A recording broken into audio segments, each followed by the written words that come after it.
else while they were killing someone. So it would literally bypass the guilt part of their brain.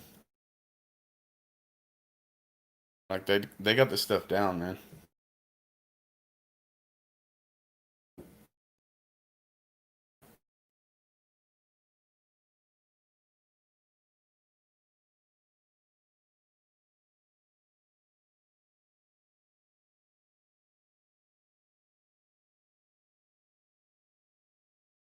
But I see the stuff that he posted. I'll take a look. I saved those links to see what he's talking about with this so-called pole star moving.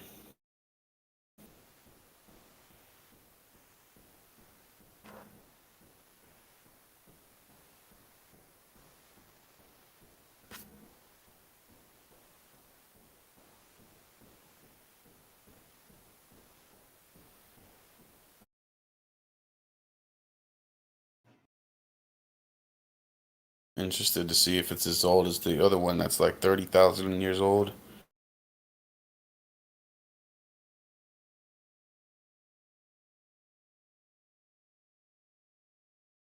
Yeah, I mean, the other thing about changing the pole star is you change the entire location of the stars. So it would change everything. So it's really a huge claim that they're making. It is. You're right. And when we see things like aligning with pyramids and these ancient structures and these different sacred sites that are all connected, it's yeah, exactly. So those shouldn't be lined up with the pyramids anymore. Exactly. Yeah, it's crazy. It's like they had to use that whole heliocentric model, but it's like that's one of the biggest just blind spots that people have to it. Like you're spinning at 2.4 million miles an hour constantly through a vacuum, and the stars are the same century after century. Yeah, they would never ever, even if it's just a tiny change, they would never ever be the same again.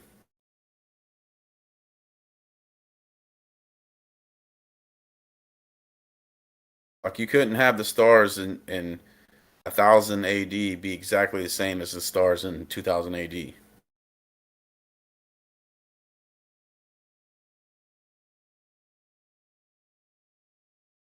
Then of course there'd be the parallax and everything else.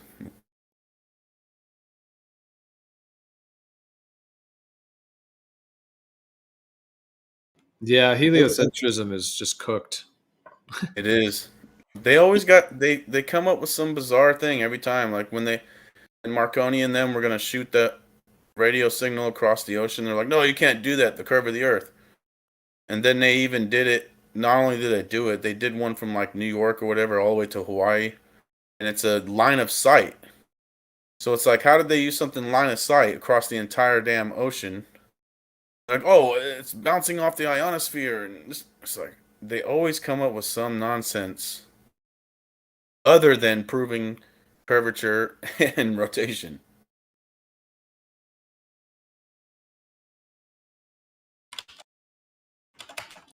It's like if you would think that if someone was claiming something's a sphere that moves, that the first two things you would prove is the sphere and that it moves.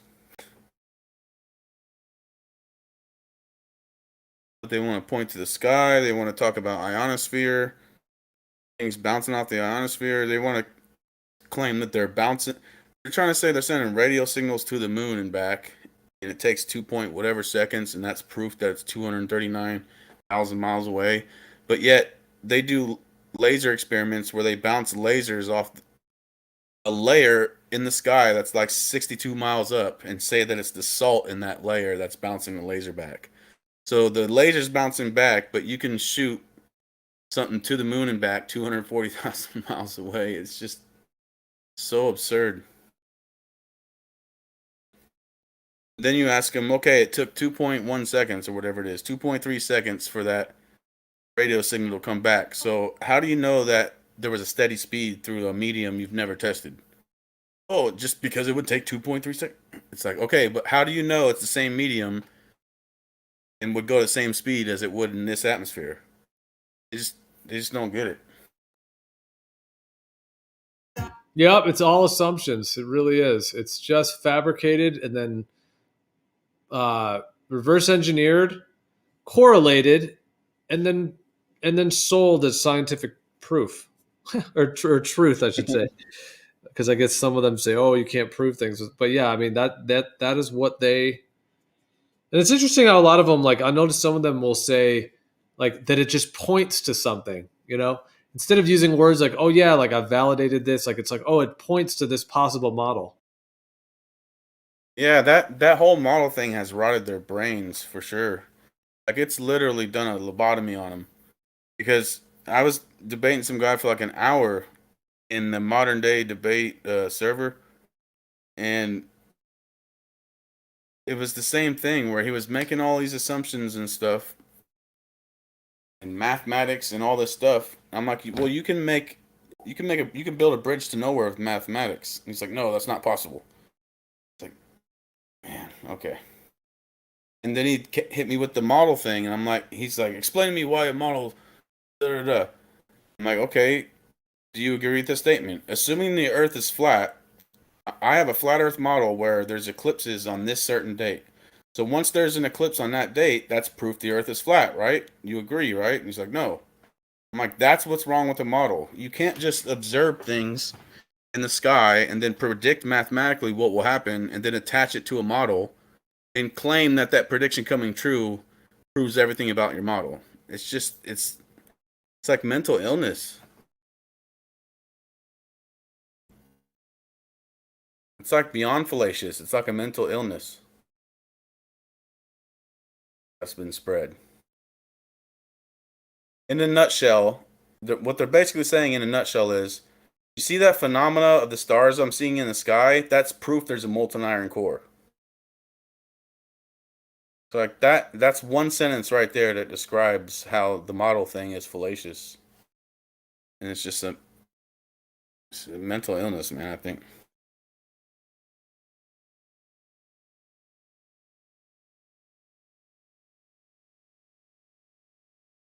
Then you'll even ask them, so do you think it's possible to take data in, an observation and data, and predict with that data without ever attaching it to a model? They're like, no, it's not possible. It's like, this is why y'all are done. Because you gotta lie about the most basic stuff. Yep. And honest people hear that stuff. Honest people will be like, even that believe in the globe will be like, why does he gotta lie about what perspective is? Just why doesn't he just say, yes, there is a such thing called a horizon where the ground appears to ramp up and the sky appears to ramp down, but here's why it's a globe. They have to deny that there's perspective altogether, so it makes them look hella dumb.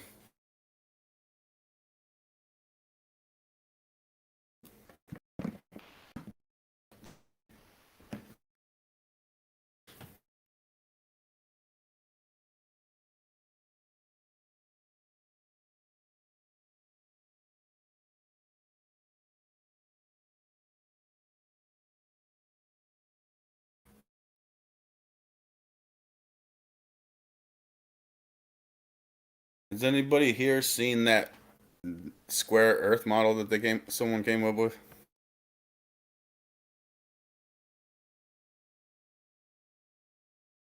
It is really, really out there. The Pac-Man one? Yeah. Is that Arwen? I don't know if Arwen did it or not, but Dude, he's all about the Pac-Man. I seen some video and they were showing like a rectangle Earth with like a scroll going over the top, which is the stars and stuff, and then it just restarts like Pac-Man. Like, man, you guys are up there. And that's why I'm glad I stumbled on the conversation you guys were having earlier where you're talking about making actual measurements on different parts of the world. That's a better alternative than looking at something and say, oh, well, time and date says there's 17 and a half hours in the southern tip of South America. Therefore, it can't be a flat circle with a sun going in a circle. It has to be this square model where Pac-Man, it's like, dude. or time and date is not accurate.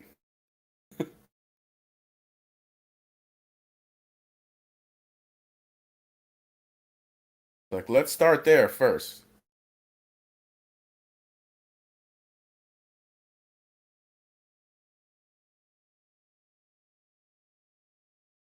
What would be an easy observation or experiment for one to start? I've been in the conversation for like 5 years. I haven't done really personal observations or experiments myself. And it would be neat to do something myself. Yeah, for sure. I definitely want to do more. I've done some basic observations on like big lakes from 1 foot observer height, and you can see the water all the way to the dock and shore of the other side, 6-7 miles away. Basic stuff like that, but I would like to do more actual experiments. Because that's not really an experiment, that's just an observation. Yeah. The closest I have is we went to this huge tower which gave like a very, very long view. And I actually started counting because in Finland we use a lot of wind power nowadays. So I started counting all the I call them windmills. Technically, they're not windmills, but anyway, I started counting. I counted like 100 of them in the distance, and plenty of those were like just barely visible because they were blocked by the horizon. So from my point of view, I could claim that that's the best evidence that I've seen of the curvature of the Earth. Of course, there are arguments against that. Yeah. Because it's an there's a difference between testing somebody's claim with an observation and doing actual scientific experiment to prove a positive claim, obviously. And Sure. there's obviously nothing scientific about looking out at the ocean and be like, oh, look, that windmill's obstructed. Right? Especially if it varies. Especially if you go out on the next day and you can see a little more of the windmill. You go on a day after that, you can see less of the windmill. That would be a strong indication that it's not a physical thing.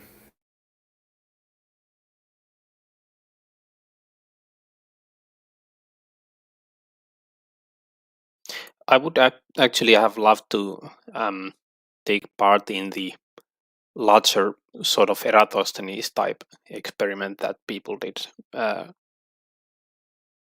A laser one? No, it was just. I guess you didn't need lasers. You just took the. You just needed sort of a stick. You just took. It's actually sort of simple, but it sort of works as well.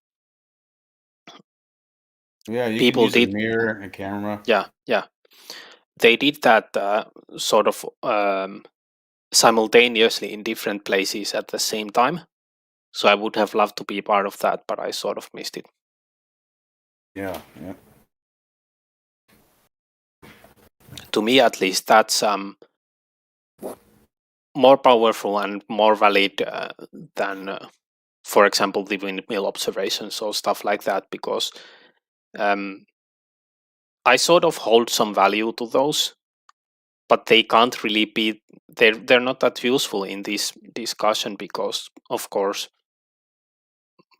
either side has a different interpretation as to what that means. Yeah, for so sure. that's why I would rather go in some different direction.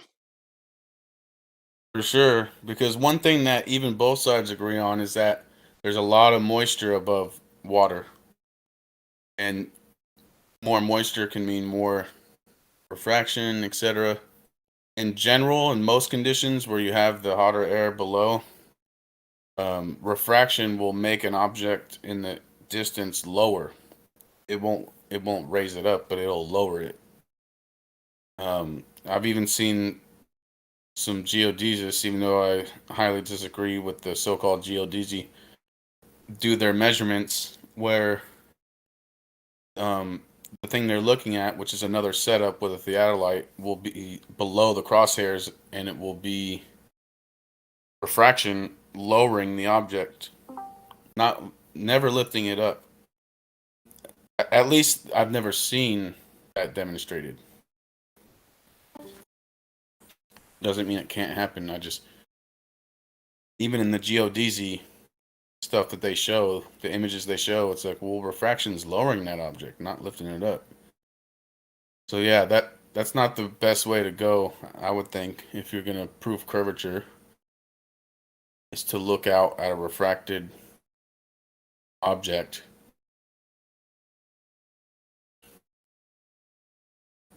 I think the fundamental divide on that whole situation is that globe earthers believe that you can see an object refracted that you're not capable of seeing. And on the flat earth side, we're like, well, in order for me to see an image refracted, I need to be capable of seeing that image. So if something is behind the curve, I'm not seeing refraction of it because I'm not capable of seeing it.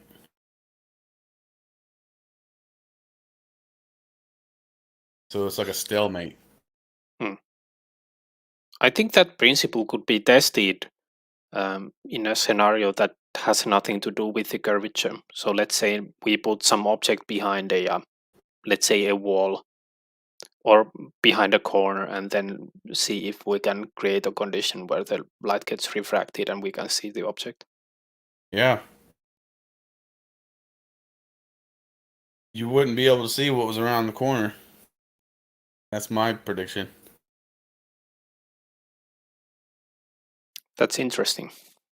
And it doesn't matter if it was around the corner 10 feet or if it was on the whole other side of the globe. It makes no difference. If it's physically obstructed, it's physically obstructed. So refraction applies to something you're capable of seeing. And if there's two different mediums, like if there's a patch of hot air and a patch of cold air, if it's going between that, but it won't bend, it will diffuse the light, and if anything, it'll change its angle of incidence. So like, you ever seen where they show the cup of water with a pencil behind it, or whatever the case may be, when they're showing refraction, it's changing the angle, but it's not bent. It's two straight lines. So to take something as simple as that and look at a picture like the black swan and say, well, that's refraction that's making the entire waterscape and platforms and everything lift up to look like it's completely flat. It's like, that is not good enough. That's just not.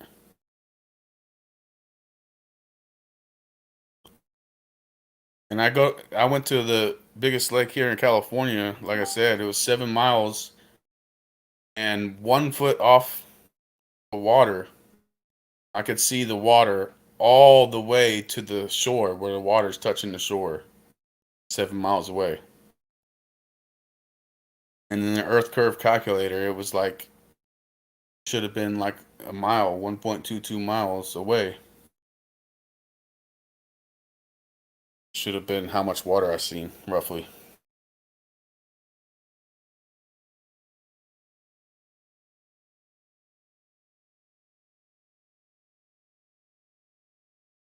But have you heard of the Force the Line project?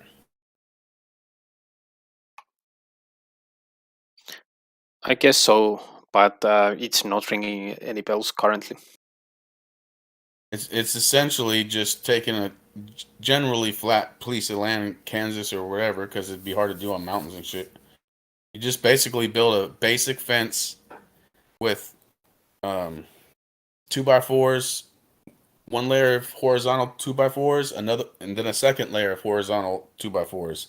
The bottom layer, you would use an actual square.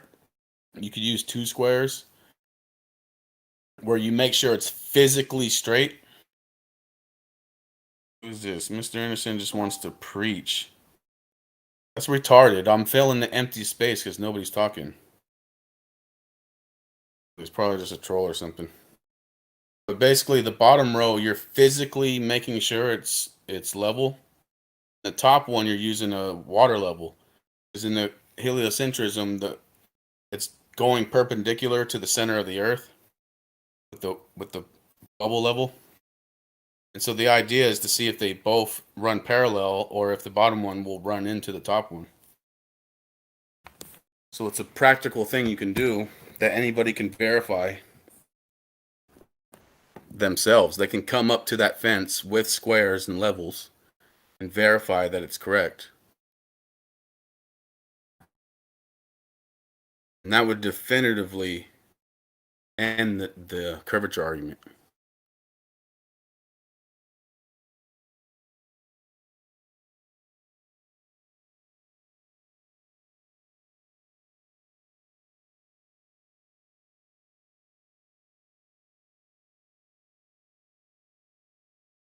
Or it just came in. What kind of an idea did you have in mind?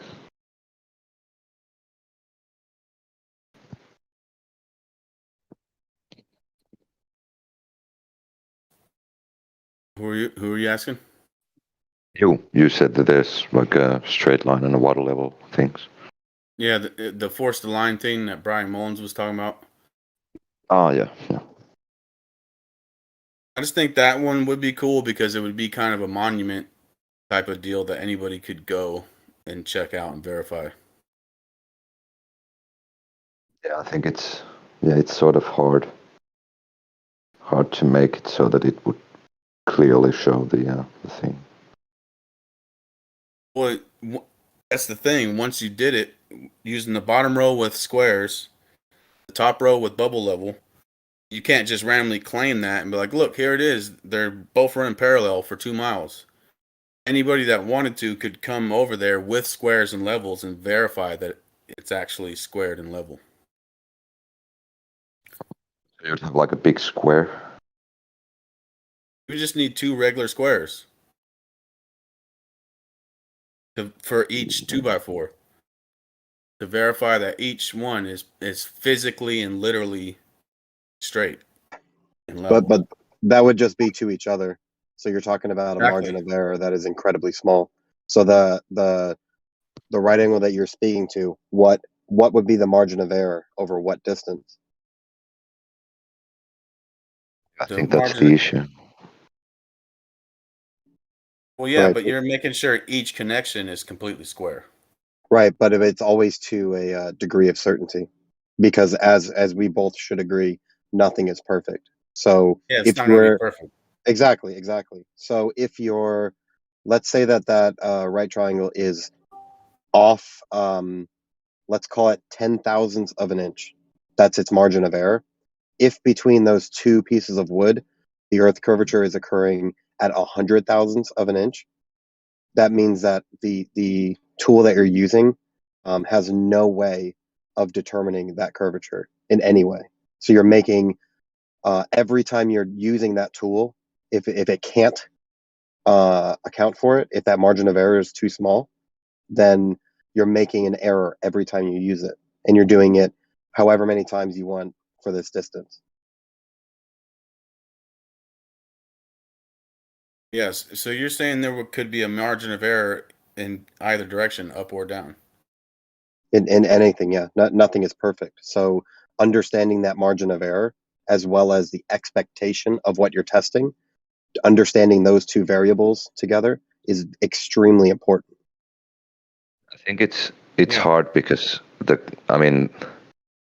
divergence of the verticals is 1 degree per 69 miles.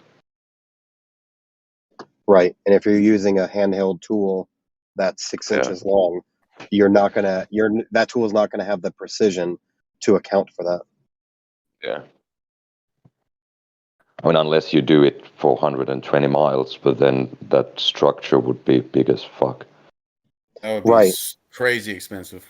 Right. Yeah. And that's if That'd be millions that of dollars. tool, like if you were to extend that tool, like you said, let's say 400 feet instead, 400 feet vertical, 400 feet horizontal, you'll find that, it becomes less and less perfectly 90 degrees. So So you're basically saying the margin of error would be too big. what I'm specifically saying is that the tools that are being used, their margins of error are greater than what you would expect in that measuring distance.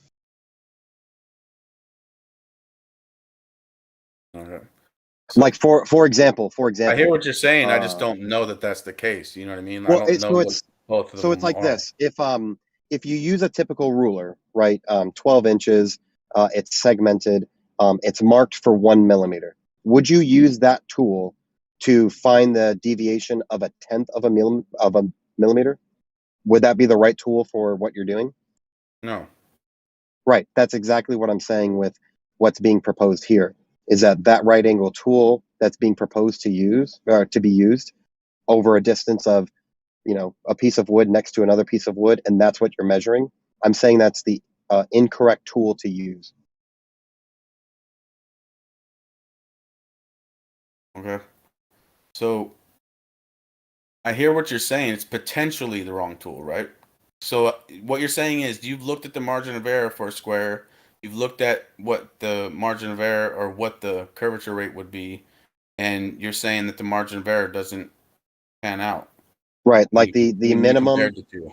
Right. The minimum, I guess you could say, allowance for a typical right angle doesn't what is too big for the amount of curvature that we would expect over an X distance of what it's used for. So in the same way that a ruler, if you're talking about tenth of a millimeter, the minimum allowance of a ruler is 1 millimeter. So if you're using a minimum 1 millimeter tool for things that are smaller than 1 millimeter, you're using the wrong tool. The same way with this right angle tool. If the tool's minimum is greater than what you're trying to measure, yeah, it is the wrong tool. And that changes depending on how big the square is and what tool you use, right? Sure. That's why most tools, when we talk about precision, are electronic and extremely sensitive. Handheld tools that are, you know, manual, like a hammer, for instance, they're not as precise as electronic tools. Yeah. So just off the bat, something handheld will have a kind of shitty margin of error. But once you get into electronics, that's when that precision is extremely good. Yeah. I know what you're saying in general, because like when I was in the Iron Workers Union and I built steel doors, I was using a laser level to make sure that they were completely level. Because if you didn't have the what they call the guides to what you're mounting big steel doors to, if you didn't have them perfectly level with each other, it was a mess. Because you had Right, prefabricated parts with bolt holes and everything else. right. And So, would you recommend using your eyeballs to see if it's hell as no. level as you need? Hell no. I used the Right, laser level. right. So if we're talking about if I just ask you if that picture is level, the importance of the precision of being level is not that great. So we can use our eyeballs. It's a little leaning on the left, a little leaning on the right, or perhaps, you know, that looks level. Yeah. But if you have to be as precise as you just mentioned, we're not going to use our eyeballs. That's the wrong tool for what we're doing. Well, of course, not eyeballs. I was thinking squares because squares are physical and they are accurate within what you're doing. When you have it is accurate for a couple 2x4s, but like you said, if I was over a large span, obviously not because of how small a square is. Right, right. If let's say we're redoing our fence or some shit. We're neighbors and we do our fence together. If we're just trying to level off that section of our yard, that's fine. Let's use a right angle. It's fine. The implications of being wrong by less than a millimeter aren't. It doesn't matter. But if we're going to talk about something that's, you know, at least a mile long, and we're comparing the front to the back, it's extremely important to be extremely precise. Yeah. So you're saying that even if you use a square for 2x4s, there is a margin of error there, and that margin of error will get exponential with more distance.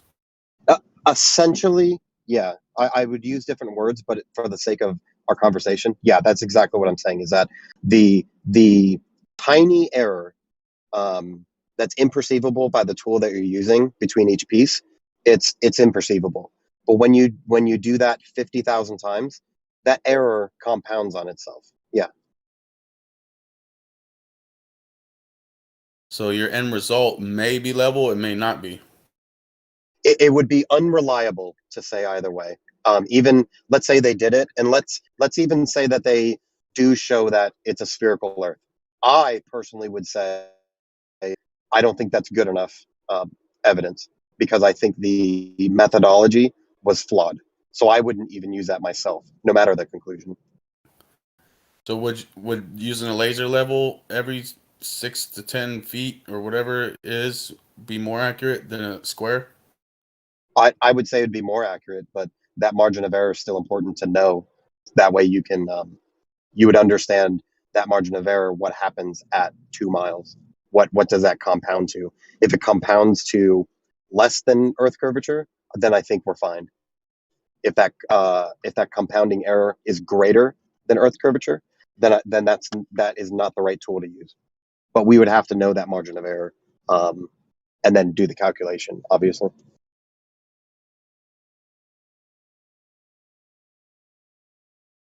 Yeah. Because even if you try to use plumb bobs, it would be the same argument as the bubble level. A bit, yeah. They're good enough for what they're typically used for. That they're good enough. But when we're talking about these extremes, that's when it's very important to know this information and apply it correctly. In a perfect world, if we can have a perfect tool for right angles, sure. But we obviously don't live in a perfect world, and there are margins of error. So that is important. What if you built something without even, I mean, generally level, not super accurately leveled, that was like 8, 10 feet, maybe 12 feet high or something like that? Like it could even be like telephone poles or something or whatever it is. And for 5 miles, 10 miles, 2 miles, whatever miles, if you held plumb bobs all the way across those, in the heliocentric model, those plumb bobs are going perpendicular to the center of the Earth, right? So over that distance, there should be a variance between the tops and the bottoms of the plumb bobs. Like they shouldn't all be completely parallel. No, yeah, they're not parallel. And They to should vary. They should splay out the higher they are, right? Or the higher on the line. The higher on the line, it should be splayed out from the bottom of the line. oh, I thought you were going with comparing one telephone pole to another as far as it being vertical to each other. No. Well, because what made me, well, I guess you could add that in, but what made me think of it was they did that. They hung plumb bobs off of a 2-mile bridge, and they measured it, and there was absolutely no splaying at all. They were all completely perpendicular. Oh, And are you saying let's say we're on the Empire State Building, or perhaps in a thought experiment, we're on a building that's a mile high, and then we set a plumb bob on it that it wouldn't be vertical in reference to the vertical building on a globe. Is that where well, you're kind no, of alluding? that'd be well. It depends on how far away from the building it was. Like what I'm saying is, if you hang plumb bob lines across the 2-mile bridge, right? When they should splay out like this. The same difference would be the two. I don't know what it's called, but the two main pillars that a bridge is built on shouldn't be completely perpendicular. The very top of it should be splayed out by probably a half an inch or a couple inches or whatever over a few miles, but the top of them I should be wider than the bottom. They shouldn't be completely vertical. So if you hung plumb lines for that many miles, they should not all be completely parallel. you are speaking to them being parallel to each other. Like if I had a plumb bob vertical in my local position, and then you a mile away have a plumb bob in your local position, those plumb bobs would not be hanging parallel to each other on a globe, right? Exactly. The higher you went, the Okay. more splayed out it would be. No, that I think elevation doesn't have anything to do with it, but your assertion is a common one as far as the plumb bobs How not does the being parallel. elevation? So if we're both on the skyscrapers that were the same height, hanging a plumb bob, if we measure the distance between the bottom of those plumb bob lines, measure the Oh, distance that's what you're between the saying. tops of those. I You got see you what I'm now. saying? Yeah, now I The got you. distance between the there's tops two of them buildings. should be further. So there's two buildings. We both have buildings that are 100 feet tall, and what we do is with some type of tool, we're not going to quibble over that. The base of these two buildings are exactly 1,000 feet apart, and then we measure from the top of my building to the top of your building. Now it's actually 1,001 feet, Yeah. essentially. That's right, right. Yes, yes. And the best way to validate that would be to do what's called reciprocal zenith angles, and you are using essentially plumb bobs, and you're measuring angles uh, to and from um, markers, and you're measuring those angles. And then on a globe, what you would expect, as you said, using distance, we're going to use angles to describe the same story. We should expect that these angles add up to greater than 180 degrees. For example, on a flat Earth, if we're looking eye to eye to each other, in reference to the ground, I'm looking 90 degrees to you, to your eyes. Your eyes are looking 90 degrees to me. That adds up to 180 because we're on a flat plane. When we have a curved surface, what'll happen is I have to actually look down slightly at you. So let's call it 90.1 degrees. And then the same for you. When you're looking at me, you have to look slightly down to me. Again, 90.1. When we add those up, it's two angles greater than 180. So, so if you were to It find depends on reciprocal what you're zenith, measuring with. Because if you're right, measuring with something that has refraction in it, like a theodolite lens or something like that, that's going to have the margin of error. right, and that's why you would use a tool that the margin of error is very low at a low distance. So we don't want Yeah. to do these measurements 5 miles over water. What we want to do is do these measurements at, let's say, 50 to 100 feet, maybe 200 feet, because that falls within the measure of, or the margin of error of typical theodolites. And then that's when we do these measurements and then the calculations, just adding two angles. And it would be cool too if there was a way to do physical measurements, but like for a big skyscraper, for example, someone did the math on the original Twin Tower buildings, and it was like by the time you got to the top floor, it was like 5/8 of an inch wider. So if somebody's prefabricating those parts to all be exactly the same, all those I-beams and everything they use, by the time you got to the top, if you're off by 5/8, you got big problems because those bolt holes aren't going to line up. So sort of. When it comes to skyscrapers specifically, they have tolerances in that they can sway back and forth because of wind. They allow for that tolerance as well. So I Yeah, think but if you were, oh, good. they don't account for curvature though. They don't make it splay out at the top to whatever it is they're trying to do. They don't splay it out at all for curvature. Right, Because if they right. They did, they wouldn't. would waste They, hundreds of they, thousands of dollars on prefabricated stuff, and that architect would get fired. no, sort of, but they're not building one building in reference to another. They're just building one vertical building in this location, and But then 200 that's what feet I'm away, saying. they're building another No, vertical building. So well, no, so I'm talking about in that building, right on the first floor. Comparing the first floor of that building to the top floor is 5/8 oh of an inch wider. So oh yeah, the when you're roof, prefabricating parts and you're yeah. prefabricating the same parts for the top floor that you are for the bottom floor, you're not accounting for curvature and it's lining up. Yeah, yeah, So because it is that margin of error. Is that you're talking about? Let's call it 200 stories, or what is it? 100 stories.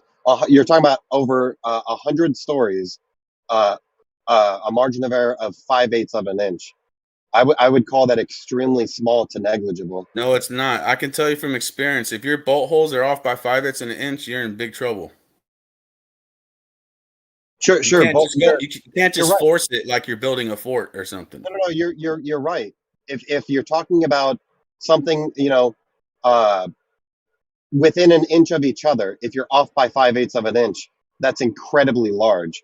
But if you're off by 5/8 of an inch over the distance of 100 stories of a building, that's an incredibly small margin of error. No, it would need to be off by 5/8. But Right, but that they 5/8 prefab. is But I'm that saying if 5/8 you made the is same extended though. I-beams that you did for the first floor and you got to the top and it was off by 5/8, you would have to scrap the project. I don't think you would. What I'm saying is, no one piece makes up a skyscraper. It's many thousands, millions of pieces. Yeah. So what you're talking about is a difference of 5/8 of an inch, but that 5/8 of an inch is carried through 1,000 feet. That's extremely minimal. It's the precision of 5/8 of an inch over the distance of 1,000 feet. That's pretty fucking good, I think, anyway.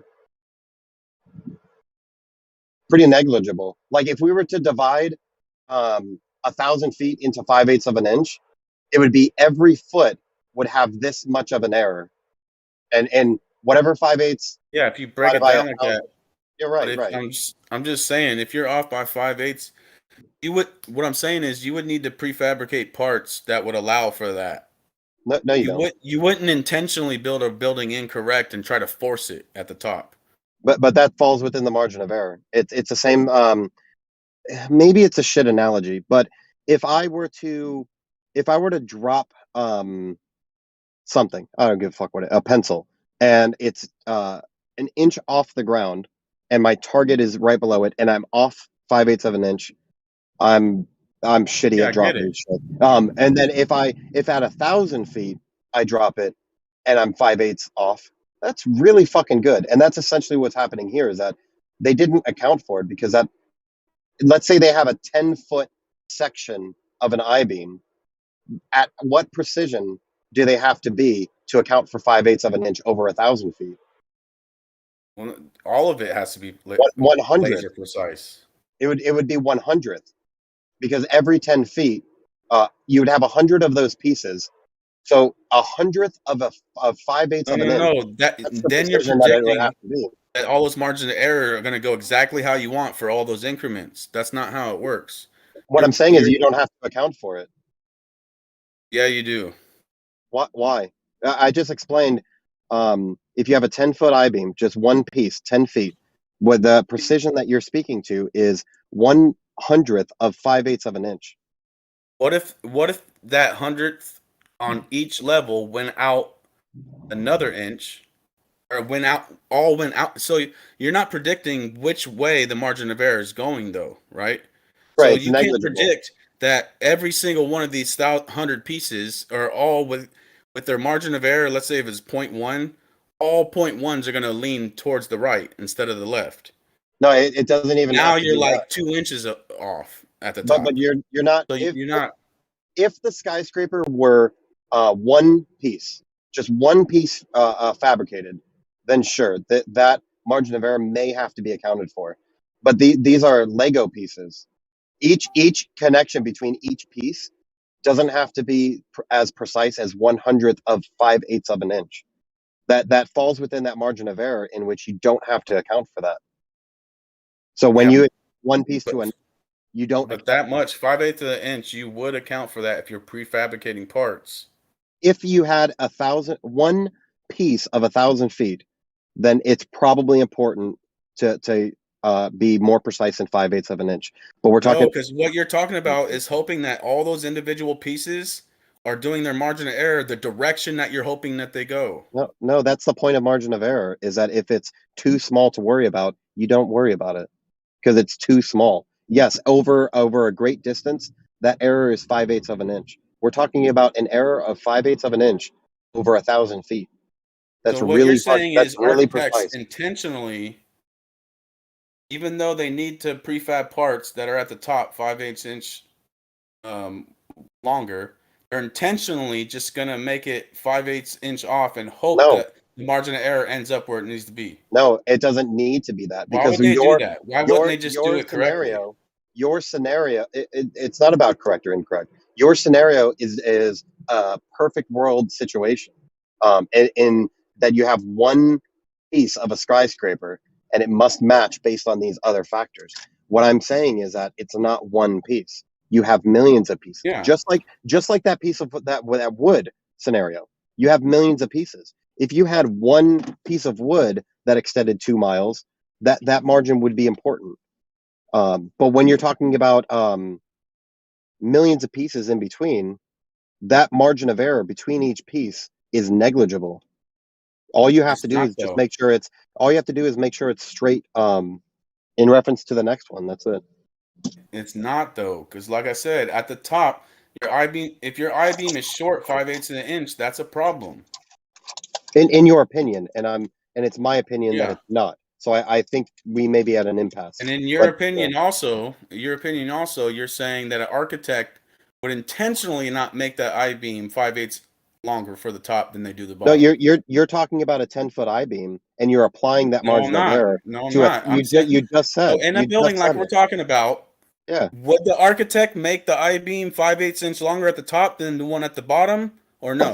Fuck no, because that margin of error that you're speaking to extends over the course of So 1,000 feet. And your when you opinion bring up, is an architect would intentionally not do an accurate prefab. I think you're not listening. What you're trying to do is conflate one margin of error to another at a different distance, and that's your No, I'm confusion. talking Is that about the top the floor I-beam? versus the bottom floor. That's fantastic, man. Great for you. What I'm Why saying would is you that make the I-beams the same length on the bottom floor as the look, top man, floor? we're having a good discussion, man. But if you're going to keep interrupting, I'll just walk away.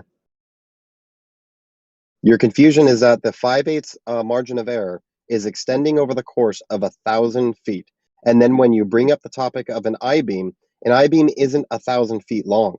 They're individual pieces, perhaps 100 of them, if each of those I-beams are 10 feet long. So you're talking about the precision between each beam over the course of 1,000 feet being as precise as 5/8 or accounting for 5/8 of an inch. I'm telling you, it is not doing that over that course of 1,000 feet. Okay, so my question is, why not just make it the measurement it's supposed to be? It is within the margin of error. If there's No, it's not. if You're there's a saying margin of error. There's margin of error on top of what I'm saying too, right? Like, let's say I did make the I-beams at the top 5/8 inch longer than I did at the bottom. There would still be a margin of error that you're talking about, right? there's always margins of error, of course, Exactly. So why not start with the correct measurements? because you're not building a one-piece thing where you have you're not building the roof and in reference to the floor. You're building it from the ground up. You're building as you go. Each piece is being built. You don't care about the proportions of the top to the bottom. You can even account for them being the exact same. If you're building piece by piece from the bottom up, it's negligible of each piece, that measurement. It's negligible.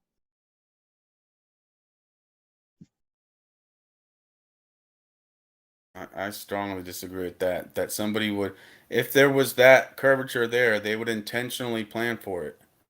Why wouldn't they? You're right. They would not intentionally plan for it because over that They would intentionally. distance, as you said, I'll assume 5/8 of an inch is correct. Over that distance of 1,000 feet, 5/8 of an inch means fuck all.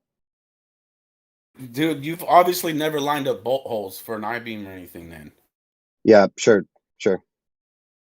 Because you're just, I get it. That's your opinion that it doesn't, if you're hired as an architect to build a building and you end up prefabricating parts that are off by 5/8 by the time you get to the top, that's just no big deal. So we would have to just agree to disagree about that. Because that 5/8 is over the course of 1,000 feet. You're not understanding this. Is that That's a I'll do the problem, math. dude. I'll do the math right now to show you That's a problem. what would be the But precision of a 10-foot piece. The building isn't built with 200 floor long I-beams, like 2 I-beams and then just putting stuff between those. Here Well, it is. yeah, it's So a simplification. It's a simplification of saying the parts that you're using, the prefabricated parts, are the same prefabricated parts you're using at the bottom. Here, I'm And going to give yeah. you the math. Ready? So 5/8 of an inch divided by 1,000, because we're doing each foot. Each foot's precision would be 6/10,000ths of an inch. But that's That would not be the the precision result. between each foot. So if we have, It's not a if we 1 foot have, building. hold on, I know. I'm trying to clearly explain it to you. If you have 10 foot, if you have 10 foot I-beams, that precision for 10 feet would be 6/1000ths of an inch between each of those. Are you suggesting that in architecture is accounting for 6/1000ths of an inch precision for each I-beam connection? No, I'm saying that for the overall result being 5/8 off would be a problem. You can't just break it down into 1 foot increments. Be like, look, in this 1 foot increment, it would only be point da da da. That's not Right. what we're talking about. We're talking about We the are overall talking about result. We're talking They about the don't. overall They don't result. build. But they don't build one wall full, like full length. So it's 200 floors on one wall, and then just build Right. the other wall. They do That's it. I mean, floor by That's floor. exactly it. That's exactly Yeah. it. You have each piece. Yeah. It's you're not combining 200 pieces and saying, okay, what's our margin of error?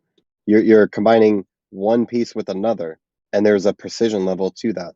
This math is that precision. So I do agree with you. When I asked the question, are they accounting for 6/1000ths of an inch between each piece? And you said no. I 100% agree with you because it's a negligible amount of error. Negligible. It's We're ignored. not talking about one piece though. We're talking about the overall building. Right. But there are pieces involved. I understand there's a perfect scenario in which you're presenting, but that's not what we have in reality. It's not a Okay, perfect so- scenario. These things are done piece by piece, and So each making it piece by 5 piece inch is that. longer at the top would be a problem for you, right? Oh God. No, it wouldn't, man. Okay, so what's the The problem, man? Why wouldn't the you do it 5/8 accurately? It is Problem accurate is, because Why when you talk intentionally about not do it accurately? when you The talk answer about is it's a accuracy, flat plane. when you talk The answer about is it's flat. accuracy, when you talk about accuracy, you're talking about a precision. It's not perfect. If I shoot a bow to a bullseye, that's accurate. Am I perfectly in the middle of that dartboard? Probably not. I know, Most I get likely all not. that, but you're not It's accuracy addressing. to a degree. Do you realize the irony of the conversation is they don't even talk about 5/8 of an inch at the top of a building because it's because flat. it isn't There is no there. deviation. Oh They God. are those walls of that building are parallel. They don't splay out by 5/8 of an inch by the time they get to the top. Yes, and those walls aren't perfectly Because plumb. there Jesus. because there is no curvature, and nobody factors it in. Nobody, not for bridges, not for big skyscrapers.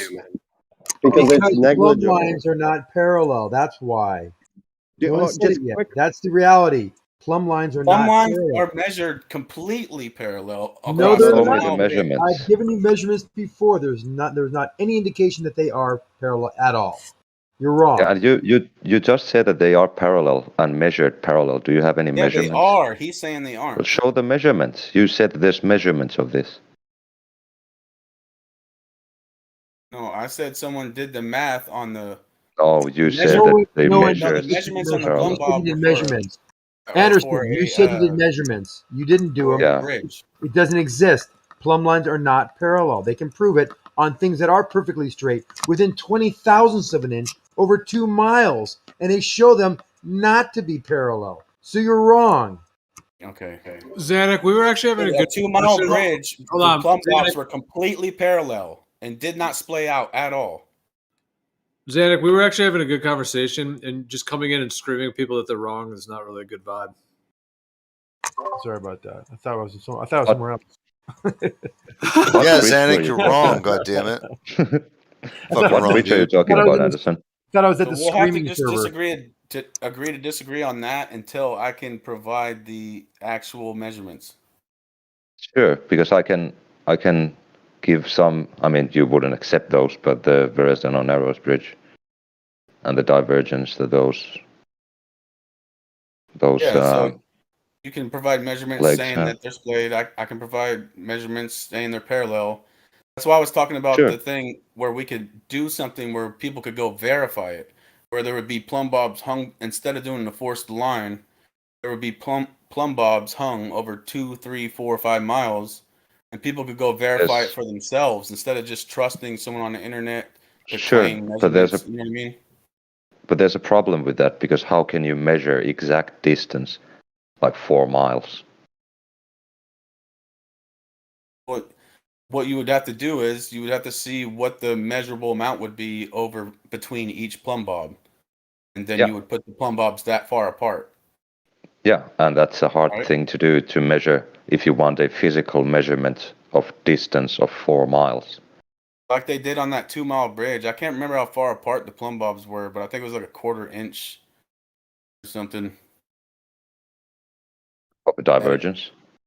Yeah, from the bottom to the top. And like I said, it also matters how long that plumb bob line is to get Sure. more But you just deviation. said earlier that the plumb lines measures parallel, and now you're saying that there's a 2-mile bridge where they diverge. No, I said they're parallel on the 2-mile bridge. Ah, okay, I'm okay. saying Where you're saying I'm saying you might be saying that, and then I might be saying the opposite, but we should agree to disagree until I can provide the actual measurements. Sure. Myself. Is that a some kind of a thing, that 2-mile bridge, is that a thing that someone's done? Yes. That's why I Well, said to agree to disagree until I can personally provide measurements. sure. Which 2-mile bridge would that be? Oh man, I can't remember. I have to go get my notebook to No, find you the don't name of have the to. actual bridge. It's all good. I was just wondering if there is like a new test done on some kind of bridge or something. It's not new. That was done like 5, 6 years ago on that bridge. Is it the Verrazano Narrows in New York? I don't It's know if not New it's York. 2 mile long. Oh, okay. I can't remember where that It bridge might is be at. the one that's I think it's north of Denmark, or it's somewhere Yeah, Sweden or some shit. yeah, it's between Sweden and Denmark. They That also sounds about right. Yeah.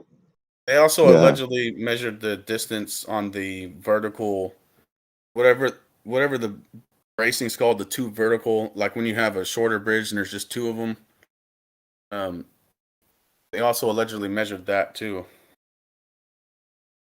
There was no deviation, but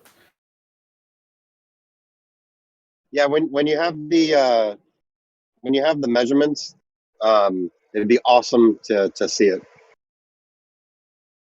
yeah, that's why I'm talking about changing of the forced line thing to the plumb bob so that it can actually be verified instead of just saying, "Hey, these people went out and measured this, and this is what the measurement is." So we just gotta trust them that they were Well, very accurate when they did it. You know, well, that's why I mentioned the reciprocal zenith angles at a shorter distance too, because you're right, the refraction can affect it.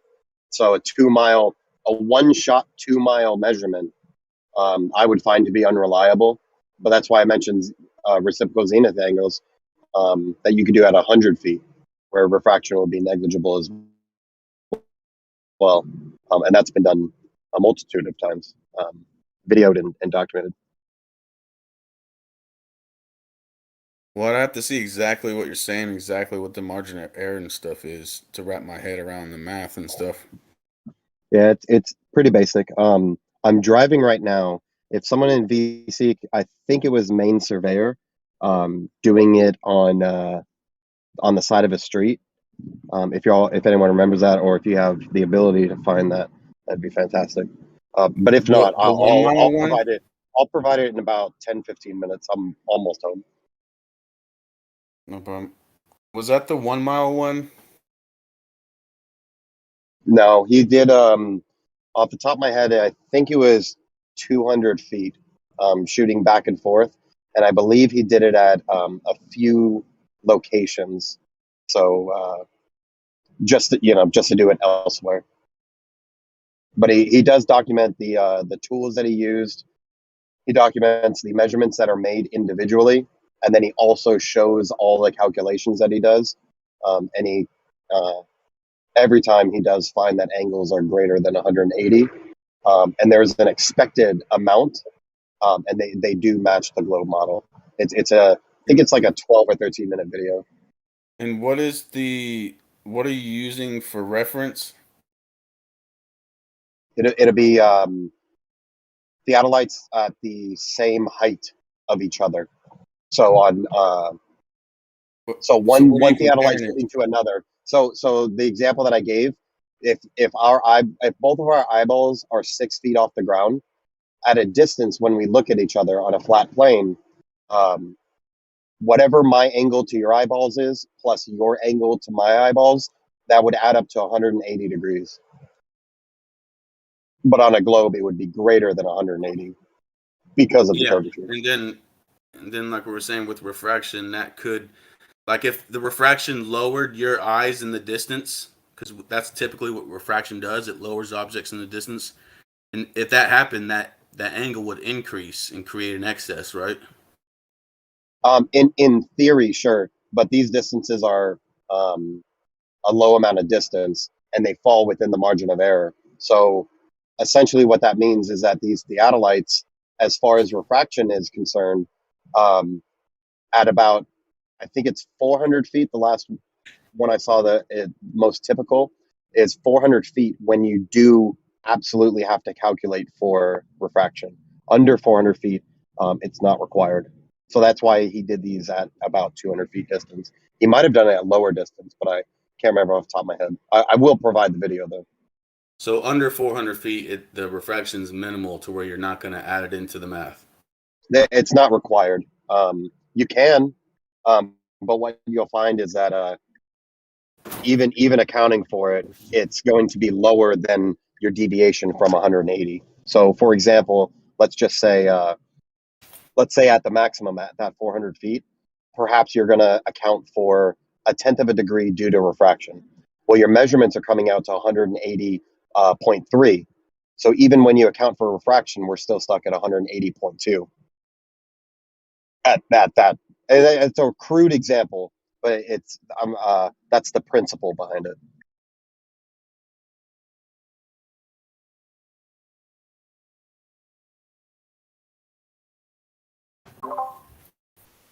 What I'm wondering is because with the crude example, the 180.3, right?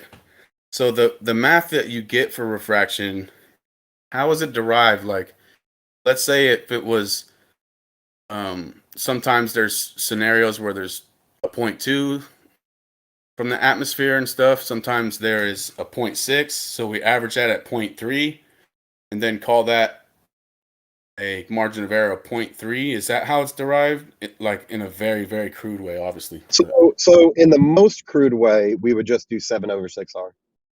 In the most standard way. If we're professionals and doing our jobs correctly, we would get ambient temperature, we would get pressures, we would get a number of variables, and then we would calculate it what it is locally. We wouldn't use a standard. That's how we would do it professionally. So you wouldn't use the 7/6R if you were testing the environment and temperature, pressure, everything. You might in very layman situations, but if we're doing something professionally, we're not going to use we're not going to automatically use 7/6R. We'll do the calculations and then we'll use that number. It may come out to 7/6R, but we wouldn't automatically use it. Because that's what it would come out. It could come out to it. That's interesting. Yeah, The of reason I course. was asking that was you were saying that 180.3 would be past the margin of error. What I'm saying is if you derive that average between a 5 and a 2 or whatever, or between a 2 and a 4 and get 3, or between a 1 and a 3 and get 0.2, then it could possibly be the refraction, because if you've had refraction at 0.4, that would cover that 0.3. I don't know if that makes sense or not, but that's why I'm curious how that was derived. But you said 7/6R, which would obviously be a problem because there's, like you said, there's varying factors in the atmosphere. So a set standard isn't necessarily accurate. And then, of course, the radius thing is an assumption.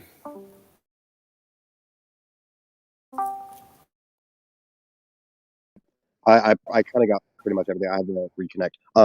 Yeah, the standard wouldn't be used professionally. It's just a general guide, similar to when we talk about 8 inches per mile squared. That's just a very generalized version.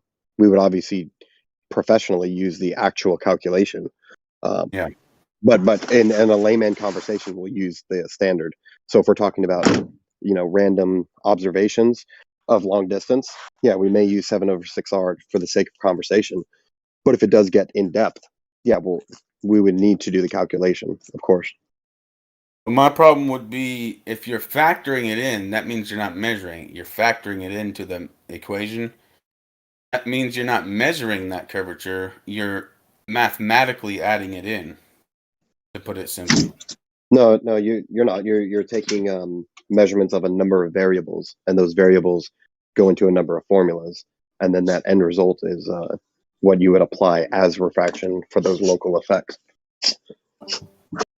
And then you're accounting for the refraction in the theodolite lens as well. That'll be accounted for with the theodolite itself. Typically, you'll have an electronic version, and that's it. It accounts for it in itself, and then the calculations you do for refraction are the effects outside of the theodolite. The theodolite's set up the way it is. It accounts for everything inside of itself. The refraction calculations are everything outside of the theodolite. So this is the first time I've actually heard someone say, because I've heard them say that they have their equations and they've shown me their equations where they do the 7/6R or whatever their radius math is, curvature math, where they add it in. But you're saying that there's people who will actually take the temperature and everything else and use that and not in any way add a refraction or curvature math. They only add. What? So No, what I'm saying is, for us laymen, we're typically going to use 7/6R for our refractive index. Typically, yeah, we're not professionals. We're presented random pictures that we have no data for, as far as pressure, temperature, all these things. We don't have that data, so we will typically use 7/6R. If me and you are professionals in the field doing long distance shots, we're not going to automatically use 7/6R. We're going to have that data, and perhaps we'll use 8/6R. Perhaps we use 7.5/6R. Whatever the calculations come out to be. Yeah. Okay, so that's a distinction that I haven't heard before, but that makes sense. You're still not measuring the 8/6R. You're adding it in mathematically. What you're doing is you're accounting for a number of variables, and you use formulas based on those numbers. So the same way that you have x plus y equals something, if we find out and measure what x is, then we find out and measure what y is. We have an end result. We have an answer to that. That's what we're going to use in our observation. Yeah. That makes sense, but in this case, what we're talking about, you haven't gotten x. You haven't gotten r. So you're adding in something like an assumption. You're adding in. There's no assumptions. R has never been as you claim, but you know there's been plenty of evidence shown for you. Just because you assert it doesn't make it true. It's not an assumption.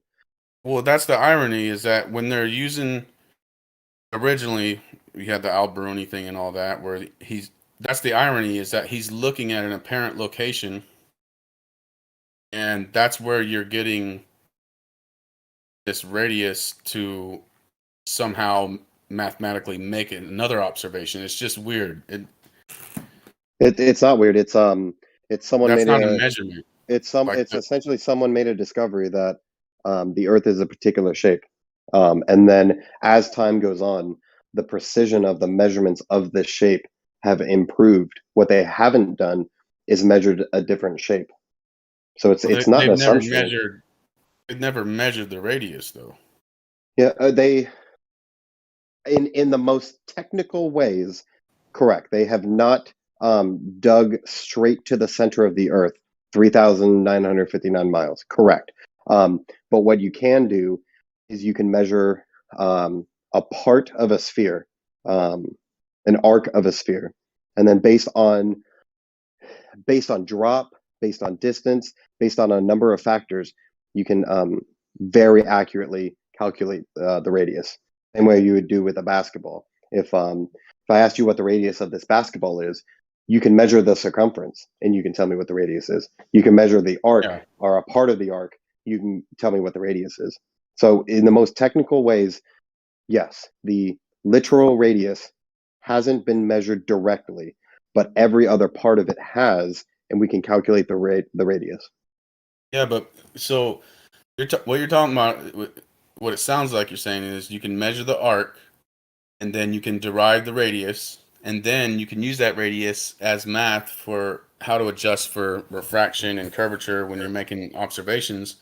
But what I'm saying is originally, when you're measuring that arc, how do you know that that's not refraction, and how do you know how much refraction to minus out when you haven't even gotten that R yet to get the radius to turn around and use that R as the math? Like, Yeah, BioDuel, I got a little song cover right here. Circular. It goes like this. We don't need no calculations. I know you shit on math, but that's what stupid people do. And yes, How did that you was measure the arc was if a you didn't No, know because 7.6 you're R? just that's what okay, wow. Bio, you're really not useful to have here, I gotta be honest. Do what you want to do, Gio. I really Your don't response care. to that is We've had an hour. stupid people We've had do. an hour You just long. throw a personal attack of that's what stupid people do. We have had an hour-long legitimate conversation, and then here you are breaking it up in song, degrading the usefulness of math. The math is only as useful as actual measurements. So Well, how do you get the arc? How do you get BioDuel accurate actually asked arc you a very measurements when you haven't gotten the radius yet? well. No, BioDuel answered you, and you asked a real good question about how we actually can measure the refraction. And BioDuel didn't really answer it directly. I could answer it directly. You could actually measure this refraction and then change the altitude, the elevation for which you make that measurement upon, and you will start getting a plot of how much it changes for the increase of height, and that plot will make a curve.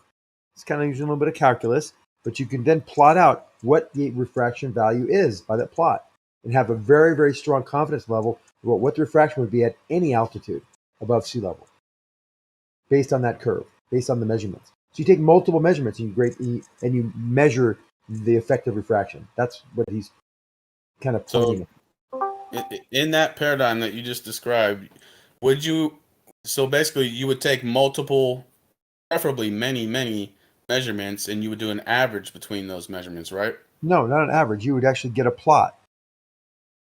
You wouldn't get the average. You would actually tell you so you'd be able to predict what the refraction would be at any elevation above the water, regardless of how intense the refraction is. Because that moment, if you could take them simultaneously, you'd get a almost perfect, near perfect estimation of the refraction value at any altitude, and then determine what the refraction is at any altitude. How do you do that when the refraction changes based on that's exactly how. So let's say I measure a 0.02 degree increase of the horizon at sea level. And we all know that that's impossible even on a flat Earth. How do you know it's an increase? How did you measure it? We measure it from we know how far the object is. We know how trigonometry works, so we do need to calculate a little bit, and we know the angle at which the horizon is in our field of view versus level. So if we look straight out versus level, any kind of level you want to use, a bubble level or some high-tech piece of equipment to know what level is, and sight that to the horizon, wherever that horizon is, the apparent horizon, you'll get it either at sea level, at level, or above level, wherever it is. You mark it, you measure that, and then you keep on going up and see what the horizon drops, and see if that comports with the trigonometry of your height over the distance to the object, inverse tangent, and see if that angle of degrees that you get in that calculation matches your observation. And what you'll notice is that you'll get a plot, and everyone would agree that you would get a plot. easily measure this value because it's all apparent, and you measure the apparent horizon positions as you go up in height, and that would make a curve, a plot. You can put that on a piece of paper and draw a curve, and have the dots that you have the data make this curve, and that curve will then be an estimation and represent the reality of the refraction. Yeah, I'm not disputing calculus. What I'm talking about is how you're getting the measurements, right? So you said you can make sure whatever you're observing with is level with the bubble level, whatever it is, and you're observing the horizon, right? Where Then it is you in can your field of view. increase your elevation and see where it's at and do the math. What I'm saying is, are you saying that the horizon is a physical place that can't be obstructed and changed?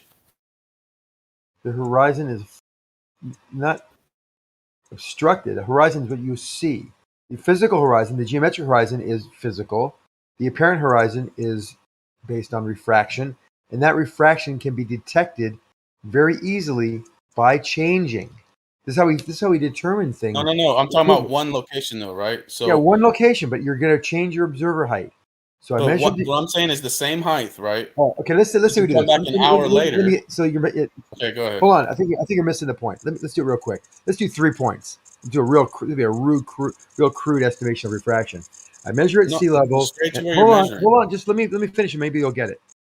I measure at sea level at 1 foot off the surface, and I see this 0.02 degree increase of the horizon, from where it should be versus level. Remember, at level it should be 0.02 below level because that's how the trigonometry works out. You know this, right?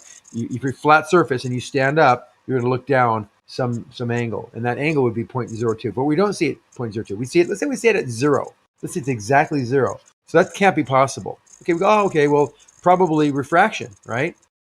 We don't know how much of it, but we know it's actually refracted. Then we go up 75 feet, and we see now it's now dropped from where it should be, far greater than flat, downward. And then we go up another 100 feet, and we see basically it's exactly where we would see the horizon be for a curve, but way below where it should be on a flat surface. So we take those two models, or even the one model for a flat Earth, and we plot it out. That'll determine what the refraction is. And for a flat model, it would say you got sinking. On a round model, you'd say, oh, you got refraction that's actually looming at the bottom. The lowest level would be looming. You mentioned 3 altitudes or 3 heights where you took a measurement, right? Mm-hmm. So what I'm saying is all 3 of those could be inaccurate. So what I'm saying is at position 1, you could come back an hour later and get 2 different. They're not inaccurate. They're not inaccurate because you're measuring them.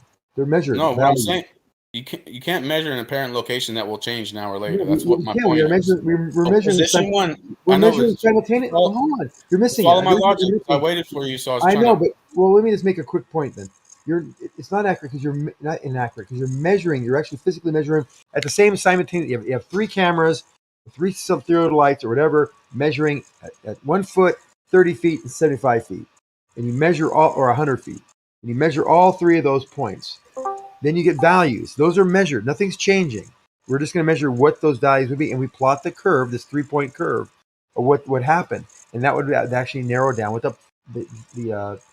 you see the refraction would go down as you went up. And that curve is what you would actually use to determine how much refraction you have. Okay, so what my point is, let's say there's just 2 instead of 3. At my first measurement point, what I'm saying is at that height, it can vary because it's an apparent location to the horizon. So I could come back an hour later and get 2 different readings, right? Of course. And then my second reading with the altitude higher, I can get 2 different readings. So how do you know which reading to match as to the baseline to match? That was the next thing I was going to say. So that even makes it even better. So now the next day you come back and you do the same measurement. Well, the 100-foot measurement has not changed, but the 1-foot measurement has changed. So what would you say then? So, well, number one, it's been shown to change on wherever you're at, right? So, well, no, it doesn't. No, it doesn't change wherever you're at. So what you're As you saying go is higher, you came back the as you next go- day and here's it what was you the know. same. Whatever on measurement one. you do, That's your conclusion that there's no apparent horizon. whatever you do, whenever you go higher, the refraction value will go down, whether it's flat or round. It always goes down. It doesn't go up when you go up in elevation, the height of the observer. So that right there should be a clue. All Yeah, you but need your to think first measurement might be inaccurate, is what I'm saying. You could take 2 or 3 not measurements. inaccurate because you're It could be measuring. all 3 different, and all 3 of them could be wrong. So No, your because- baseline is wrong right out of the gate. No, because the highest measurement is not wrong. It's never varies. A higher measurement never varies. No, those higher measurements never vary within an error or within this margin of error. So how high There's are we always a talking little bit. about? There's always a where little all bit. of a sudden, There's always there's refraction. no There's always a variance little in the bit. horizon. But you set up some tolerance. You say, okay, I want to be within this tolerance of 0.001 degree. Yeah, at 0.001 degree, you won't see even 0.001 degree when you get up to 200 feet looking at the horizon. So at which point, how high up do you have to go before the apparent horizon doesn't vary at all? Well, probably out in space when you're looking down at it at a 45-degree angle. So that's where you're talking about getting your second measurement is in space? No, I don't. You can go much lower because all this looming refraction, and there's always a looming refraction because this is caused, and Quantum Racer talks about it in his little pitch. It's caused by a thermal inversion, and a thermal inversion means that we see something that we don't normally see in the atmosphere, where temperature usually goes up with altitude. Well, in this case, temperature goes down briefly, very close, in a very narrow band near the surface of the water. And that temperature inversion provides an increase of density that's beyond what is normally seen on the Earth. And that tends to bend light downward and loom things up.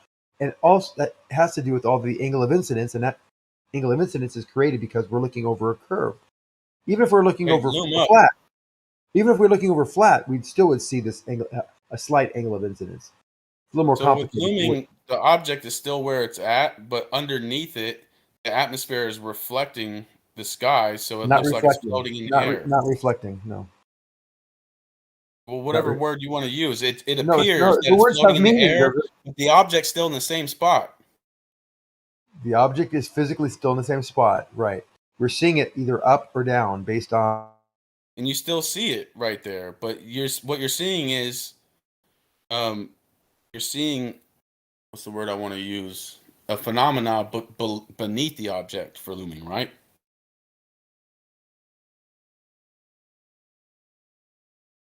I'm not understanding how you're getting based on exact averaging, math for refraction. Averaging those numbers for the curve, or not, it's not really averaging. It's actually trying to. You're estimating you plot the curve, and along that curve, you could actually plot out what the refraction would be at any height, and it gets closer to zero as you go higher.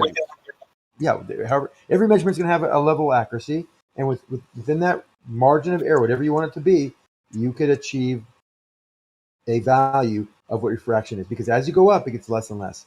Mainly, And this is also hold on. The main thing we're looking at here, and I don't want to confuse this even further, but we're not really talking about the horizon. We're talking about like some object in the distance. That's how you really do it, because that way, at a 45-degree angle, there's zero refraction. Are you kidding me? If you have a 45-degree angle up with respect to a 3-mile object, there would be no refraction to that object. What the heck are you talking about, man? I'll definitely have to agree to Because you disagree don't have about an that. angle. You don't have an angle of incidence through the differential medium. A very, very, very minute angle. You can never find any 45-degree angle looking down on an object where you have refraction that makes that object move, unless it's going through. Two mediums that are completely opposite as far as like the value of the refractive index, like water and air. Not variations in air, but a whole different substance. Otherwise, at 45 degrees, you're going to have zero. You changed the whole thing, though. What I was saying was they're using 7/6R, right? And I'm saying, well, how did you get that? Well, we measured R. I said, well, how do you get that? Well, we can measure an arc over a section of the sphere, and in that case, we can use that to derive the radius, which I would agree with, mathematically speaking.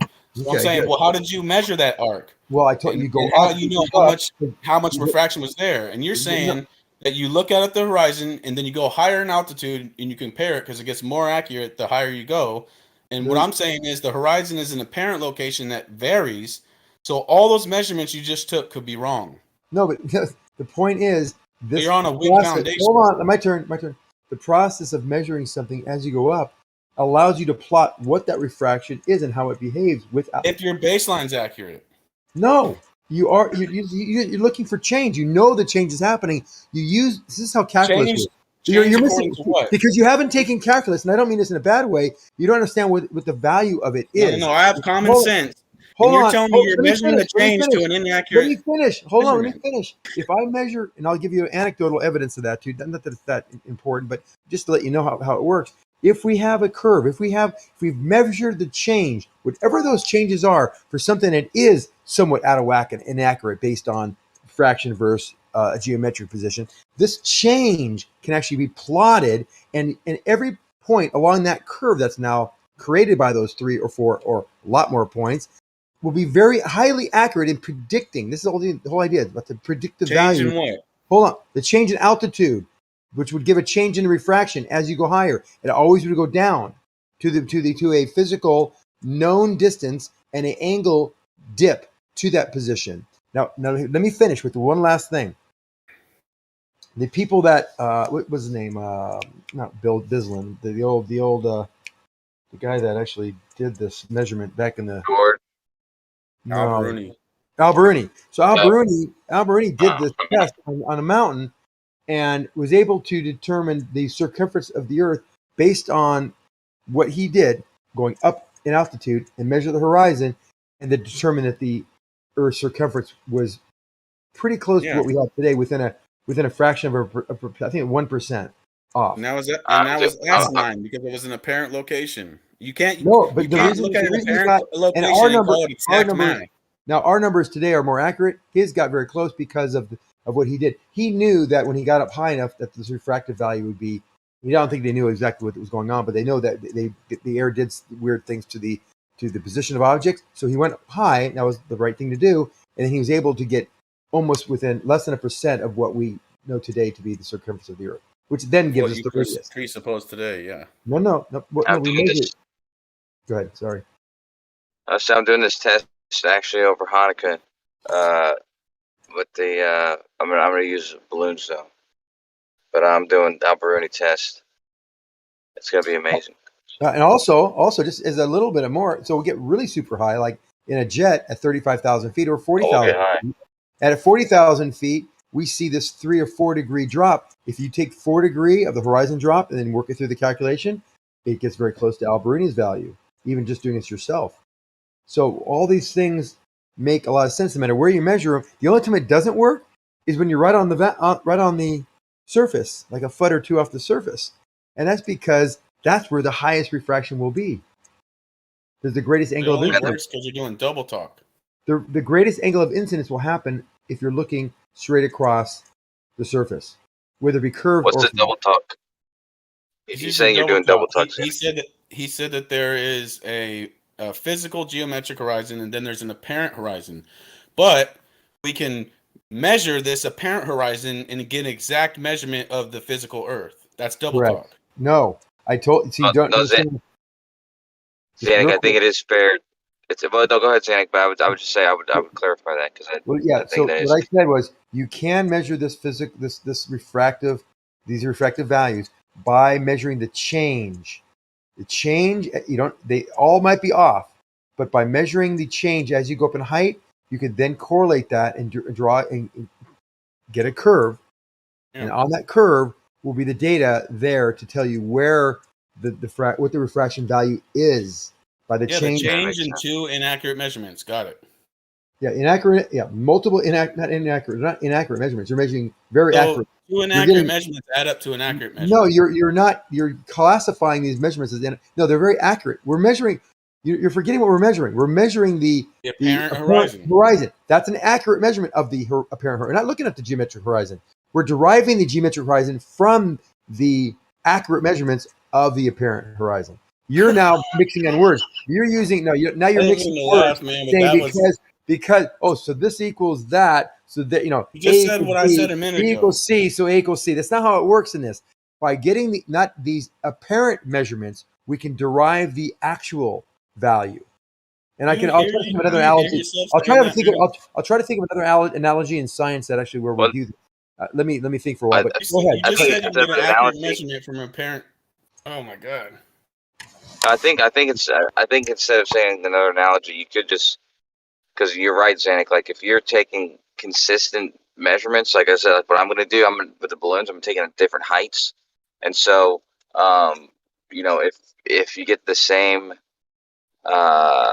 if you see that it's consistently dropping, the horizon's dropping angularly with the height, but you do also see that there's also a consistent error, or I guess difference from the measured value, or from the value that you would calculate. I mean, then you can just use that as the refraction, whatever that error is.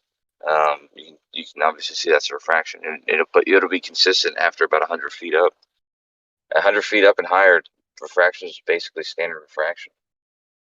Standard refraction. 100 feet up, you said? Well, that's the number I use, but I don't know, what number do you use, Zanik?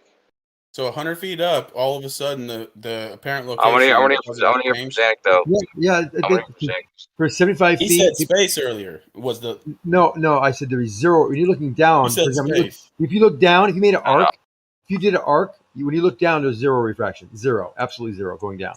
So we know that to be Right, zero. well, Yeah, but that's if I'm you're, asking about if you're standard refraction. yeah, about 100 feet, we'll probably get rid of it because I think there's been. Okay. You said space earlier. Of course he didn't.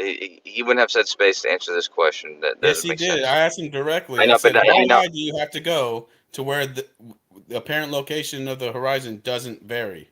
He said Right. space. That's not what I just said though. What I just said was about 100 feet up or higher, you can use standard refraction. Yeah, and you don't have to go Standard straight up. refraction is not. Yeah, standard refraction is not the is not saying that that's the location where it is. It's just Yeah, using a standard rate of Yeah. refraction. The best Okay, way is if got you had some way of taking drones and make some kind of arc from the observer position, a foot off the water, and make an arc that you can control with height, with the altitude, and make it so you go directly over that object. So you have 3 miles the object's away. You have a little more. You have a path that is going an arc up to over and stay at 3 miles all the way up to 3 miles high above the object. If you could make an arc like that, at the top of the arc, you'd have zero refraction looking down. And if you measured the refraction, this would be it could be done very easily, but it takes a lot of money to do it and very complex equipment. But then you come all the way down to the 3 mile spot on the shore and measure the refraction a foot off the ground. That would give you a very accurate prediction of refraction. Now you know what to save up for. Yeah, you need a drone that can have this kind of, these kind of measuring devices inside of it, and also be able to go 3 miles high. So, 15, 20, 16,000 feet, and plot this path, some kind of, the navigation control in that drone to be able to make a perfect arc or a near perfect arc to go from your first observation all the way to directly above it, where there is zero refraction looking down. Zero. You can get one of those drones at the Dollar Tree, right? The ones that can go 16,000 feet. Really? No, Zan. No, I don't even know where you would get a drone like that. But hey Zach, I wanted to run a test by you that and actually it's for everybody in here, but Johnny B brought this up. Out of all people, Johnny Oh B. my God, yeah, sure. Yeah, but he had this idea, and Curved was impressed by it, and I am also. So I've been thinking about it. But he was saying that you should use the GPs in celestial navigation and the almanac. Use all this information to map out the Earth, right? Like you use celestial navigation and the almanac information to actually try to make a flat Earth map, or whatever map came from it. You see what I'm saying? Right. Didn't they? Were they I'm I don't know if I was listening. Where they were talking about the spherical excess in doing that as well, or is that something else I was listening to? I don't know, that's probably something totally different. But yeah, this because Johnny came up with it, and I'm trying to brainstorm like how to execute something like that. I said it to the Globus some time ago. Like you can put the GPS of the stars on a surface and measure the distance between them and things. and those would form a sphere. I mean, I think you can just do it on Google Earth. Well, I'm in the process of I might even be buying a sextant, but I'm in the process of studying the almanac and the way that you gotta use the data from there. Doesn't the It's not almanac really give you intuitive. the coordinates? Kind of, not really.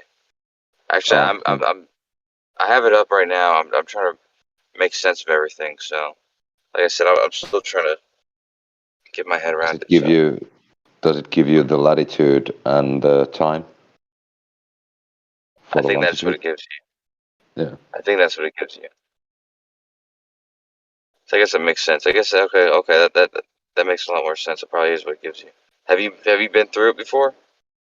No, I mean, my logic just says that if you know GPs for stars at a given moment, then you have to know the distance between those GPs. And you can So just plot them on a surface. GHA, I forget what that is, but it has to do with the time. I think you're right, the time of the longitude. So I forget what GHA is. I gotta remember what that is, but something to do with the longitude. And the declination is the. What number do you have for the GHS in some star or GP? For the sun? No, for any star. Oh, for if any you have star. the, Okay, hold on. the GHS. Yeah. Like if it's 2 point. Oh, something. there's also an SHA. What's SHA? Regardless. Yeah. I don't know. Something else. Either way, so this is different, but for SHA, for let's call it Rigel, it's got 281 degrees. The declination -8. The declination is just its relationship to the equator. Pretty sure. Yeah. So it's like a latitude, basically. But how many degrees was it? Well, these are all of these are high numbers. Well, no, there's a 13 degree one, but this 357 is the big So I guess this is something to do with longitude, I think. Yeah, I think that might be longitude. Yeah, the SHA and GHA. I don't know if they started from like the Greenwich. Yeah, that's what the GHA is. Is Greenwich, something. So let me look at it. Could it be Greenwich horizontal altitude or something? I don't know. Yeah, maybe. Let me see. But yeah, I didn't want to. I think it's just exciting. Maybe we can brainstorm and figure out a good way to execute this. Because I don't know. I mean, especially if flat earthers get involved in it. I mean, ultimately, that would be a neat way and a pretty useful way to map out a place that we claim isn't mapped out. Because if they're using it to navigate, then the locations have to be correct, right? Yeah, I mean, that's why I think it is a globe. But then they'll say that no, they don't use that to navigate. They use ground-based, blah blah blah, and they're all lying, and so it's pretty moot. Okay. All right, so that's what it is. Greenwich hour angle. Yeah, hour angle, yeah. Okay, so then what is SHA? I think solar hour angle, or maybe. I mean, could be, but where do you get the latitude from? That's in the declination. Those are the two numbers I give you. They give you the declination. They give you one of those. Oh yeah. Okay, again, sorry. Okay, so SHA is this sidereal hour angle. So it's angular distance west of the vernal equinox, generally measured in degrees. Okay. Anyway. I don't think So it wouldn't hurt you get a lot of. Sure. Oh, go ahead. Yeah, I don't think a lot of flat earthers would be in on this because I mean, if they use those GPs, they already have a problem. Why do you say that? Well, because I mean, they would have to agree with those GPs for them to use those, and we know the distance between the GPs on the surface. Yeah, you're saying the math to get the distance to the GP, the 60 times the angle? Or what are you saying? Which part are you saying? It's like having them use the fucking coordinate systems that we have, and the distance between longitude lines gets less and less when you leave the equator either side. So Yeah, but that's the thing though, is I think when you're executing a celestial navigation thing, I don't know if you necessarily, like, even though you're using these numbers, it's just the same longitude and latitude, but everybody already uses that. It doesn't inherently tell you that they're getting closer north and south of the equator. But that's what I'm saying. Doing something like this and mapping it out would show you that. But I think that's a good way for people to become intimately, intimately involved with these almanacs and these distances and coordinates. Just because I was thinking it's such a lazy claim. They say that they can't verify distances, but if you did something like this, you would easily verify distances, like a bunch of them. one thing that would be an interesting thing to do would be to get someone at the equator, someone in, I don't know, maybe Australia, and then someone at as high north as Australia is south from the equator, and just measure the angles to the sun. So if you get the sort of same angles in Australia and north, that would not work well on a flat Earth, but it would work well on a globe. I did that. I think it would work well on a flat Earth, though. Well, no, because if you do it at the equinox, you have a further distance from the sun to Australia than you have to the point in the north on the flat Earth. You mean the equinox at solar noon? Yeah, just the equinox. Okay, so I mean, not yeah, just you're at solar right. noon. You can take it 3 No, at hours solar later. noon. At solar noon. Yeah, at solar noon Yeah, it solar wouldn't noon work. it's Like, same. it would work. Yeah. Yeah, exactly. But Yeah, you're it right. would Yeah, be. any other time you should expect a difference. Yeah, on a flat Earth, but on a globe you would not. That's a good point, man. Good point. Also, doesn't the sun travel at 15 degrees per hour at the equator if you measure the angle to it? I mean, it measures 15 degrees per hour at any point in the sky. Oh, but you're saying across the equator? Yeah, it measures 15 degrees per hour every time it travels. Yeah. So after. So wait, what do you mean? I was just wondering. No, it can't be.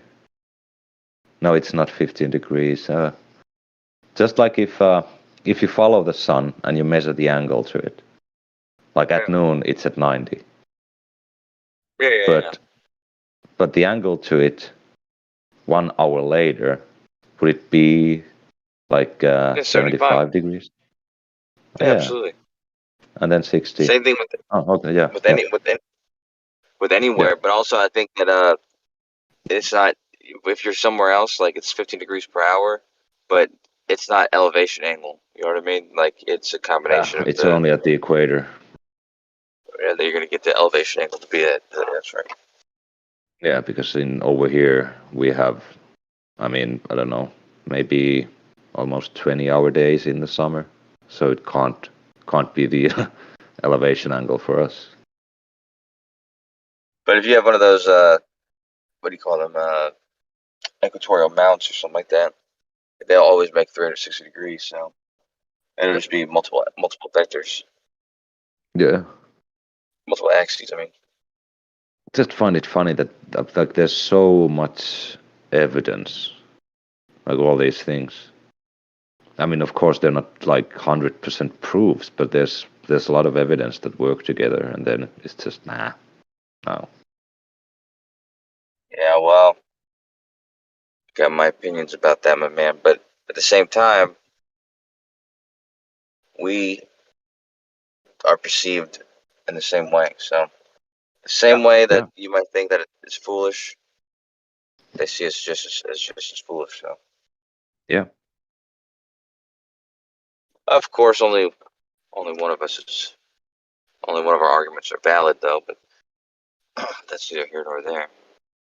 But our arguments are valid for different reasons. Because of our arguments are valid because of the evidence and the cooperation, like you said. Whereas their evidence or their claim is, obvious to them because of, well, just because of the conclusion they've already come to. But to them, it seems obvious. I think they might work backwards. They start with the conclusion and then fit evidence to the conclusion. But isn't it amazing how much traction this whole, all these little things, I don't know if it all came from Quantum Eraser or what, but the apparent horizon, the apparent of not what you see. So it's basically a lie. It's fake. And that just is the answer for everything. Yeah, we were arguing about that in Gems today.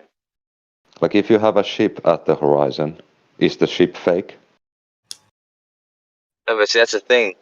Apparent and real aren't mutually exclusive. That's what I was trying to say in Gems. Apparent Just doesn't like the mean ship. that it's not real at all. It just means that you can see it. Anything you see is the way you apparent. see something. Yeah. Yeah. So that's the definition. Yeah, so you can be seeing something that is also real. That's why I'm going more toward this measurement of the apparent, the change in the appearance for a given, and not the horizon, because the horizon makes it, because you still have a horizon looming even across the atmosphere as you go up in altitude, because the horizon is constantly going further and further away. So this angle of incidence based on curve still is a problem. That's why you get a fixed point to something, and like measure a boat or the oil rig, so they're not moving. You know how far they are, and just get the angle result of your measurement for level versus level, and see how it changes as you go up in altitude, and then take it on multiple days, and eventually you can plot out what the refraction is. You'll say it goes up as you go down because the refraction is greater when you go down.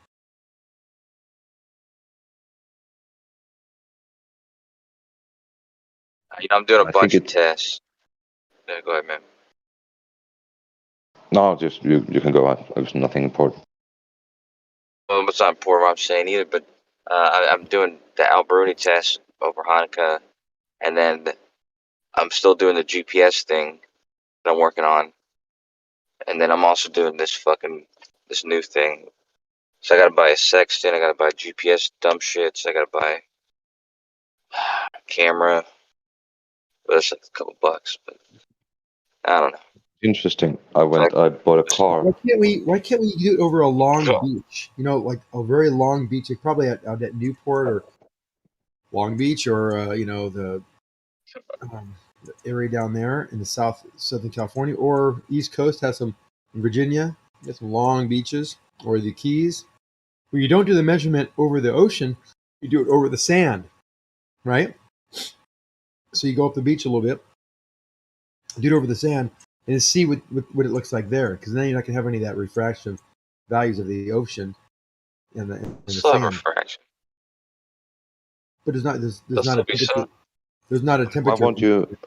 Why would you not go to salt flats then? The salt flats? Yeah. Yeah, you can do it there too. That's because it's not perfectly flat, and they're going to say, "Oh, because the salt is eroded away and it's not perfectly flat." Or I don't know what they're going to say. But yeah, the salt flats. It's more flat than the beach. Yeah. But then you're going to have sinking refraction because of the fact that it's so cold on the surface. No, but that's what. Isn't hot sand going to give you refraction too? It's the same thing. I think anything close to the surface. Anything close to the surface like that. Good on a cloudy day where the sand surface is actually the same as ambient, then you know that it's not. That can't be a factor. Actually, how much would a laser that you can actually do a laser experiment with? How much do those cost? Well, the one they got for FE core was. They're pretty I expensive. heard 30,000, and I heard 20,000. Jeez. But that's why I'm doing the GPS, dude, because GPS RTK or GPS differential, whatever, is superior to lasers. So Yeah, but they don't accept it. yeah, but they don't accept lasers either. They're gonna, you know, Sometimes. yeah, it just depends on what the conclusion is. When FE Core did it, they literally confirmed the globe, and then lied about seeing it or measuring it on whatever the last day. But they literally measured the globe the whole time, and they use that entire event as proof that it was the flat Earth. Human Sheeple even said that when he was there, he said that he had no choice. That he was depressed because he basically thought it was a globe. He was about to be a glober again. It wasn't until the last day that they saw the light at the other end. But wouldn't that be damning? Like if they shot it across the lake, they could not see it hit the target, so they shot it at a building instead, and it's hitting the building, as Human Sheeple was saying. It hits the building, and they see it on the 5th floor, the 4th floor, the 3rd floor, and then it doesn't reach the 2nd floor. Like they keep going down, it doesn't reach the 2nd floor. They move it back up, and it's above the 3rd floor. That's right. That's a So- good one too. That's why I like that one. It's like confirming the globe. Right. You're building the building. But I think go along the beach with a laser too at night. Do it at night. So you can see the laser. It's over 3 miles on some straight beach, 3 miles long. You're not over the water, over the sand. Sand is the same temperature as the air, and then you see what you see, and you see that you're perfectly level, and that laser hits super, 12 feet, 20 feet high on the target. They've already done that. I'm just telling you, I mean, lasers, they may be fun, cool, play with and stuff, but like I said, the GPS is superior, and Well, they still think GPS is cellular too, so that's another problem. I'll go ahead and whenever people bring that up, I just say, go for it, dude. They can be whatever you want it to be. The point is that it's giving you accurate positions. As long as it's giving you accurate positions, then who cares where it's coming from? For the purpose of this test, I mean. On your Fundy globe model, using your fake, contrived, assumed from the consequence R value. Well, a lot of people are claiming that it's referencing the globe. What was that? Yeah, what up, man? What up, Coach Show? Oh, what's up, Yusuf? What's up, Yeah, Yusuf? I was just laughing because Zanuck was doing the impression so good. Zach sounds tired like me. Oh, it's great though. I'm exhausted. Had to play football with all my friends. Our annual 35th anniversary football game on Thanksgiving. Nice. Did the Raiders win last night, or the Cowboys? Raiders, The man. Raiders pulled it off, man. That was a great won? game. That was a great Yeah. game, dude. No shit. Fantastic No game. shit, dude. Dude, 'Cause I'm a Raiders overtime. fan this year. Overtime. Overtime. Yeah.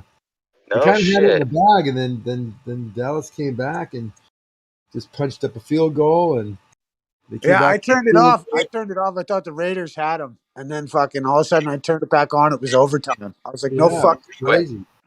They probably Wait, should the have taken Raiders lost? They probably should have taken that penalty and taken the inches, and then got a touchdown. I missed at it. the end of it. Are you talking about at the very end there? Toward the end, there was a penalty. I think it was a illegal formation or something when they kicked the field goal. They missed it. Yeah. It bounced off they actually bounced off, but that's because they were offsides. It was offsides, and they That's didn't 'cause take of Coriolis. the penalty. They didn't take the penalty. They shot the 3 points. The Coriolis said exactly. Totally, Coach Show. And then they took that. Was that it? No, I thought it was something where they had the 3 points already. If they took the penalty, they would lose the 3 points. They would move toward the first down marker, but only be like inches from there, and they didn't want to take a chance of. And then they end up with nothing. That would actually have been a problem. I was like, who won the game? Because I can't Raiders tell. won. Raiders won. This is a great over. Oh, the Raiders won. Oh, Yeah, yeah. okay. Field goals. That's what's up, though. That's 30 minutes of the game was all field goals. Yeah, dude, I'm a Raiders fan this year. Oh yeah, it's love to see them do well finally. They had a good team last couple of years, but now they finally have it going. Cars firing off all cylinders. Have you heard about their team though? They have like a whole bunch of fun. They had great Isn't there like a murder? players. We've had great players. They just couldn't put anything together over the last couple of years. Now they got some. Now they get the great players, and they're in like a routine now. Cars I'm healthy. saying- Yeah, I hope you guys are back. I hope you guys are around in 20. I'll be right back. Bless. I'll say it, Mr. Houston, but isn't there a guy on the team who's killed somebody recently? Oh yeah, the guy ran over something. What's his name? I can't remember his name, but yeah, he's done. Yeah, he's over with. Manslaughter. And didn't they fire the coach? Yep. They've had There's those one other thing. but they got so much speed and Carr's healthy. He's a stud. And now they got a game plan. They got a better offense. It's programmed now. It's like they're actually rolling. You know, they're not Super Bowl bound, but at least they're a good team. I like the fact that they're a good It might team. be Super Bowl bound.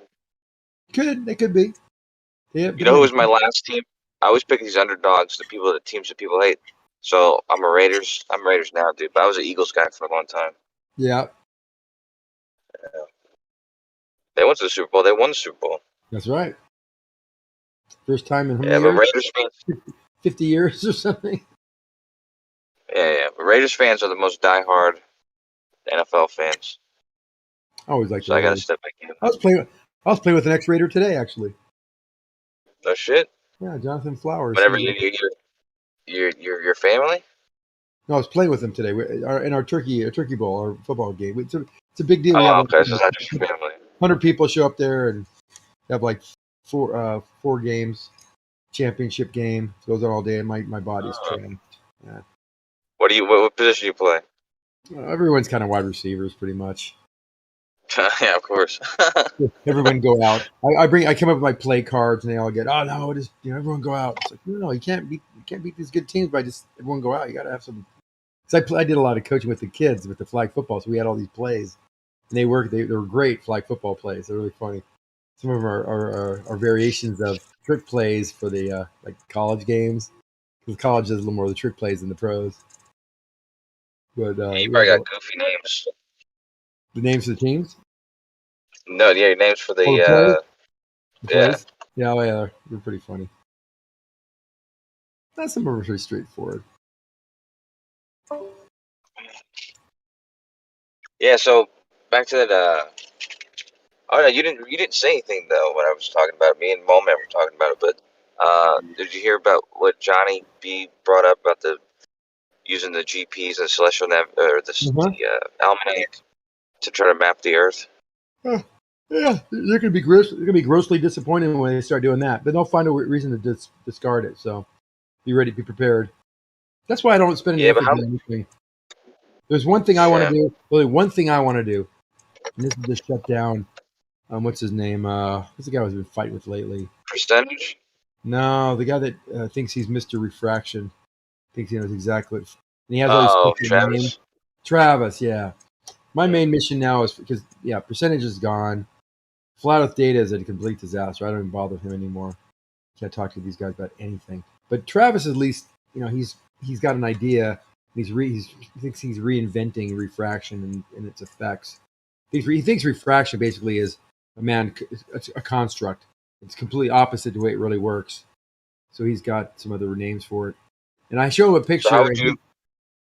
Well, my picture I give him is the answer, but he denies it. He says, because there are pictures like it where this sailboat, because sailboats have a sail that kind of comes down at an angle, and then at the mid sail it starts angling back down to the hull, and that's refraction will do that. There's a layer of like this miraging, like an infrared mirage, that'll make it do that. Well, my picture isn't that. My picture is a boat that's well before this refractive band. It's hidden. The boat is hidden by the horizon, and this is really, it's only 5-6 miles away, and beyond it, 12 to 18 miles away, is San Francisco. This is looking across the bay, so the water's fairly flat, not a lot of chop, and you can totally see the buildings completely, inferior miraged. He thinks the ship in front of me is in that band. That's why it's hidden, because it's hiding the ship and it's hiding the horizon too. They go, no. I told him I stood up and I could see the hull. The mirage is still in the background for the city. No, you're full of shit. You didn't see that. You're lying. So that's my mission to take that picture again. So. Well, I've been working on these pictures. Oh shit! I've been working on these pictures here. I'm still working on them, so I'm trying to show, because there's a claim, about how perspective works. For some reason, that if you're lowered to the ground, the lower part of the building is going to smush.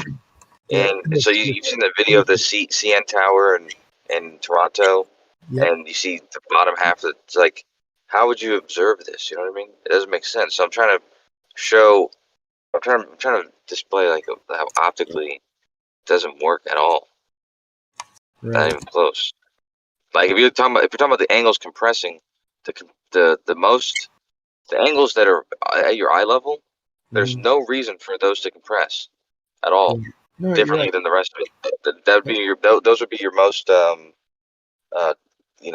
angles or the sizes you could be the most confident about, like the least compressed. Why can't you take those measurements up higher and look at where the level is on those buildings? If level is 3 floors down, then it's loomed up, or vice versa. 3 floors up, rather. It's basically, it's either sunk, sinking, or the Earth is curved. What the hell is this that you posted? So that's the boat. So it shows that the buildings in the background are 12 miles away. That boat is like 6 miles away, 5 miles away. And that sail that's a isn't. boat? Yeah, that's a sail.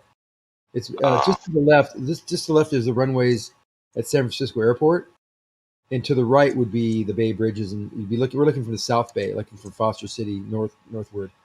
But anyway, it's only like distances. It's true. I plotted. I showed a picture of where this is on the map. But that sailboat, that actually is the sail, and the sail beneath it is the sail, and the water line is the water line. It's not being covered by anything. The mirage is way far away. It's 12 miles away. So if I stood up, because I was right on the water there, maybe 3-4 feet. If I stood up, I could see the hull. And I stood up on the stairs next to me. It was a 2-story yacht, but you still see the mirage beneath it and behind it.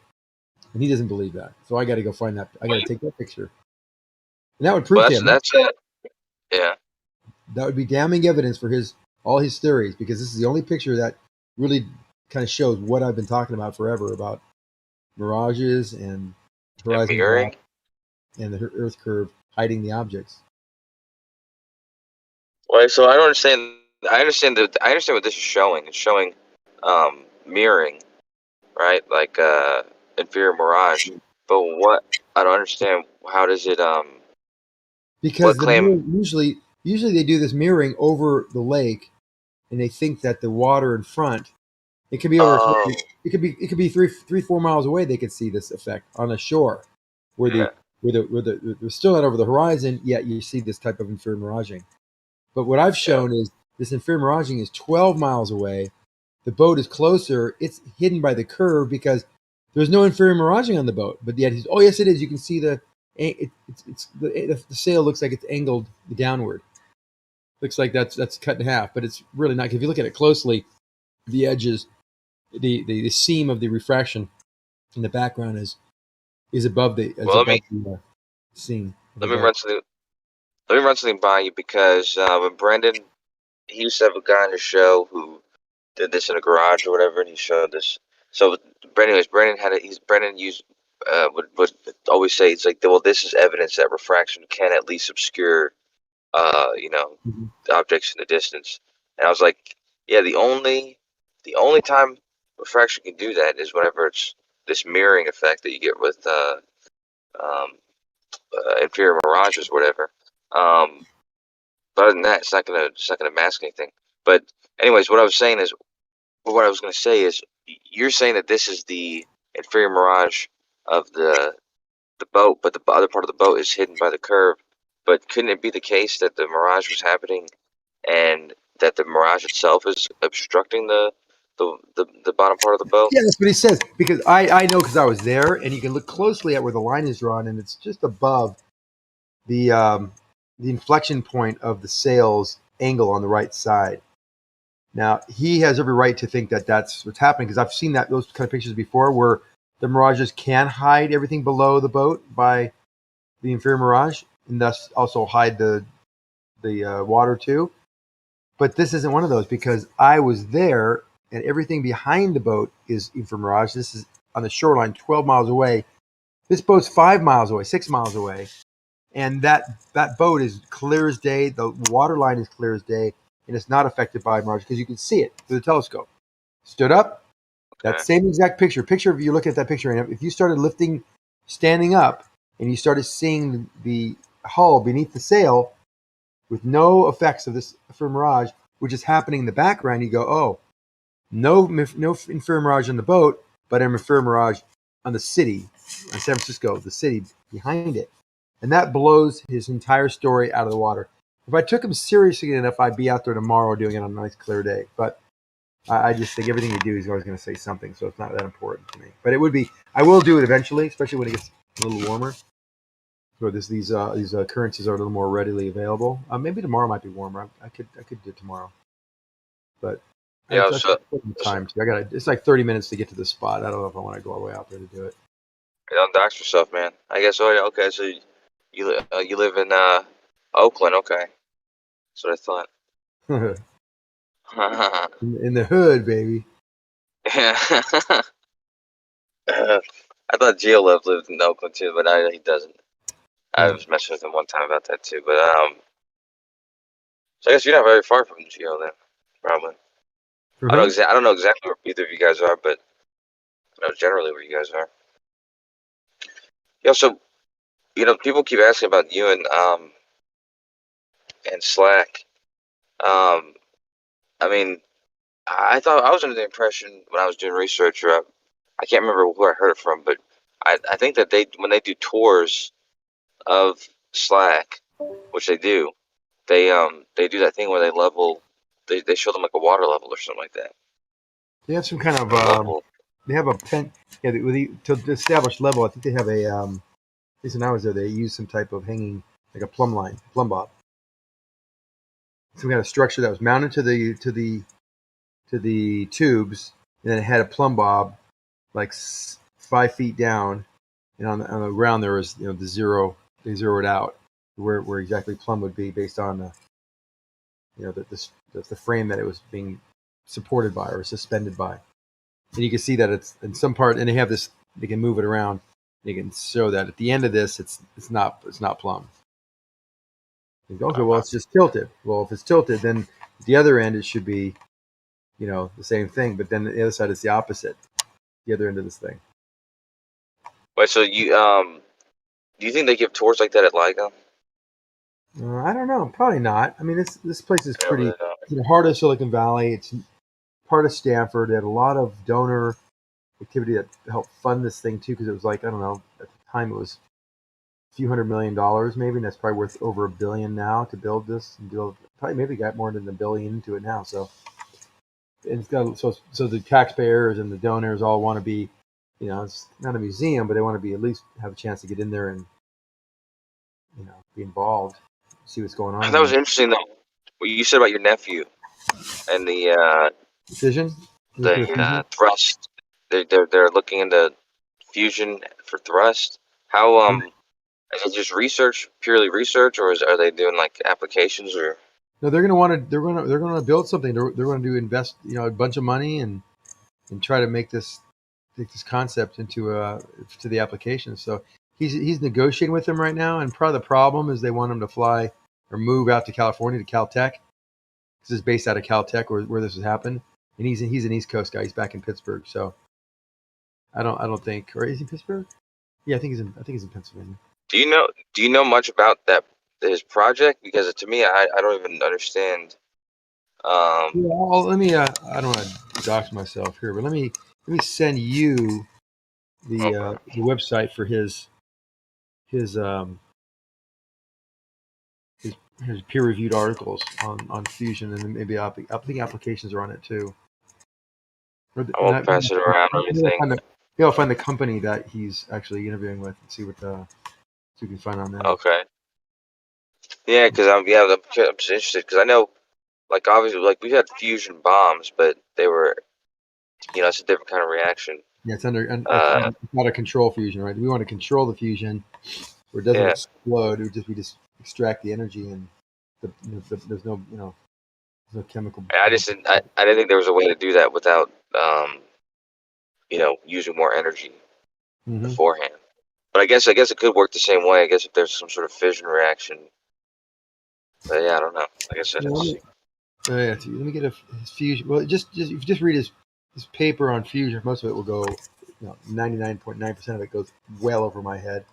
But you get the kind of flavor of what he's doing, and you kind of go, "Oh wow, this is pretty amazing." There's people that are just flipping smart about, not only just intelligent wise, but about this certain topic. It gives me confidence, hope in humanity that we'll be able to figure this out someday. But the fusion reaction, fusion thrusters are something a little different, a little more down. Yeah, like because to me it seems more likely that you would have a fusion energy reactor before you would have a fusion thruster. I would think, but I don't know. Well, they're using it seems like yeah, go ahead. If you have a fusion thruster, it would seem like you have a lot more control, and you're obviously having an efficient. I mean, otherwise you would be using it if it wasn't efficient. And if you had that, then it seems like you could do a fusion reactor pretty easy. Yeah, I can't answer that. It's just, like I said, it's way over my comprehension. Well, that's exciting stuff, though, for sure. Yeah, it's pretty cool. I'll have to, Sander. Let's see.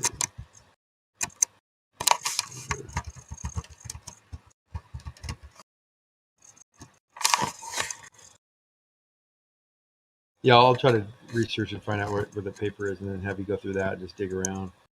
It is pretty interesting physics. Hope they Dude, what the hell is this? Somebody just sent me some weird shit. I think this is PMAR's ass.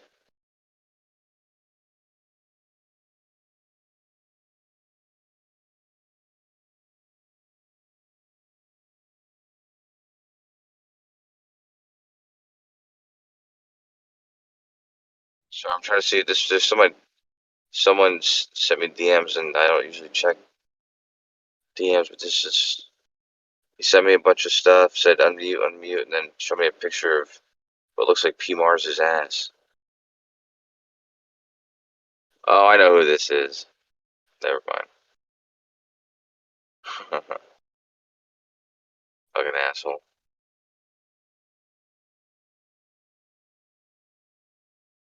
Is he in here right now? No, he's not. Anyway, I gotta see if my girlfriend's door is unlocked. Give me a second. She's the biggest pain in the ass.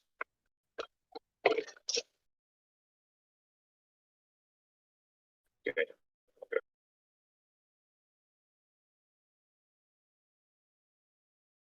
This would be great. You still there? Go, is she there? No. Is she doing?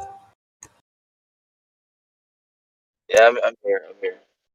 So we could give this to not Grim, but the other knucklehead, Dice Low. This almost sounds like something out of Uncle Fester's Bible, right? Listen to this. Magnetized plasma jets are generally modeled as magnetic flux tubes filled with flowing plasma governed by magno-hydrodynamics, MHD. Recent theoretical work has outlined a more fundamental approach based on flux tubes of canonical vorticity, where canonical vorticity is defined as circulation of a species' conical momentum. Dude, this is like right out of his. So this is real and his shit is fake. It really is, dude. But I mean, but Grim's into this shit too, dude. Listen to this. This approach extends the concept of magnetic flux tube evolution to include the effects of fine particle momentum and enables visualization of the topology of plasma jets in regimes beyond MHD. MHD is the magno-hydrodynamics. Under the appropriate conditions, this framework suggests how to form and drive staple collimated plasma jets with very long aspect ratios To explore this possibility of triple electrode planar plasma guns, has been designed to produce helical shear flows in a driven magnetized plasma jet. This is it, by the way. I found the What? fusion jet. Where, I'll send where's this. the fusion come into this though?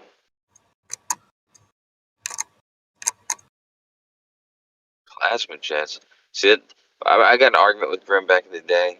I think you might have been in that argument too, but we were arguing about something about, what do you say, like magnetic ropes or something like that from the sun. I was like, what are you talking about? But it turns out like there was some truth to it. I forget now what it was, but I think that's what it was. Magnetic. This isn't. Yeah, this isn't. This isn't the fusion, but it is something. I'm going to send it to you real quick. You can look at it. You get a good laugh. You could probably pull this out as legitimate high tech talk that we don't understand by someone that actually knows what they're talking about, rather than someone who's just freaking clown. Well, I'm curious. Can you say, because I know you didn't want to dox him so much, but could you say like what is the general regime or focus of his the company he works with? Right like now, it's not just fusion. It's like it sounds like it's a bunch of stuff. it's mostly it's all plasma physics and mainly working on fusion reactors. That's his main. This is the actual. I gave you the whole thing, so it's got his name in there and everything, but just don't give anyone else that. Well, I got you. There's that one fuser, like the fuser. Have you seen those? Like the people make them at their house. The fuser? Fuser? Yeah, it's a fuser. It's just basically like a plasma containment setup. I'll show you one. Hold on. Give me a second.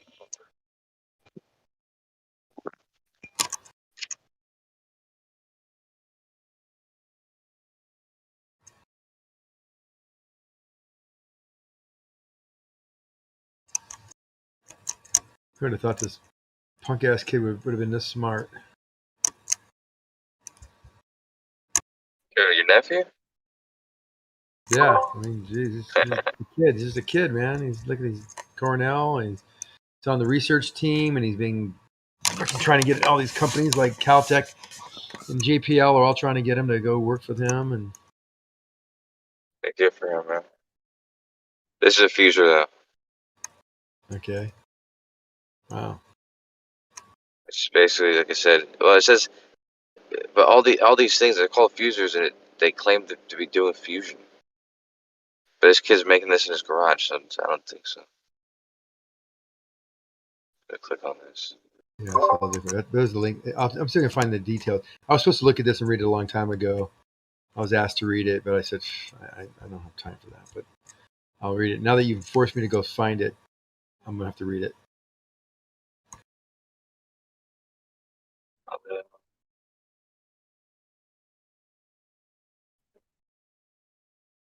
Hold on. So it says you can achieve fusion with this, but it's not enough to generate electricity.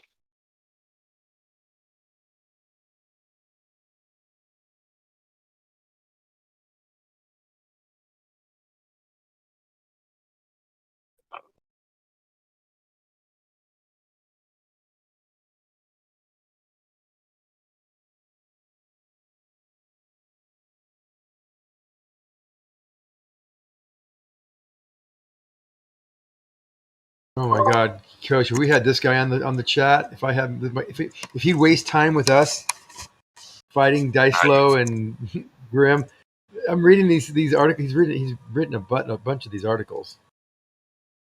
He's using that same language, huh? Oh my God, some of this stuff is hilarious. Hey, maybe he's Electric Universe. Listen,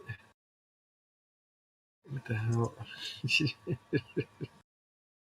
I'm reading it dressed. It's just hilarious to read this because it reminds me of Dicelo and his like rants. Astrophysical jets are collimated high-speed outflows observed from natural features of celestial objects that spin and accrete matter. From protoplanetary nebulae and young stellar objects to active galactic nuclei, common features suggest that universal mechanism may lead to the remarkable straightness observed in many jets. This is the shit that Grim talks about, man. Yeah, he's using their speech patterns and the use of large words in series. But the Isolists make shit up though, because he says about He's reading it from Fester's. yeah, bro. He's reading it from Fester's. Ken Wheeler. Yeah. Yeah, but yeah, because I mean, Grim talks about stuff that is kind of on the fringe, but also is also it comes out to be true. Like when they talk about because it sounds like that's what he was just talking about how galaxies that have like an interconnected. Is that what it say? What did it say about galaxies? Or galactic? Galactic nebulae. Galactic nebulae. Galactic nebulae. That sounds like. What is that? It's like a giant nebula. Nebulae would be a nebulous galactic nebula. Just But nebulae. a galactic one sounds like a baby galaxy. What was that again? That's cool, man. It'd be cool to do what he does. He's like doing astrophysics, quantum physics, nuclear physics. The Mochi device is a new pulse-powered plasma experiment designed to produce long, collimated, stable magnetized plasma jets when set up in the lab jet configuration. Lab jet configuration aims at stimulating an astrophysical jet in the laboratory by mimicking the accretion disk threaded by a poloidal magnetic field. Oh, there's another word he hasn't used before. Poloidal. Can't remember that one. In concentric planar electrodes. now, whenever someone talks technical, I start laughing because all I can think about is die slow. What's he always say? He always says, what is it? The space. I heard the space he says. Not vector space or. No, what does he say? He says counter space. Counter space. Yeah, counter space. Yeah, what the fuck is counter space? Knuckle. Just complete, utter knuckleheadedness. But he holds his own. Yeah, he can rattle off the nonsense for as long as you let him hold the mic. I told Grim that Grim should set him straight, but because Grim's like the self-proclaimed and kind of rightfully so, like king of the Electric Universe. Mm-hmm. Like he probably knows more Electric Universe stuff than most people, or he stays up to date with it.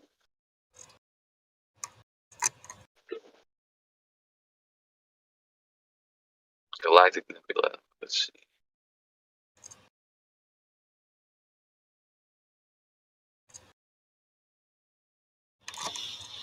Oh, okay.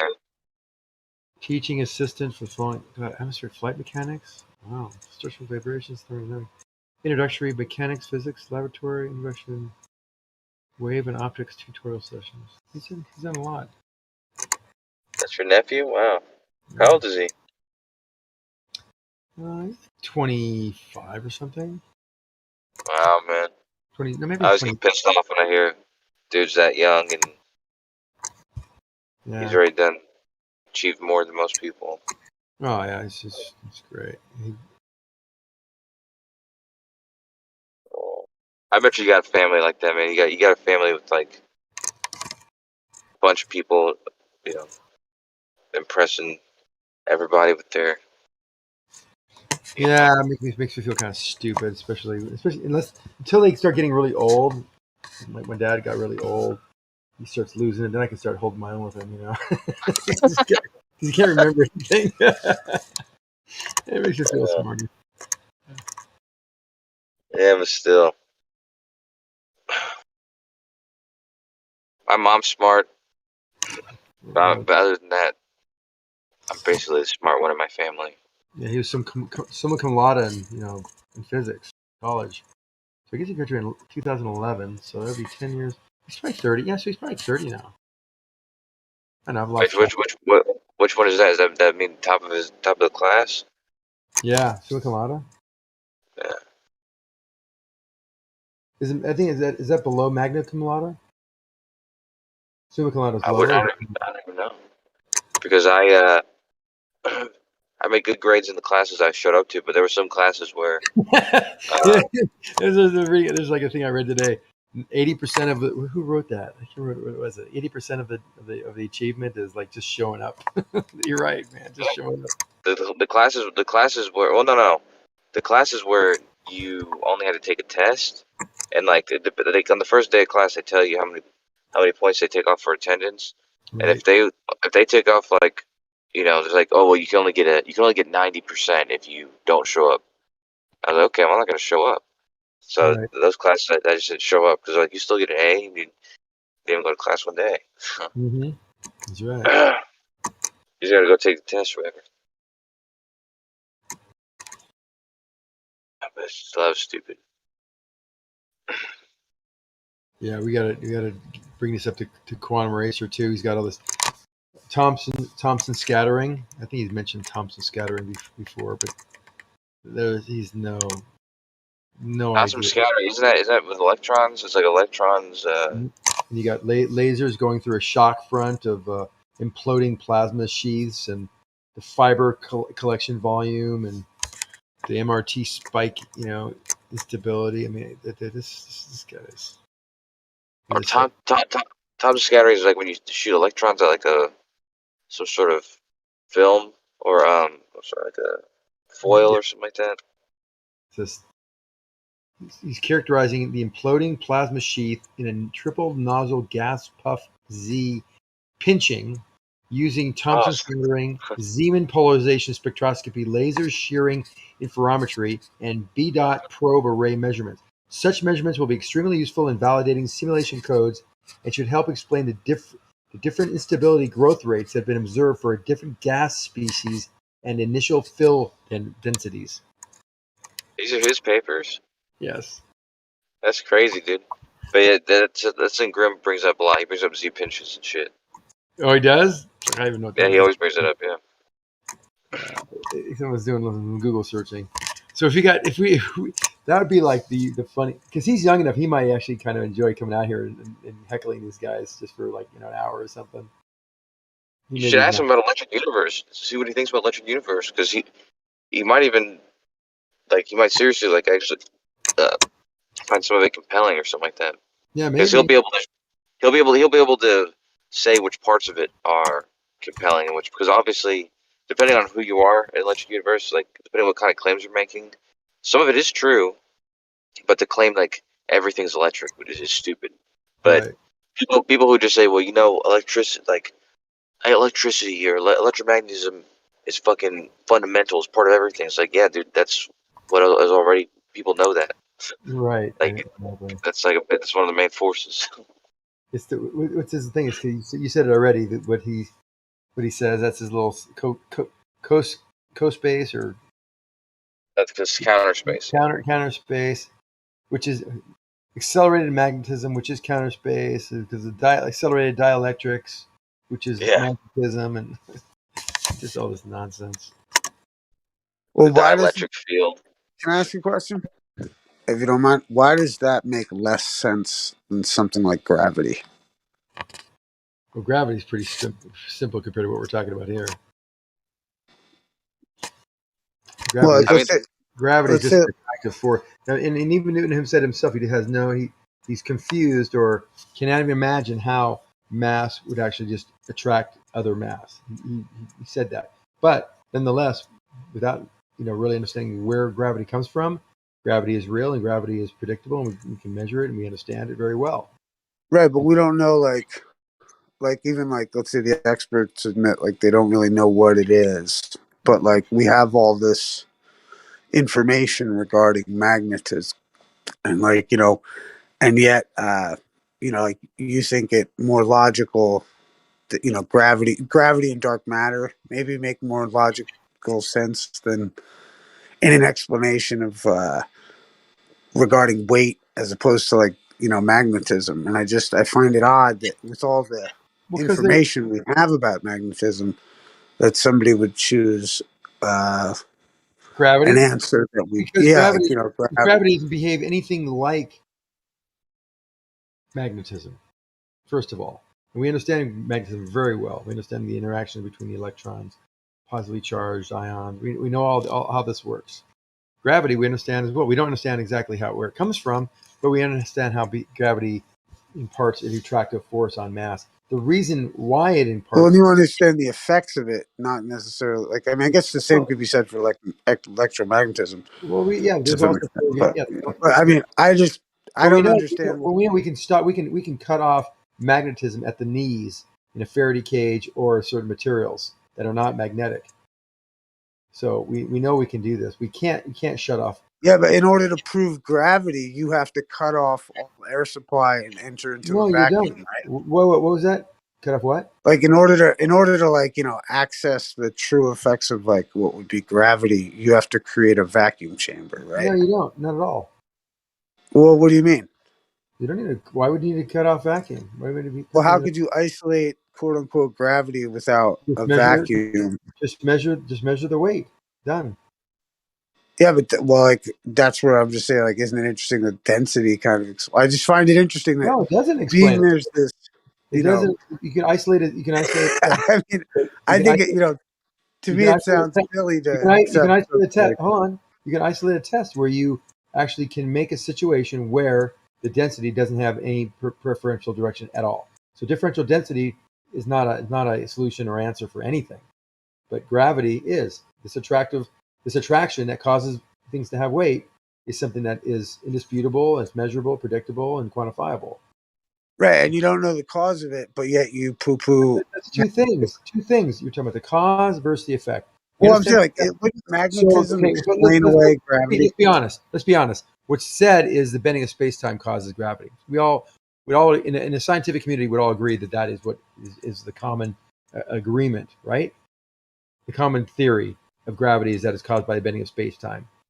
We don't know a lot about how that's possible or how that happened, but that's the theory.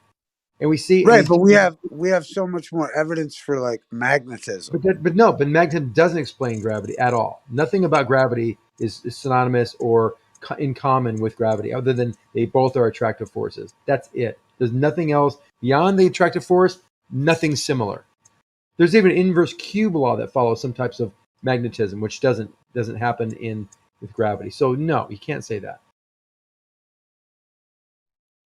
I mean, I think there could be maybe effects of gravity and like, let's say like things that are, or, magnetism and things that are, more magnetic than others would maybe have like, we could do more tests on that because we can test it versus, relying on the fabric of space-time, which just seems stupid to me.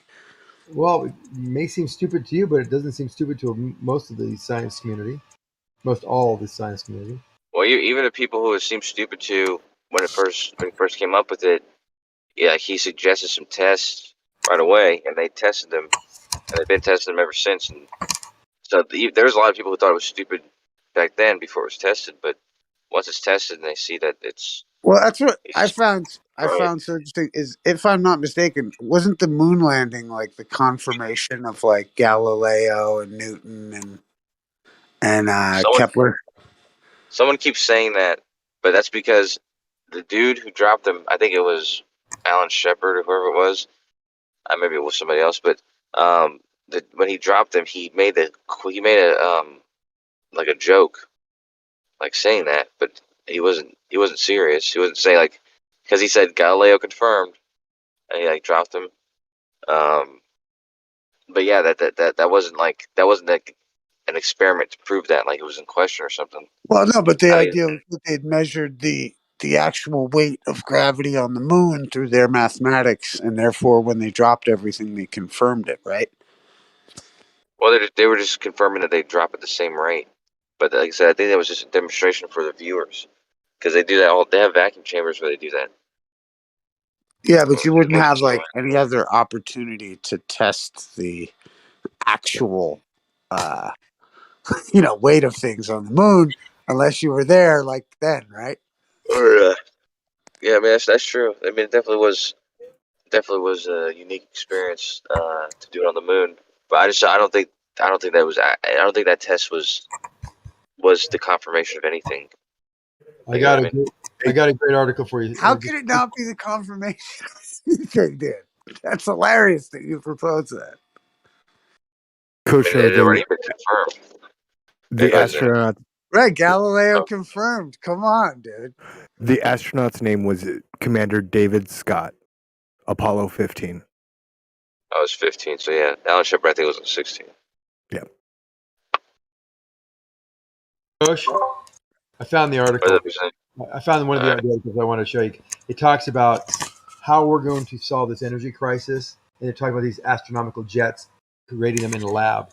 So it's about nuclear fission, fusion rather, and it talks about the comparison. You can read. This is actually a really good education at a high level of what's going on. Yeah, that's what's up, man.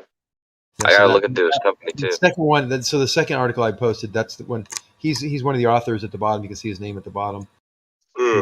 At University of Washington, the main professor was Sethavinoyoni. I can't pronounce his name. But he's Is he gonna basically be? Yeah. part of the Boeing Department of Aeronautics and Astronautics at University of Washington, Seattle, Washington, United States. You think he's gonna get his PhD? He already has his PhD. Oh, he does have a PhD. He's 25 yet. No, he's like 30 now. Yeah, he's like 30. Oh, okay. Still though, yeah, that's what's up, man. I gotta catch up.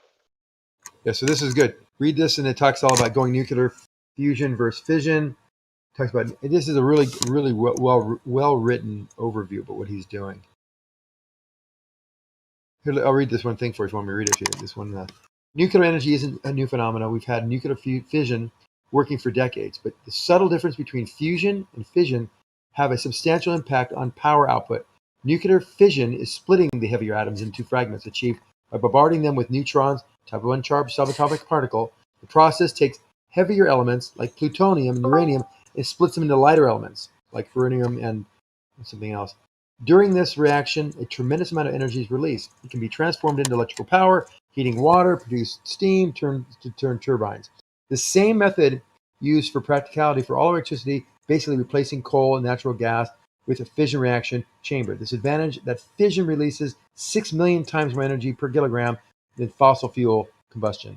Therefore, instead of consuming 3 million tons of coal per year, which produces 60,000 tons of carbon dioxide, this is the key, they say it's the key driver behind climate change. I don't really agree with that. Into the atmosphere, a typical power plant would only consume 250 tons of uranium, which releases no carbon dioxide and produces 60 tons of dangerous radioactive waste. Then you talk Yeah, about but they'll eventually learn. Now fusion, on the other hand, does the opposite. It takes very light elements such as hydrogen and transforms it into heavier elements such as helium by subjecting them to extremely high temperatures and pressures in an attempt to mimic the conditions at the center of stars like the sun. The advantage is that fusion produces 4 times more energy than fission per kilogram, so even less fuel would be needed, and no direct radioactive waste or carbon dioxide is produced by only benign helium. They still got the problem of trying to get it to do fission with more energy output than input required, though, isn't it? Right, why that's they what these haven't guys. moved up, That's what the method he's working on. So, are sufficient to last. This is for hundreds of thousands of years. However, like you said, contrary to fission or fossil fuels, nuclear fusion provides vast amounts of energy to get it going. This can be likened to the process of lightning to match, where we need to put sufficient kinetic energy in the system by striking the match vigorously enough to get the heat of the match head until it begins burning on its own. If we don't strike it sufficiently, it only heats the match head. In fusion energy research, decades of scientific striking matches with the bigger and bigger machines, from a small university-sized experiment in the 1950s to the largest experiments in Europe, Japan, and US today, we've reached a point of break even when fusion energy output equals the heating energy output. So that's been the concern. We know what's something. You know what might be actually. It might, if this is true, what I'm about to say is true, then it would be a very sad truth. But you think about the nuclear fusion that we all know of, right, in the sun, right? There's a mechanism that's allowing for that. That this thing that we, like I said, we don't understand where it derives from, but we understand that it's going to work without, because it does two things. There's like orbits. Isn't the sun fission, not fusion, Kosher? Say what? Isn't the sun fission, not fusion? No, the sun's fusion. Fusion. Okay, no, I'm just asking. I wasn't sure. Oh no, yeah. The sun fuses. It's a supernova that's fission, isn't it? 'Cause that's why you get heavier elements. Well, yeah, Sorry. the supernova. Don't worry about it. Carry on. I'm going off down a rabbit trail. Carry on, mate. No, Sorry. but yeah, that's even crazier shit because they don't know how some of that shit gets formed because even a supernova can't form some of that other shit. Well, here's the thing to go after Dyslow with. So I'll skip ahead. You'll read this yourself, but I'm just kind of running through it real quick. It's very interesting.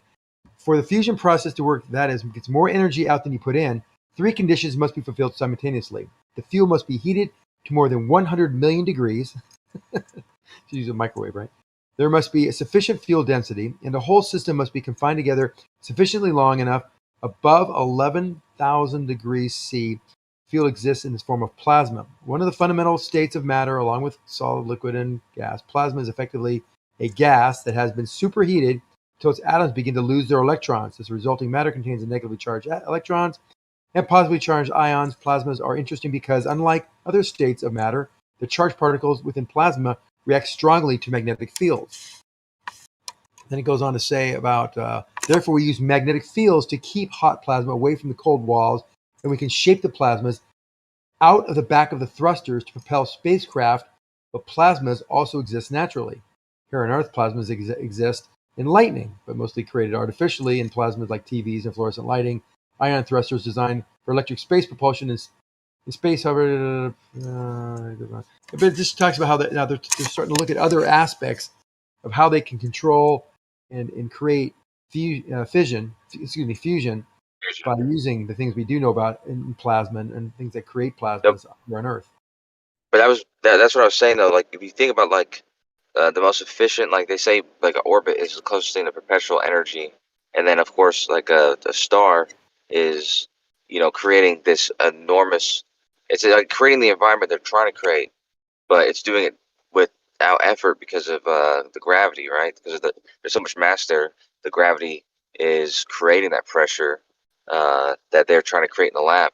And I'm just wondering if what if, like even on paper, like what if there isn't a way to what if you cannot possibly have an efficient way of doing it except for with gravity? You know what I mean? Like what if like a gravitational mass Well, that's is why like the only.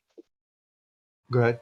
Sorry. No, I was just saying, what if that's the only way to do it efficiently? What if you can't even achieve it efficiently? No, but they're finding the reason why these in the cosmic realm they're seeing these jets, these astrophysical jets. They're fascinating with the astronomical features that they extend out for light years from a center of an accretion disk, right, in remarkable collimated beams. So that exact mechanism the cause of that is like unknown, yet they're knowing that the plasma flows interacting with magnetic fields play a critical role. And that's what they're trying to do. They're playing with these magnetic fields and how they can actually form and shape these plasma jets. And that gives them hope that they can get these reactions such that they can actually control it, keep it from the colder sides because it has to be so hot, and also force it into a collimated direction to be able to give thrust. That's probably what they started thinking about it. It's like if they can collimate it and make this ejection, this ejection so collimated and so straight, because we see this in the universe and we know why it happens, roughly why this happens. Why don't we try to simulate it here on Earth? And maybe we can use it for propulsion. So maybe they were talking about doing the reactors and like they got sidetracked, or rather than finishing the job, they're like already thinking about using it for, propelling spacecrafts. I don't know. I mean, it's crazy. Yeah, I mean, yeah, because the main researcher said something about where he works at. I mean, it's seems like legit. I mean, they already sell stuff to NASA. So, by the way, I bet you, I'm looking at the list of names. I bet you I know exactly which one is your nephew. I'm not gonna say it out loud. But was there 3 names there? Oh no, there's like 10 names. Oh, the key collaborators or the references? Key collaborators. Well, see, now you just confirmed it, then, dude. You just confirmed the one I was gonna guess. Yeah, I already knew who it was though, because I know you did. Yeah. But yeah. Well, we're friends. I don't have to worry about you coming to firebomb my house or something, so I'm not worried about No. Yeah, I mean, I'm not even worried about it like that. I know who it is because of. Yeah, I know. I know why you know. Yeah. I know everything. Yeah, You know all about me, and I know all about how you think and who you are. yeah. There you go. I know what you're thinking before you even think it. I'm like Quantum Racer. Yeah, well. Anyhow, so yeah, that's cool stuff, man. Good for him. Yeah, what a Was stud, that your man. sister? You got a sister or a brother or? Yeah, I got a stepbrother and a real brother, and yeah, those guys are doing good too. They're not too much in technology, not really super too high technology, networking and storage and industrial controls, kind of stuff I did a long time ago too. But I gave a ride to a dude the other night. He said he invented this fucking this entire framework for databases. And he says UML. I was like, okay. I pretend like I knew what it was because I told him I was a developer. But even though I looked it up, I still don't know what it is. But yeah, you he said invented it. UML. UML, yeah. Hmm. I looked it up and it didn't look. Well, a lot of these guys are going to Austin, man. Austin's just dragging so much technology and resources, people to that area, man. It's Yeah, from your neck of the woods, yeah. they're all coming from Silicon Valley and they're rolling out to Austin. Austin's like the new mecca. Yep. And it's because of the cost. Yeah, it just makes sense that the state knows how to run, the businesses. They're not making it unattractive to do business in your state, and the Yeah, but climate I keep hearing horror stories about the property tax. The property tax is extreme, in Texas.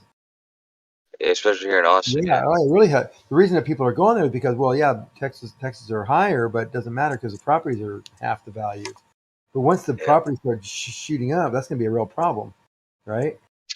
Well, I was talking to this lady the other night who works at the tax office, and she said, like, she would rather. I mean, it makes sense that she'd rather have a higher income tax than a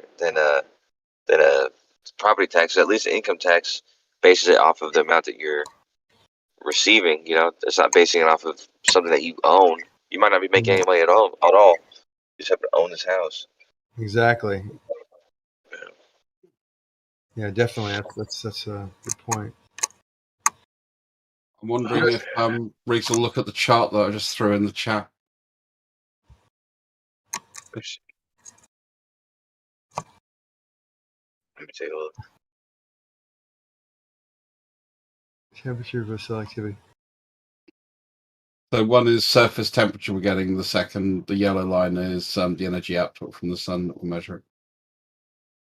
But that's not the only reason we get heating, because there's also something called there's a PDOs, and then match with clouds. That seems to match the temperature rises. So not only does the energy coming from the sun, but you have the cosmic rays, which we know help form clouds.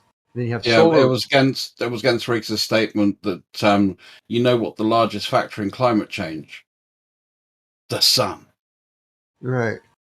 But what is solar air? Does that just basically mean solar? Radiance, how intense the sun is, and it goes through cycles too. But there's something, the solar rays and the cosmic rays are never really looked at in most of these discussions, and most of the guys really involved in studying other possible effects. We don't really know much about what causes climate to change. They start finding there's a huge correlation between cosmic rays and their role in creating clouds, and clouds having a negative feedback effect, and solar rays, which blow off the cosmic rays, so the clouds can't form. When the clouds can't form, we don't get shade, and when there's no shade, we tend to more energy hits the surface, basically. Right. So there's so much we should not be making conclusions right now because it's so far in its infancy. It's almost like when they're making conclusions in the 1800s about certain things that we've completely disproved now, right? Just start studying it. Don't do any rash. Don't make all these plans and get rid of fossil fuels, in 10 years before you understand what you're really doing first. That's all I kind of wish they would do, but they just I think the the impact of, I mean, especially gases like methane and carbon dioxide, we know that those are insulators.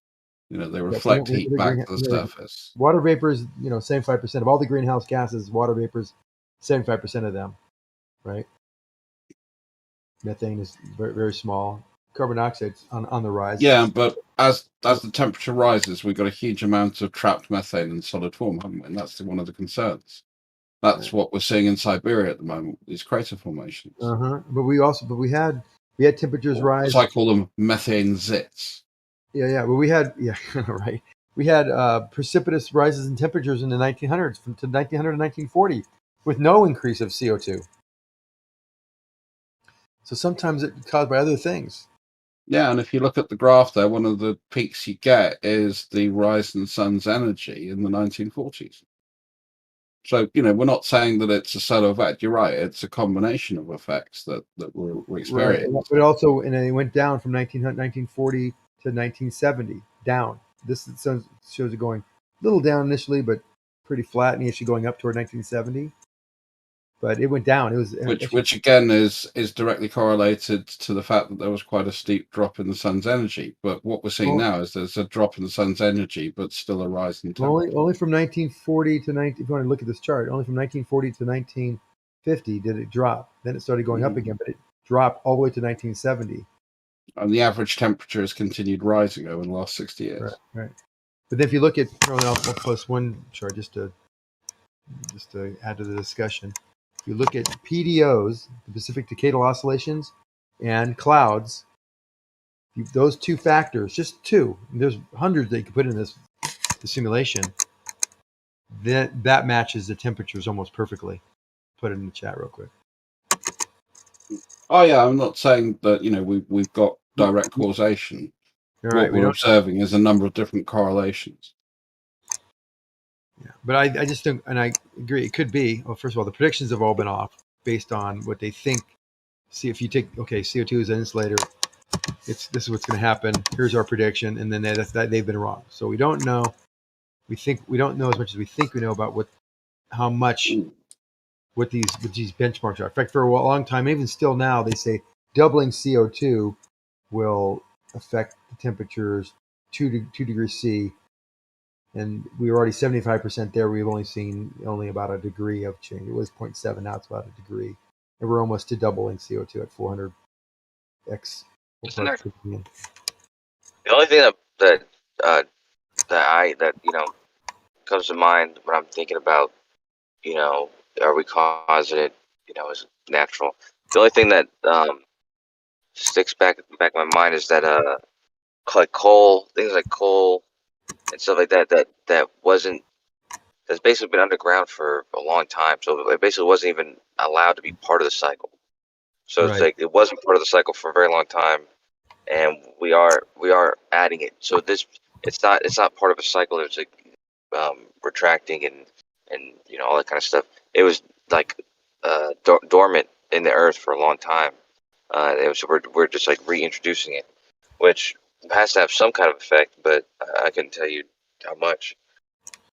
Well, there's a lot of things that hit our Earth, catastrophes, things caused by asteroids, whatever, that have changed our climate. I think drastic. Well, I mean, the extinction event is a good example.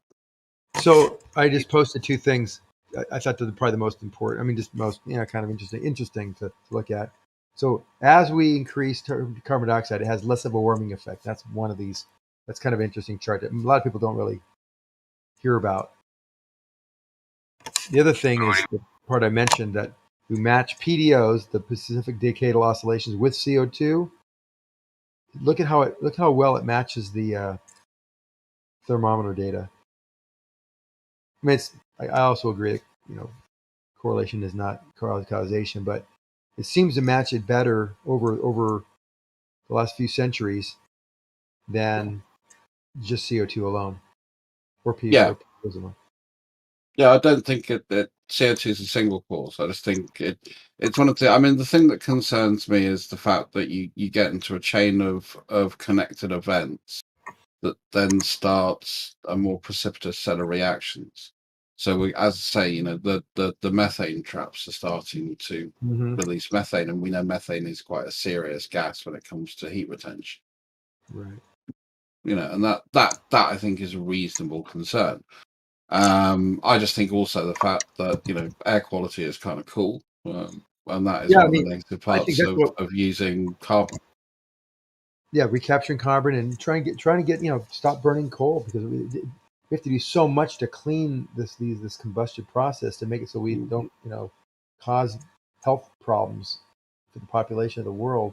So we should get off of it, no question about it. I think they're forcing it because it's like the in-fashion thing to do, and we're spending trillions of dollars to do this. I think it's just premature, especially the fact that it's not going. We know it's not going to do anything. It's kind of like drying off. Phyllis, you could probably maybe understand this analogy. It's like drying off a car. Your car's in the rain, and you want to dry it off. It's like it's getting wet. I got to keep it dry. Well, I can't do nothing, so go out there with this towel trying to wipe dry off a wet car. India and China aren't going to do anything, and they're not going to do anything for a while. So not that we should just give up. We should keep on investing in these technologies to try to get us off fossil fuels. But the way we're trying to accelerate it, especially with the countries that are participating in all these environmental climate accords, is a little bit wasteful. And the money could definitely be spent trying to bring some of these third world countries up into the modern era because of power. Cheap power is just the essence of success for these. I think China's going to have a different problem than fossil fuels, and that's actually drinking water. I mean, that's one of the studies that I've been looking at across a number of different countries. Well, have you seen videos of what they do with their trash alone? I mean, they're just dumping their garbage trucks, walk up to these rivers and just dump their garbage into rivers. Yummy.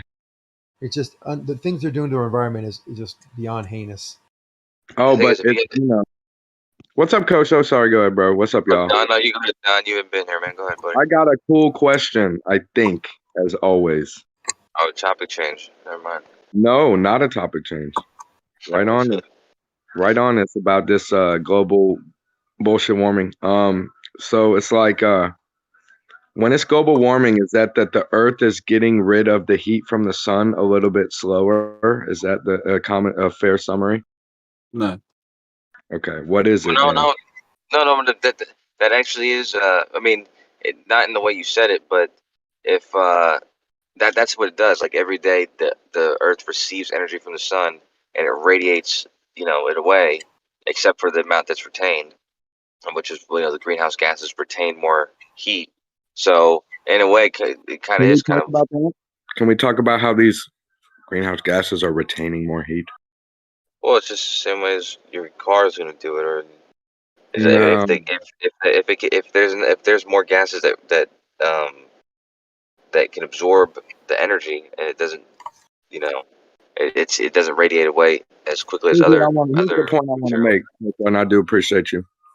The point I want to make is this motherfucking radiating the fucking heat away shit. Cock right now, dude? No, I'm sorry, I got some peanuts. So what's up with this radiating the heat away? Why are the gases keeping it from doing that? Radiative cooling. Different materials do it at different rates. The infrared heat that's being reflected off the Earth and radiated off the Earth is hitting these molecules of CO2 and methane and water vapor. Water vapor being the most, the more greenhouse gases, which are made up of water vapor than any other. 75% of the greenhouse gases is water vapor, and then that tends to reflect it back down again, so it doesn't escape into space. It's kept in like an insulator. Okay. So this material layer that we have keeps the stuff from going out. Keeps it from going out through as fast. So how does it let it in as fast? It comes in because it comes in. It comes in because the sun is giving us heat, like radiation is coming from the sun. Right, but he's saying this layer is thicker. It's harder to get through from the leaving direction. Why is it easy? It's not harder to get through. He's saying that when it radiates away, it radiates. That's actually a pretty interesting question, Kosho. I haven't thought about that. Got him. Xanax said it's interesting. I Alright, fucking win you again. I fucking win again. Hold on. Let's go. So he's saying that we have this barrier that of water vapor and methane and CO2, and the radiation is coming from the sun. Why isn't it just reflecting it back out to the sun? Because Yeah, but right? it's not reflecting. I know it's not. That's That's, not- that's why I thought it was an interesting question. So you haven't got me. You haven't got anybody, but I mean, I understand where you're going with that. It absorbs the energy on the way down too. It excites those molecules, and it retains heat, heats them up, and it also goes through and hits because infrared can go through this layer. These very small amount of the atmosphere is actually these greenhouse gases. Only 0.03% of the atmosphere is CO2. Very small amount, but it's enough. Okay. It's enough to where it can actually keep heat into the earth. It doesn't block it from coming from the sun, but it blocks it from escaping Okay, from the. let's talk about that. Come on now, let's talk it. Don't just keep stating it. That is my question. How is it doing that? Why is it one directional? Well, repeat what you said, Zanuck, about the when it emits in all directions, even downward. Like you said, when it radiates away, like radiates, it's going to radiate even. So it's absorbed by it. It's going to radiate away. Radiates away even downward. So when we're talking about radiating away, we're not talking about conducting away. We're talking about radiating away, right? Yeah, it's just radiating away. Like when you lose energy. Right. Like, so the same amount of sun. Go ahead. Well, I was just saying, like you can impart energy onto matter, onto electrons by shining light onto it, or shining the energy into it, but it's going to radiate away the energy, sometimes very quickly. It's different for different materials, whatever. But yeah, so it just naturally happens. It happens almost instantly sometimes, like in space, in a vacuum. I mean. Okay. I get the direction you're coming. The problem is it's a two-way. I just went and checked it out. So the problem is it's a two-way factor. It's the fact that the greenhouse gases absorb heat coming in from the sun and reflect heat radiating from the earth. So it's not a reflection; it's an absorption process. So you said it's also a reflection. What was the second part you said? You said. Yeah, greenhouse gases absorb energy; they don't reflect it, and as they absorb energy, they heat up. Reflected energy is immediately lost to space, but absorbed energy stays right here in the atmosphere. That's what I was going to say too about because even reflected energy. Well, define reflection. It re-emits it. I mean, it re-emits it in all, as I mentioned, in all directions, right? Yeah. It's still gonna, you're still gonna have that loss. But as we know, out of the three mechanisms for conducting energy, radiation is the least. Correct. Because I was thinking about like something in space or in a vacuum. You shine light onto it's the most from the sun, right? There's going to be no convection. There's going to be no conduction. It's going to all be radiation. Yeah, but we're talking about stuff going away from the Earth, not coming in. How we lose the heat, not how we gain it. Well, you're not losing it through conduction. It's still radiating outwards as much as it's radiating inwards. Radiative cooling. Right. So, but the thing is like the same amount of sun is. It doesn't matter whatever like the initial breakthrough barrier is. It's going to get to the stasis point where X amount of sun is coming in and leaving. You know what I mean? If it's happening, if it's leaving at a slower rate, it should be coming in at a slower rate. But I get how you try to point out Xanax saying like there's, I guess like I don't know the term, but where you're hitting the surface in one direction and then going out and whatever. But if anything, there'd be a lag. There'd be a lag because the sun is heating up the Earth and all of the gases around the Earth, right? Well, think about this. And then and then those gases are radiating and heating up the ground, and that stuff, as it's radiating and through convection, it's going back to the gases, which is absorbing it and constantly radiating and stuff. So if anything, as those gases are absorbing it and radiating it, there's just going to be a lag from when the sun is radiating the Earth to when the Earth is losing that heat. But one thing that I find, well, maybe we can like consider it, is if there's more gases being released, then wouldn't that heat that's coming from the sun basically spread out through more gas Where's gases being released? You mean like creating more CO2? from the Earth? Yeah. So you Why have more. Why are more gases being released? What do you mean? That's what they say is happening with like these man-made whatever. Have we doubled the amount of CO2 in the atmosphere? Exactly. Okay.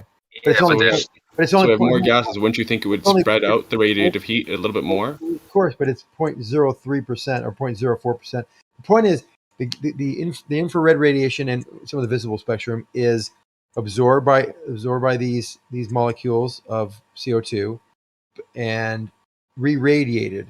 So the re-radiation can go out into space, but they're also, because they're now heated up, now we have conduction to other molecules and convection, which moves it to the ground. So now that doesn't happen up into space. So it's a one-way. It's only one way or two ways for the radiation. Only only one way for conduction and convection. Well, one way like from the sun to the earth, but it's two ways from the gas to like the ground, right? So that cloud or like the gases, I mean, are going to absorb it again. Hold on, real quick. So those gases are going to absorb it again, right? Through conduction, convection, radiation, and then they're going to radiate it outwards to space again. Right, radiation outward. Yes, some of it's radiated in all directions. So the sunlight, and this is only a small, like I said, a small layer that's circling the Earth or covering the Earth. Most of it comes in, excites the CO2, gets them warm. It's then conduction to other molecules of air, and of course the ground too. Now it comes back up and hits the CO2 where it's excited, and then the cycle continues, but some of it is radiated back out to space. There's enough radiation back to space to keep our thermal balance even. So nothing, we don't have a thermal runaway of the like Venus. So if we had a much thicker atmosphere, we'd have a thermal runaway for that same exact reason that started with what. Well, I did want to make one more point, but Don, go ahead. You were trying to get in. I just want to. He's right that like it's going to come into the outer shell and then conduct through or whatever, but that's like irrelevant. No, it's not. Yeah, the way I see it is the energy is coming from the sun, and then it's going to like ping pong between real quick, the gas and the Earth. The reason Venus is so hot is because it can't radiate enough of this energy back out. It's all trapped in the atmosphere. Does that make sense? Maybe it's 98% carbon. Yeah. Sure, but we're not Venus, right? So we're not trapping that much. It's going to ping pong a little bit. Well, we're not thermal runaway. And it'll lag in terms of the radiating outwards, but still we do radiate outwards, right? And then you have to consider the sun is only, in the heliocentric or like, the spherical model, it's only heating up one side, right? And then you have conduction and convection, which is spreading it out to where the sun isn't, which would also be causing radiation in the dark side, the cold side, if you will. So I feel like, if anything, it'll be breaking even. Well, now usually we're like a rotisserie, Earth. So it's the heat's. I don't think the heat is coming from the parts of the Earth where it's the sun's. I think this just retained the heat from the previous day. But regardless, I was going to say.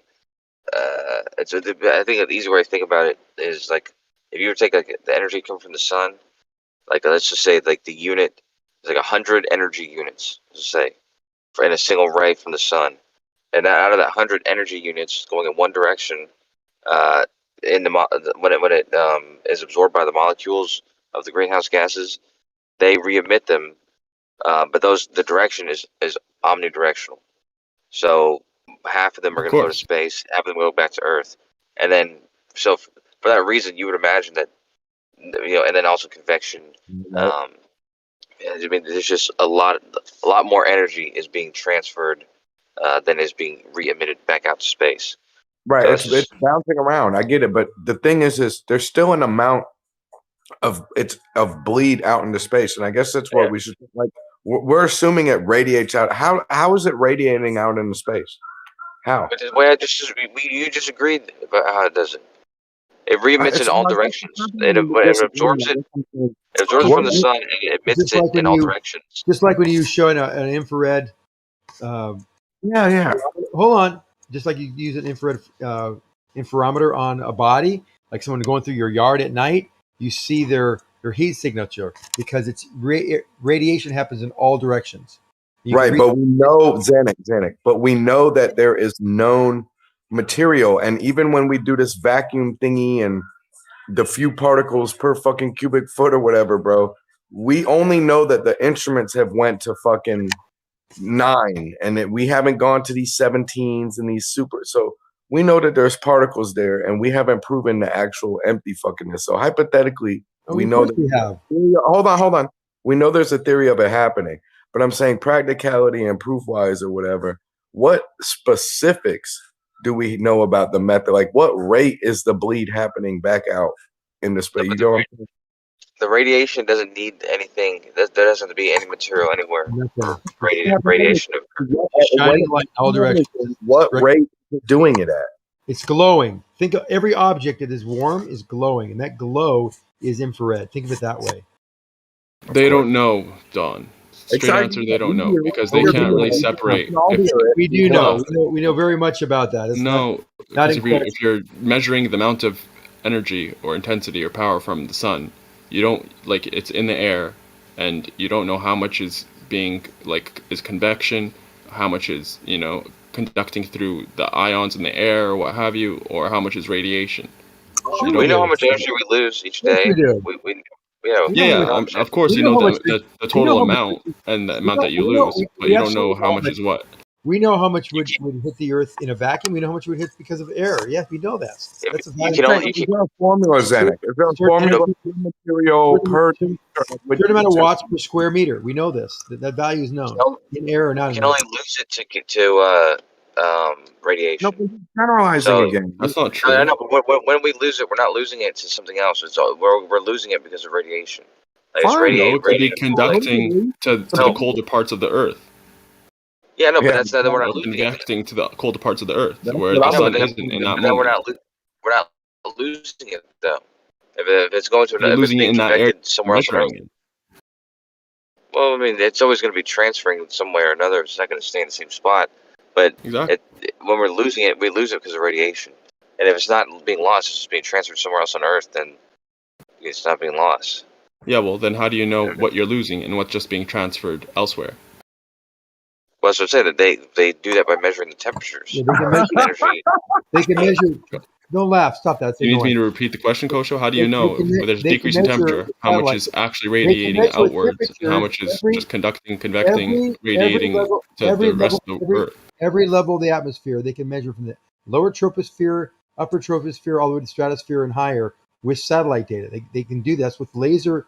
Sure, that's a vertical, but what about horizontally? If it's going to, because you would expect it would be horizontally, because that's where the sun wouldn't be. Yes, horizontally too. They're mapping out the temperature profiles of the entire Earth, up and down and left to right.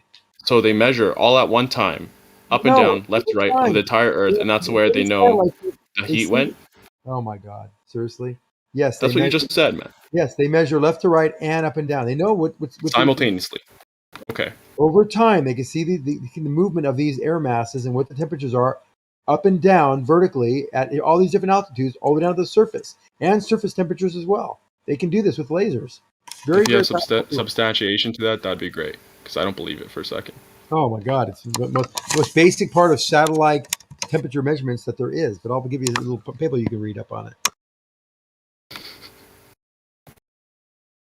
Forget I asked. All right, I appreciate it, man. It's just, again, food for thought, Zanuck. You know what I mean? You start thinking about you making these assumptions and shit, presumptions.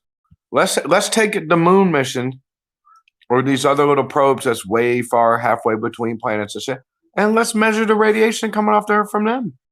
What's up? What's the business? Should be coming out in all directions. What's the problem? Where's the data? Yo, Don, you sound happy when you got nuts in your mouth. You fucking bitch. Got fucking penis in his mouth. Yo, that's what my girl be trying to tell me. She gonna put her nuts in my mouth all the time. I fucking hate it. Well, I just posted all the different layers of temperatures all over the Earth and the mappings and the trends. Yeah, and you everything. posted the thing that I didn't ask for. Just So look at the ignore stuff. the thing I said. It's for percentage, so we can see how they measure. All the techniques are in this website too. So if you want to learn something, Yeah, I go said dig it forget out. I asked because I knew you were going to just provide a reassertion of the claim and no actual evidence. So it's cool. did you post That is actual evidence, actually. You posted the Eeps place, the EEAPS? Or who did you post? Post the Roy Spencer, the latest global temperatures via the UAH satellite data, and that's No, that's the Eeps. It's the Eeps data or whatever.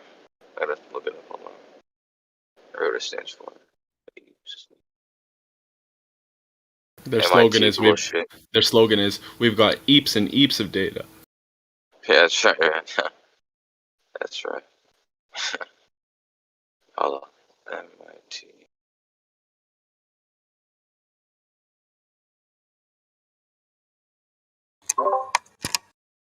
It's not simultaneous. They got all the lower, mid, upper troposphere, stratosphere, all the temperatures of all of the Earth, and it's measured on many different satellites. And they put all that data together, and it's not done simultaneously. It's done as the Earth moves around.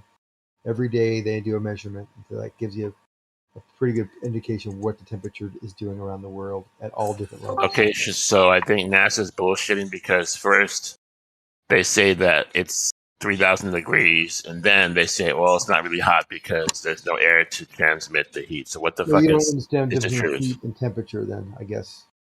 Why do you Is it think hot NASA or is is the it one not that gives hot? us Who's information? lying?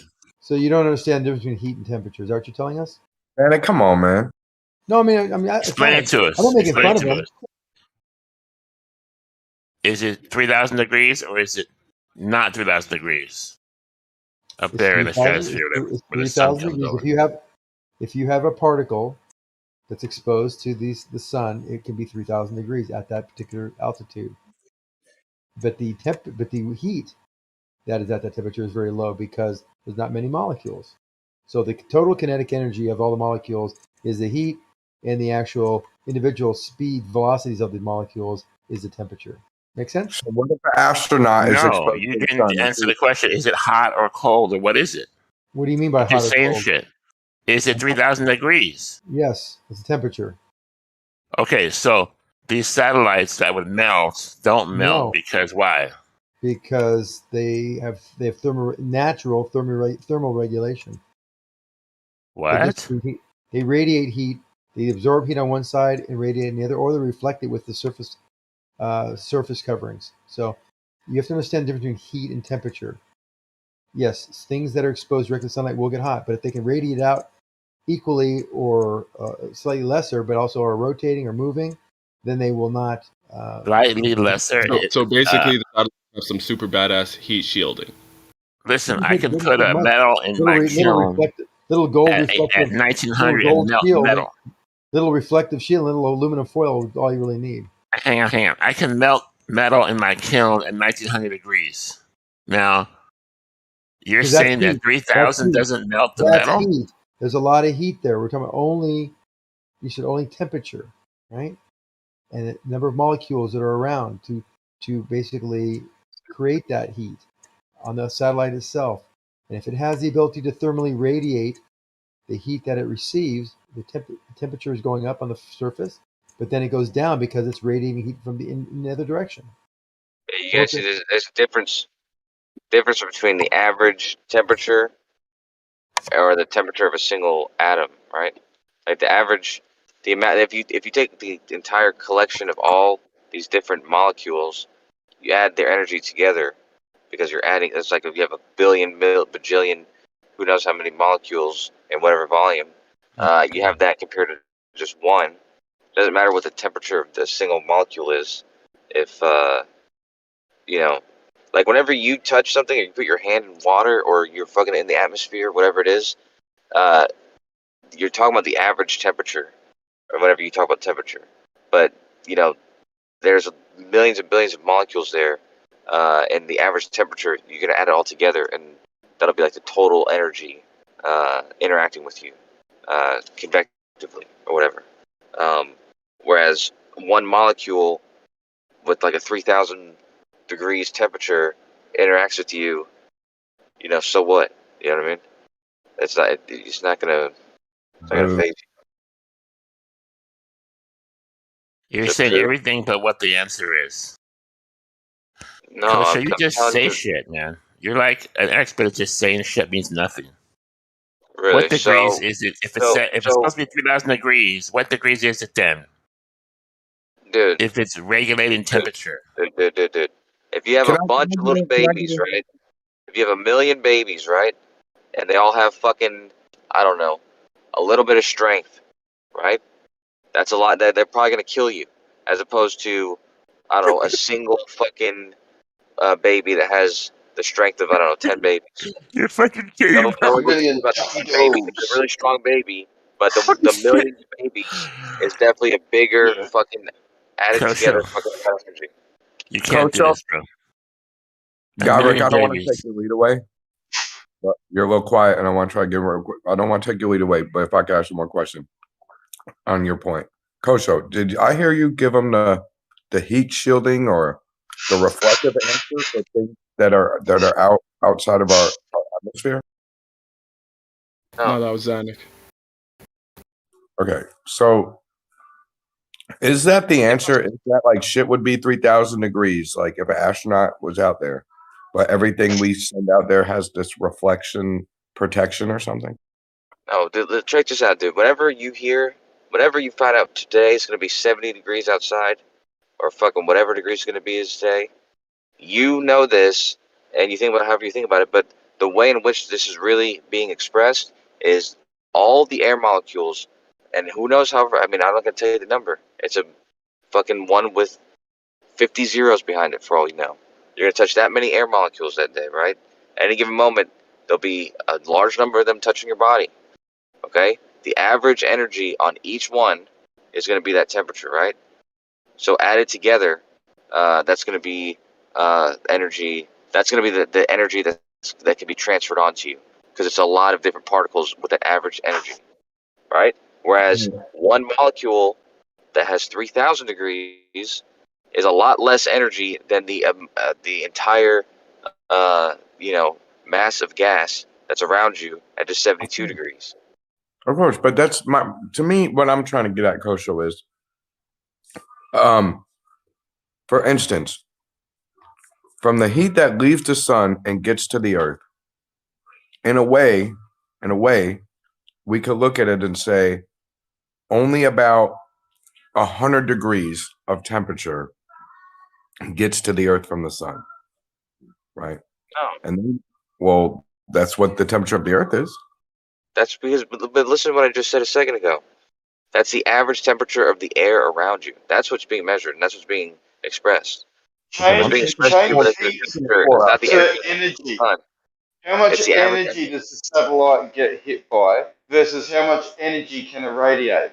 Don't worry about the atmosphere that's not there that can transfer it. We're talking about electromagnetic radiation. That fucking shit hits it, it will heat up to fuck, and the only way it can dissipate that heat, because there's no air, is through infrared. Right, well, that would be the same as the earth and space, and I guess I'm just saying, hey, let's assume we have an average absorption of whatever. I know we have the inverse square law from the distance and all this and that, right? And I'm just saying, like, let's pretend there's not that much getting reflected, and whatever's reaching us, we're kind of taking in and putting back out. But I was going to get at, like, how far away from the earth, Kosho, do we have to be based on this law for the sun to start being 1,000 degrees, or, you know what I mean, 1,500 degrees, or whatever million fucking degrees it is, you know? If you're outside the earth, outside the atmosphere, and you're not being hit by the sun, as opposed to being hit by the sun, it could be negative 200 degrees to positive 200 degrees. And that's just right outside the atmosphere. Like near the ISS. Like 200 degrees. Hitting Kosho, you can be right at the sun and be cold because there's no atmosphere to burn you up. Yeah, well, atmosphere is not the only way. The atmosphere isn't the only way in which you can get heated up. You can get heated up by radiation, which is how it will heat you up. Oh, radiation will kill you, but the heat won't. You know how that's bullshit, Kosho? Because you can shoot a laser in a vacuum and it's still hot. So We no. gave it Yeah, 200. exactly. Yeah. I thought it was pretty Not funny. That it radiation, said, heat. well, I thought it was pretty funny. It said radiation is the only way you can get rid of that heat, but that's the only way you get the heat. So you get you're not convection. You're not having any conduction. All you're doing is getting the heat from the sun via radiation, infrared, mostly infrared. Supposedly. Hold on. And as that infrared hits this object, if it's designed properly, on the backside of it, because it will be conducted inside the materials that it uses. That's why they make them out of materials they use. They don't have insulators. They use other metals that can then reflect it or re-emit it on the backside. So there's a thermal constant that these satellites hit based on that principle. So, but don't make any kind of false assertions there because you're doing a lot of it.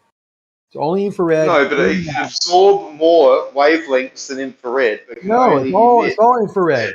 It's all infrared. Well, mostly infrared. That's the only spectrum hitting it. You think just infrared? No, What about all the other ones? Some light, some visible light, obviously, but all that heat is removed via infrared, unless it's glowing. I guess you would have to come up with some sort of verification for that, wouldn't you? And we know a lot about how heat is transferred, so that's not a science that we have to reinvent here. Oh, really? Yeah, that's not a Oh, problem. Yes, that's you would have to agree. No, we're not going to reinvent it. Don, come on, that's not a big deal. Dude, science reinvents the wheel every. We have things that have been up, balloons and such, that have taken temperatures in the upper atmosphere at 120,000 feet, where there's really basically no air. It's basically space for the reasons that we're talking about it through. We're talking about 0.015, so 150,000. No, less than that. 15 thousandths of a percent of PSI, of a PSI. Okay, show me this, Zanuck. Show me. Go outside the atmosphere. We can normally regulate stuff in the atmosphere at that height and have it not melt or burn up. Get out of the atmosphere. You're stuck in the atmosphere. This is what you don't understand, Zanuck. They're faking space. They are faking space. You need to get out of the atmosphere, bro. Fine. So we have satellites that are out of the atmosphere. And there's no problem with understanding how. Let me take the lead. Let me finish. How they're thermally regulated. Picture a ball of aluminum, a big bar of aluminum. The face of it is facing the sun. It gets hot on the surface and immediately transfers that energy via conduction to the molecules and atoms. I know what radiation is, but I'm not slow. It re-radiates it on the cold side, which is very cold. And it's Hold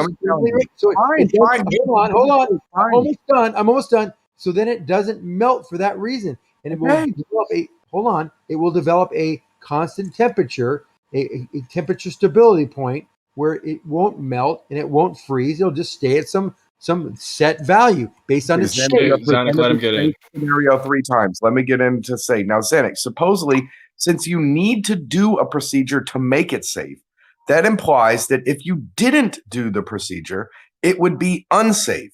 So therefore, right outside the atmosphere, because I guess atmosphere reflects something, it's like Kosha was saying, 200, right? But as you get closer to the sun, it's going to be 300 and 400 and 500 and 1,000 if you didn't do your safety precaution. So let's send a fucking probe to the sun and watch that motherfucker melt.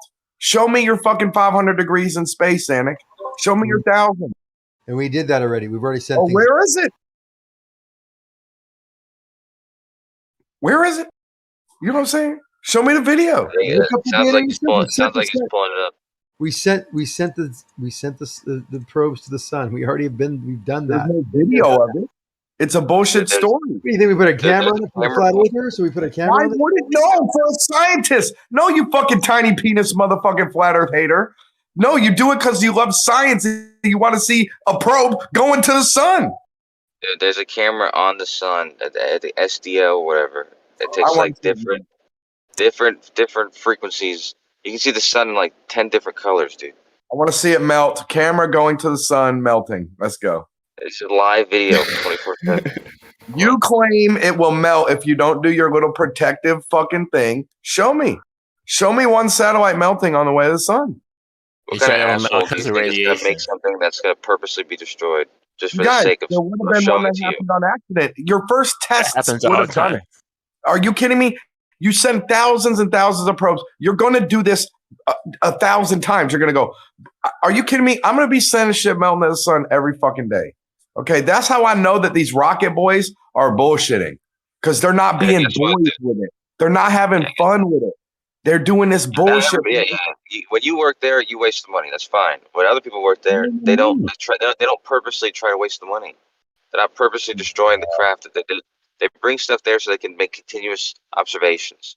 They're not trying to make like a spectacle of like a satellite melting. You're lying to yourself right now, man. Dude, I wouldn't do it. I wouldn't do it. I don't think anybody would think it's a good idea. That's all millionaires do. That's all scientists do. Is they do repeatable experiments, wasting. Science labs are wasteful. You don't claim if you're not out there wasting stuff, doing the shit that I'm talking about, falsifying situations. You don't get to claim it as science. Yeah, if you're only doing the one how much thing, money do you think it costs to send something to the moon? To the sun? All right. Do you think it's inexpensive to send things to the sun, or do you think it's probably more expensive than sending things to the moon? But you don't get to stand Trump card on the fucking waste Trump card. I mean, it's ridiculous. How expensive are ferrets? There will be no science because it's slightly wasteful and flat Earth. It's ridiculous. It's a sob story. I'm sick of hearing this sob story. You're not exerting enough energy in these thoughts, man. Because it's not a reasonable request, dude, at all. And now you got fucking. Never will be, and it never will be. Dude, back to talking about ferrets. They should send some ferrets up there. Listen, man, the cost is not about what they're sending up there. The cost is getting it to the sun. Okay. Oh, and if whatever they're sending to the sun, it costs $100 extra for a camera. $100 extra bucks. Put a camera on all your shit. What's the problem? Dude, I just told you there's a camera pointed at this. I'm looking at it right now. There's live footage from the SDO. Send it in. Let's go. You can watch it like so many different wavelengths. I want it melted. Blue. I want it to go to the sun and melt. Yeah, but guess what? When it melts, if it were to melt, then you couldn't get these pictures. You couldn't get these videos. The transmission of it up into now. You're a grown man. Now you know what you want to see. Okay, come on. You know what you want to see here, Kosho. You don't gotta play dumb. Why would I want to see that? Why would I want to see it? Why would it not just be enough to have something that's there that can continuously take measurements, including measurements of the temperature? Did you ever want to know if a satellite? I'm sorry. Did you ever melt plastic plates as a kid and like watch the napalm drip from them in the campfire? Yeah, there was never any napalm involved, but sure, yeah. I mean, I melted plastic. Yeah. I mean, don't you want to see it? I mean, come on. Well, you see, I don't do that as an adult, right? Because as an adult, I realized that I need that plastic, right? And I know what happens when you melt plastic. It doesn't work anymore. Nah, man. There's no fucking way, dude. There's dead satellites all the time. There's fucking never cameras anywhere. It's fucking bullshit, dude. There's cameras all over the place. $100 cameras extra. And you keep going, well, there's a camera on this one thing, but nothing. There's cameras all over the place, man. Come on, man. There's like at least 10 different satellites that have live footage.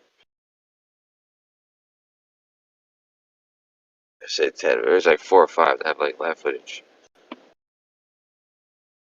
I want to see one that had live footage that goes and melts. Yeah, well, I'm sure if you do a GoFundMe or maybe make a Wish Foundation, just pretend you have cancer, somebody could set that up. But it seems like a fruitless endeavor. So let's put it together here, Kosho. We have a thing that looks at the sun, and we have a thing that flew into the sun. But, you know, for some reason, we're cavemen, and we don't want a look at the thing that flies into the sun. Even though we look at the sun and even though we fly into the sun, let's not do both at the same time. I mean, wake up and grow up. Who actually wants more science? You're going to call my easily efficient idea no extra charge. You're going to pretend it's extra charge, and it's wasteful. Grow up, Kosho. I'm smashing you right now, bro. Smashing you.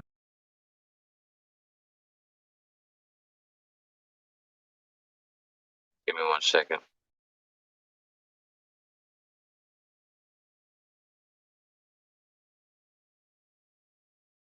Morning. I'm What's up, here. Dom? I'm ready to help you understand reality. It's when it has to be defended with like, oh, a little bit of waste and no extra science. That's always a red flag for me every time, man. Are you sure it's not being defended So because they have no you are idea. attacking it?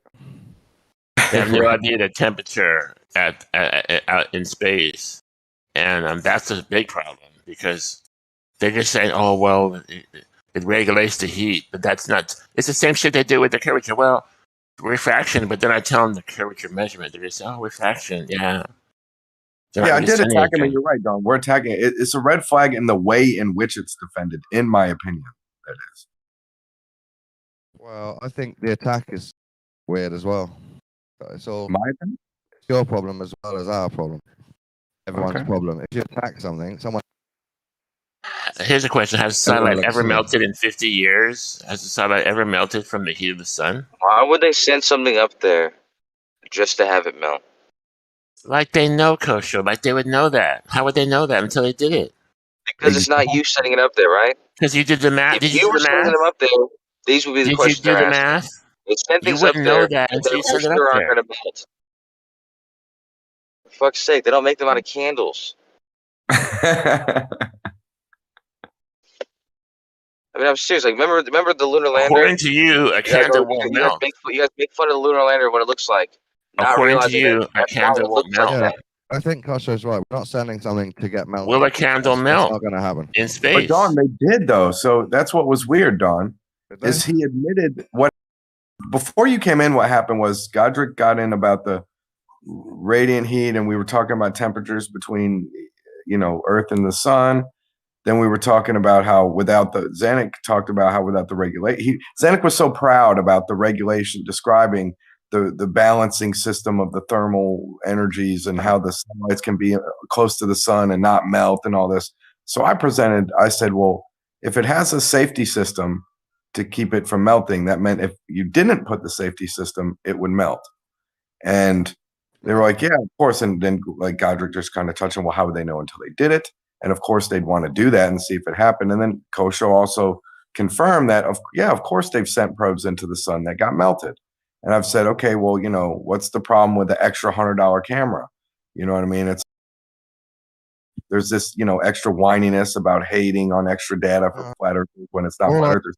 But then it got to the thing where it was like, oh well, Kosho goes, we have something looking at the sun constantly. There's cameras looking at the sun, and there was a thing that flew into the sun, and I was just like, well, why not put it together? You're right, I'm attacking, but it's just I'm attacking. Just say Kosho's defending something that was attacked because he likes to be nerdy. That's not like that's not enough to say it must be rubbish. These guys ask dumb questions, dude. No, but Kosho, you're smart enough to know. Don's doing it because being silly, but this other guy thinks that there's merits to it. There's no merit to that claim that just because we have resources and that we study this stuff, that means that we are going to send things to the moon, to the sun, just to have them melt. That doesn't make any sense, man. We're going to send things up there just to have them melt, just to see what it looks like. Like the guy's going to get fired. The guy who does that, right? What I know about this is in sci-fi movies they have to have a big shield to protect the spaceship from the sun. Massive shield.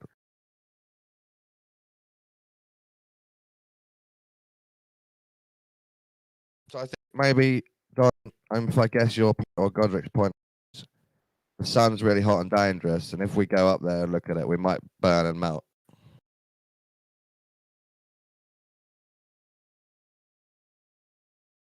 I don't actually. The James Webb. It's going up in one of those L2 orbits, or whatever, Lagrange points, and it's purposely. It's part of its construction is like this massive shield because it's not going to be turning. It's going to be facing the same side always, and so the back end It's gonna always be facing the sun, and so it's built this huge shield that just reflects the sunlight away. But there's no wax on there. There's no cheap rubber, nothing like that. So they're not worried about it melting.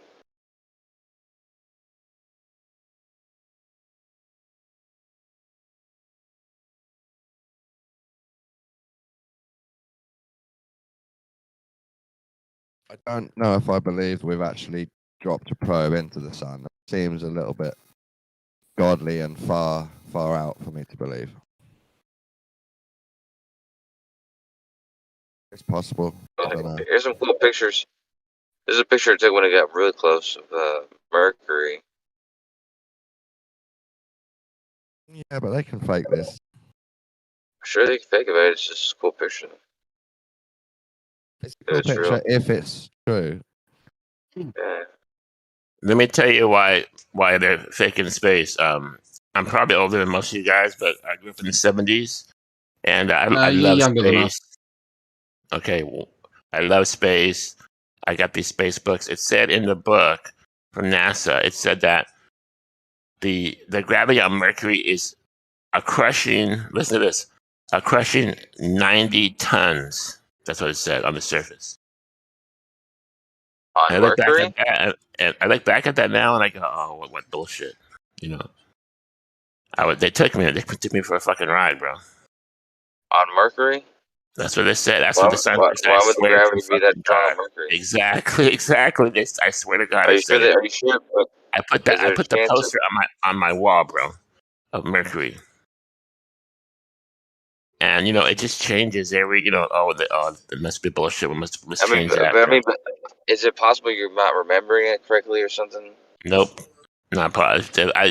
Mercury, Venus, Earth, Mars, Jupiter, Saturn, Uranus, Neptune, Pluto, and guess what? Monday, there's 9 planets. Tuesday, there's 8 planets. Did I remember wrong? Are you actually being serious, Godric?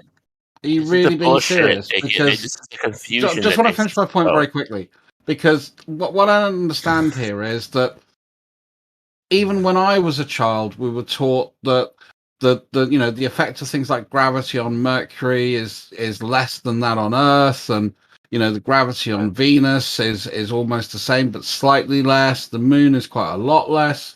I don't understand where you got this from. And I was born in the 60s, mate. So hold that thought. Well, you have a few years in me, but you know what? Do you remember them saying that the temperature on Venus is like the Earth at lunchtime? Have you? You weren't taught that? It's extremely hot, dude. It's not like the Earth on lunchtime. It's the hottest planet in the solar system. That's what they taught us. There were changes on how we viewed it, but the thing is that there was this is going back to the late 70s where they were kind of thinking, gosh, now we're starting to understand more. Yeah, science learns stuff, and when it learns stuff, it adds to its body of knowledge, and it figures out that some of the thoughts they had weren't right. That doesn't mean everything's wrong, Godric. That's throwing the baby out with the bathwater model. See if you can remember when you really went to school and not the bullshit you learned later. Look, the Earth is 2.5 billion years old. You remember that shit? No, I remember it being 4 billion. 2.5 billion years old. I swear to God, I was on the science test. Earth's changed over time a little bit as well.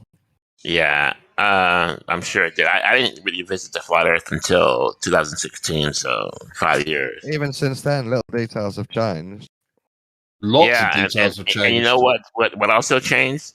The globe, because they had to fight the flat Earth. There'd been some stupid shit like, that's what I'm saying. Oh, you know what? The space is not a vacuum anymore. You got us. We're caught. What are you talking about, dude? It's not a vacuum. Not only that, but the atmosphere of Earth goes to the moon. This is the bullshit they make up to fight the flat Earth facts when it comes to them. The atmosphere has always been what the atmosphere was, dude. Like the vacuum space, it was always a near vacuum. They never changed the rate at which the vacuum became a vacuum.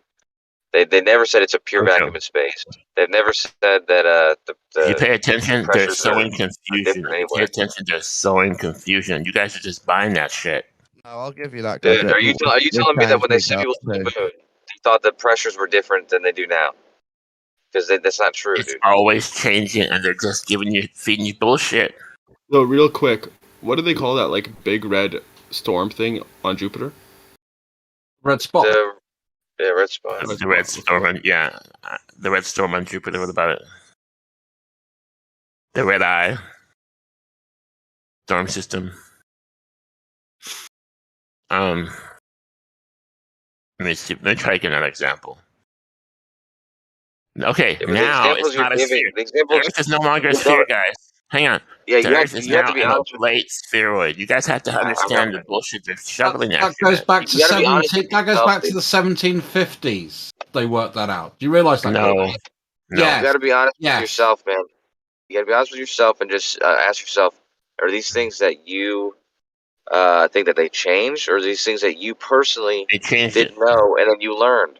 Because these things, it's not new information. This is information They changed it. And you know what? Here's the thing you guys don't catch. When they change it, like in Wiki and Google now, they don't tell you they changed it. They just change it and they act like they've always been like that. Dude, That's why books are better. Dress is talking about when they actually measured it.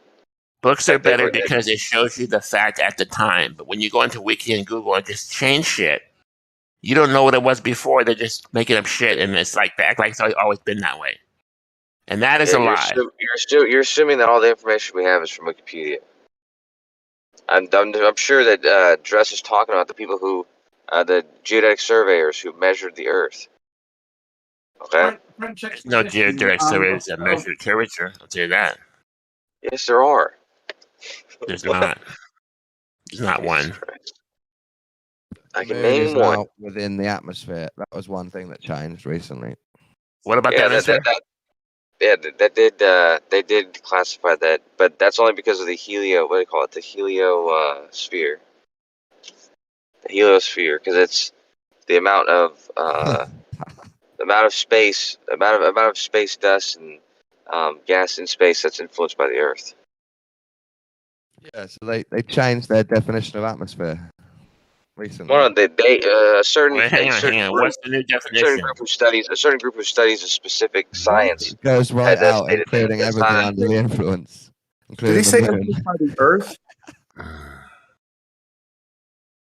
The heliosphere, Kosho? Hang on. So is it no longer a negative 17 torr vacuum? Hang on. Is it no longer a negative 17 torr vacuum? Did that change too? No, that's what I'm saying. That did not change. The pressures in space did not change. They never said it was a perfect vacuum, and then now they're saying it's 10 to the 17 torr. And they ain't measuring that, and that's not the heliosphere, if I'm not mistaken, Kosho. It's the S Corona, Don. Okay.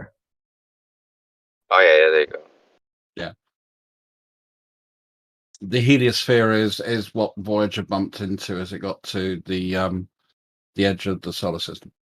All right. I would say the flat Earth changes where you didn't used to be able to use sextants, but now you can. That's it. It's changed. Yeah, I mean, sextants don't really, conform to that. But never mind. That's another argument.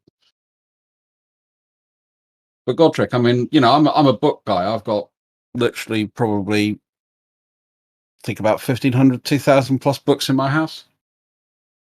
My house is my house is covered in books. I read voraciously. I like the smell of books when I flip the pages. I like the feeling of books. I like being able to turn a page. And you know that you're getting radiation when you read from a computer, so it's actually healthier to read a book if you can. Well, no, you're now talking about a cathode ray tube computer as opposed to an LCD display. There's completely different output. You're saying there's no radiation with the new computers? Well, what do you mean by radiation? If you mean electromagnetic, harmful to your eyes. It fucks up your eyes over time. There are ways of doing that, so I tend to have blue light filters on my screens, which I employ quite regularly. Oh shit, that's what I need. I got a new laptop. I need one of those filters. If you've got Windows 10, then you can actually turn a blue light filter on in the settings. Yeah, can you walk me through that? Because I'd like to do you, that. mate. Settings, blue light filter.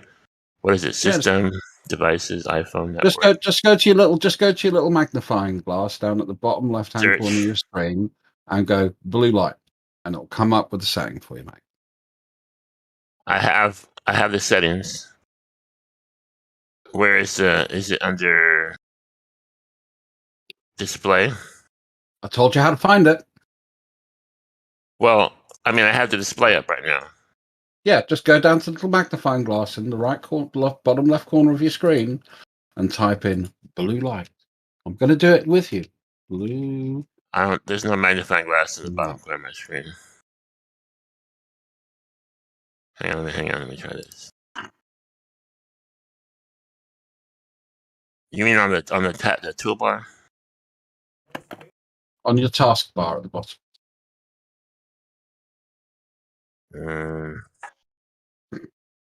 Is this There's Geo's no computer magnifying. services server there or something, is it? Well, we have to help the helpless. I'm a little bit computer illiterate. So I need help. So you're right. It's like anything else. If you use something with a strong contrast to the world around you, then it's not good. So there's a couple of things that I do to protect my eyesight. One, I backlight my screens, so I have a blue light that I've got LED strips on my computer screens, and I put light behind them, which means I don't have then a vast contrast between the brightness of the screen and the background behind me, and that's one of the things that fucks up your eyes. The second thing is one second. I have night light. Is that what the one I want? Yeah, that's the one you want. Night light. You can also go to your monitor and turn the contrast down a bit. Let me see. It changes the color though. Yeah, it does. But you know what? It does look kind of cool. I mean, it looks more. Yeah, I see what you're saying. Yeah, if you've got a decent monitor, you'll have what's called cool light setting as well. I just have the night light and I turned it on. Yeah, so that helps your eyes. That stops you getting bad eye strain. Yeah, I've been working in IT for over 30 years, and it's only last year I've needed glasses, and I'm in my 50s.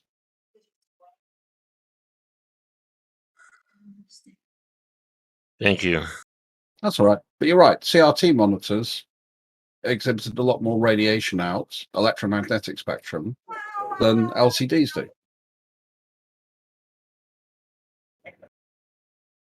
Worst thing you actually do is watching TV in a room with the lights off. That really fucks your eyes up. That's way worse than looking at a PC monitor.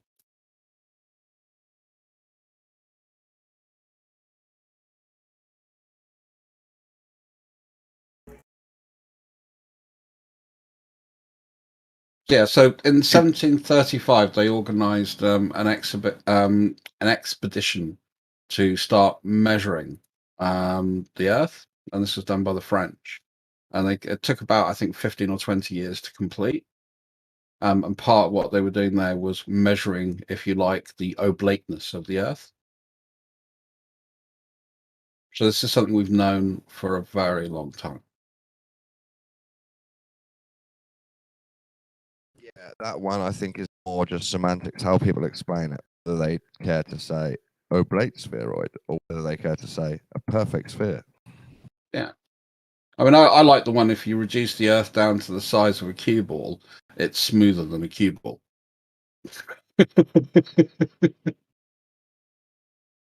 Yeah, that's very triggering.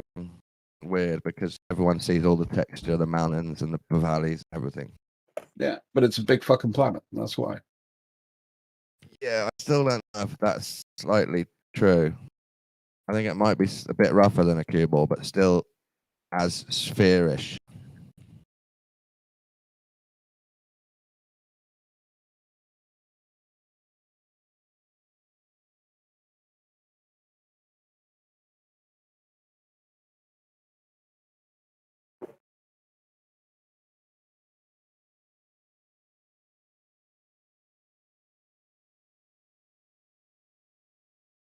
Hi, hello, Elijah. Not seen you in a while. As sovereign God, I don't think Aristoteles used the word bullshit in any statement.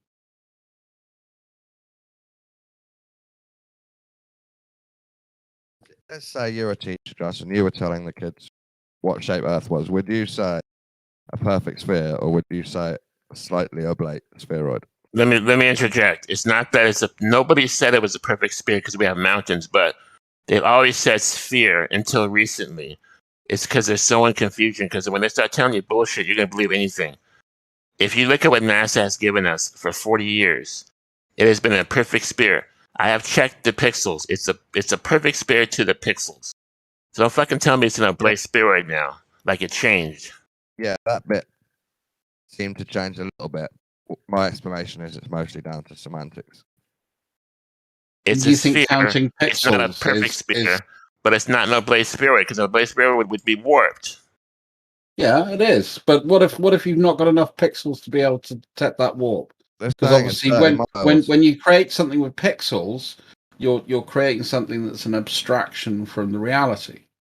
Yeah, that's one of the sort of concessions you make when you digitize an image. Yeah, but they'll tell you it's smoother than a cue ball, correct? When it's reduced down to the size of a cue ball, correct. No, in general. No, it's smoother not than in general. it says that the actual statement, Godric, is if you reduce the Earth down to the size of a cue ball, it would be smoother than a cue ball. That's what the quote is. When I looked it up, the quote is actually, if you had a giant-sized finger rub on the Earth, as to make it the scale of a cue ball. Okay, look. Is a cue ball an oblate spheroid or is it a sphere? This is a science question. A, B, or C. It's not a perfect sphere. Nobody's saying a perfect sphere. That's the thing. You guys have to let that go. If it's not is a it perfect sphere, then or is it oblate? If it's not a sphere, then it's oblate. It's a sphere. No, it's oblate. Because if it was a sphere, there would be no deviation. If it's oblate, there's a deviation from a spherical shape. I think there's a tiny deviation of 30 There's a miles. definition like problem, what they say, but we still call that a sphere. And when you look at it, it still looks like a circle. That's the problem with your definition now. Because now, if you look at the definition of a sphere, it doesn't say a perfect sphere. And guess what? Look up the criteria of what makes a sphere. If you're talking about what makes up a sphere, then a spherical object is a defined object. And the cue ball does not conform to that definition. What it does is it says within this tolerance, we consider it to be a sphere. Here's the problem. If you're going to claim that it needs to be a perfect sphere to call it a sphere, guess what? You don't have any spheres anywhere. Yeah, I agree. So you can just eliminate the whole I've word. been down this route loads of times, Godric. We're not claiming perfect spheres have to be perfect. That's the concept. That's kind of what he's saying. He's saying since it's not a perfect sphere, it's really called an oblate spheroid. If it's close That's what he's to a saying. sphere, we call it a sphere. That's basically the logic. That's the Earth. Difference between the colloquial and the definitional, Godric. So colloquially, we use language in a slack arse manner. Oh yeah, I went straight to the shops, but actually I went around 4 corners. Or that road is straight, but we know it bends a little bit left and right. We just use these things because they're colloquial.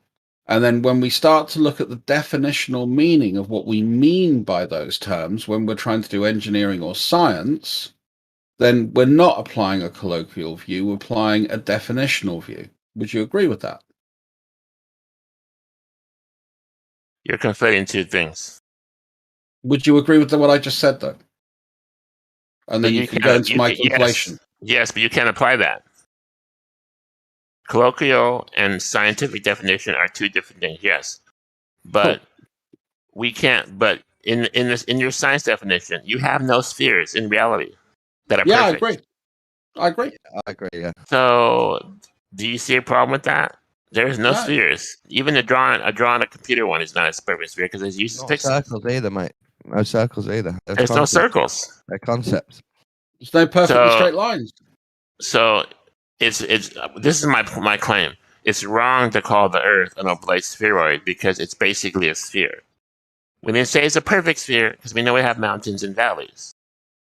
But it's a sphere more than it's oblate. Oblate would be like a warped ass picture of a circle, but not really a circle. That would be an oblate spheroid. An oval is anything that isn't is something that is it's kind of circular in shape, but it is not a perfect circle. Yeah, that's the definition of it. An oblate spheroid is something that's kind of spherical in shape, but it is not a perfect sphere. That is the geometric definitions of what we're talking about here. And you're right, it's the difference between the abstract object that we're discussing versus the reality that we operate within. That's why we live in a world of tolerance. Well, or some people live in a world of intolerance, but that's just a different use of that word. But we live in a world of tolerances.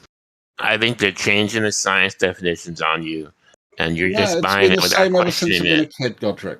And it's so in confusion. No, nothing's changed since I've been a child. That's the way it's been. That's how Plato discussed it. That's how Pythagoras discussed it. How many planets are there? That hasn't changed since you were a child. Well, again, You what have we've 9 done is planets. we've defined, because we found a lot of objects out near Pluto that are of a similar size, and Pluto is actually smaller than the Moon. We kind of thought, okay, maybe we need to redo that. I mean, to me, it doesn't make a difference. There's still an object out there. We call it Pluto, and we can plot its course. I thought it was good morning, Can I guys. tell you what I they thought it was also? because Sorry, Elijah Pluto's F. is Elijah, right. I want to hear what you're going to say. Give me a second, Elijah. Can I tell you what they also changed? There's diamonds on Uranus. How about that shit? I What don't kind know of if they bullshit know are they that. I feeding think you? that's a postulation, There's isn't it? It's not diamonds in actually. the atmosphere of Uranus. Yeah, I Fact. don't know if That's that's. a fact. I don't know if that's a fact or a hypothesis, and I'd be interested for you to certainly demonstrate whether it's either. I think it's a hypothesis. Go Elijah. Sorry, go Elijah. No, I was just gonna say I thought they changed Pluto from a planet because unlike how the other planets are classified, Pluto isn't always visible. No, it's due to its size and being able to clear its orbital path or something. I think was the definition they kind of employed. Clear its orbital path, meaning sometimes do you mean sometimes you can see it, sometimes it's not visible? No, you can't see Pluto with the naked eye. I don't mean with the naked eye. I just mean it I don't isn't unlike the other planets. It isn't always visible. That's why they said, well. I'm not sure. I'm not sure about that. Pluto's moon was larger than Pluto. It hadn't coalesced the other material within its orbit into itself. That's why it was downgraded from planet to planetoid, which there are many of in the solar system. Is Chiron bigger than Pluto? I didn't think it was. I thought it was. No, I thought double check. no. Chiron's quite small. It's a lot smaller than Pluto, but Pluto is smaller than our moon.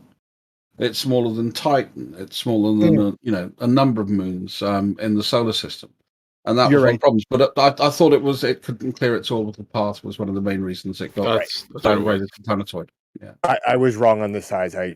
You're right. I misread the correlation there, but it is the orbital path. That's cool. Hey, while I have hijacked the VC, can I shill real quick? You guys should check out this YouTuber. 79-year-old guy, just absolutely out there killing the world. He is the inventor of the Briss sextant, a non-mechanical, no moving part mini sextant, and was in July there was an island was named after him. So really cool dude. Oh, cool! I'll look that up. Sven Jevend. I like it. And that's why I didn't try to say his name. I'm not sure I got the second part right. Put it that way. You got to spend money to make money. The problem is it's the Jevend Island. They actually took that part of his name. So, Well, I used to live in Ireland, and I know that phonetics there are totally fucked up compared to mine. What's the significance of this guy making up a sextant that doesn't have moving parts?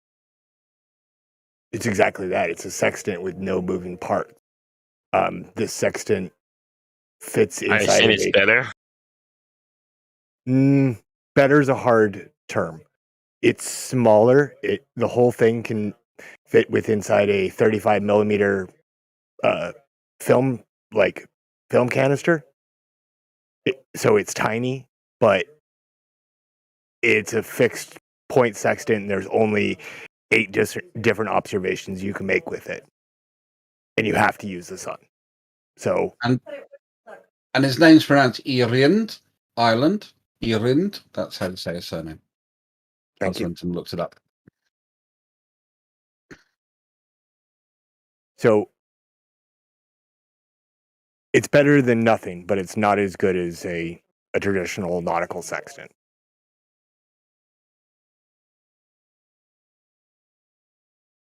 So why does he get a prize for what? For inventing the Briss sextant.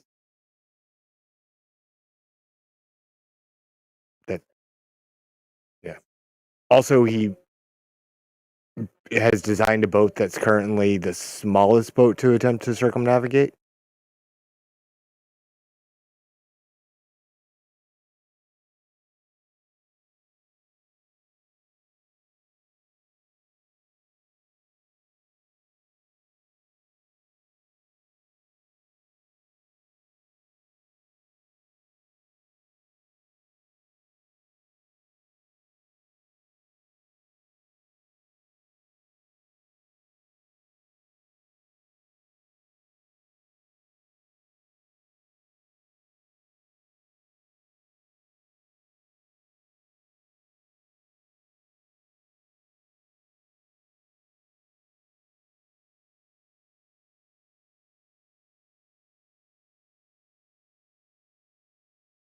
This is actually a picture, or it's like a portrait, but it shows everything in the right size of him using the brick sextant that he invented.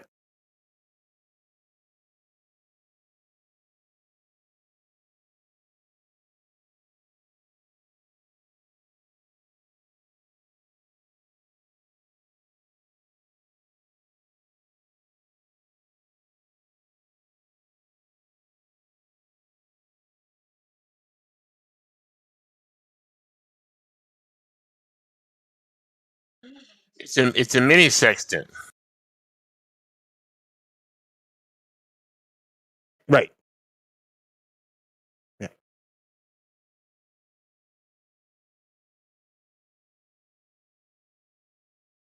The problem is the only observations you can make are the 8 reflections that will appear inside the glass. You can't Is move he a flat anything earther? around. He doesn't speak on the shape of the Earth. At least not that I found.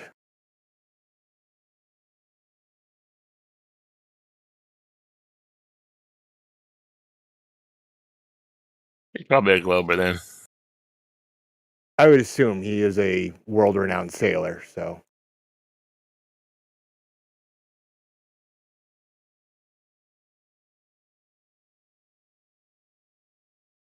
Really interesting video, worth watching.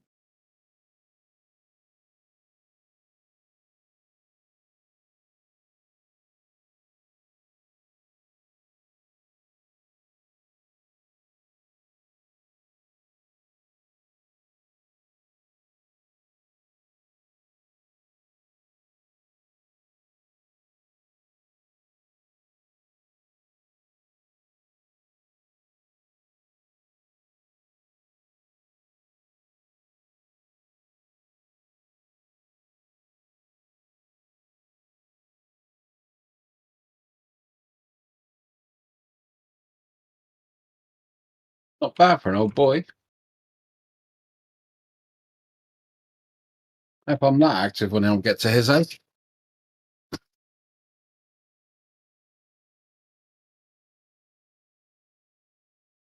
And he's embracing technology. He's reaching out on YouTube. This channel doesn't look very old, but he's posting darn near every day, and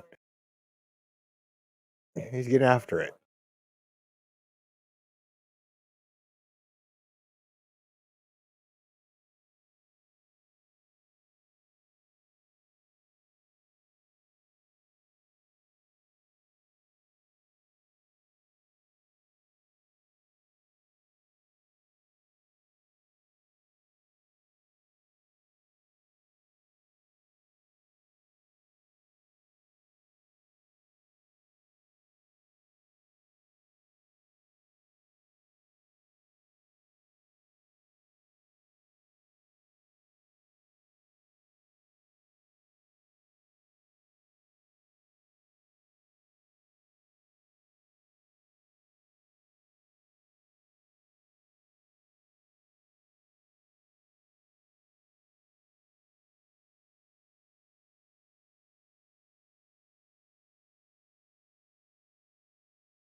Sorry, I didn't mean to kill the chat. I just No. I thought that was sorry. I was actually ended up watching some of that stuff. That's why I put that on pause.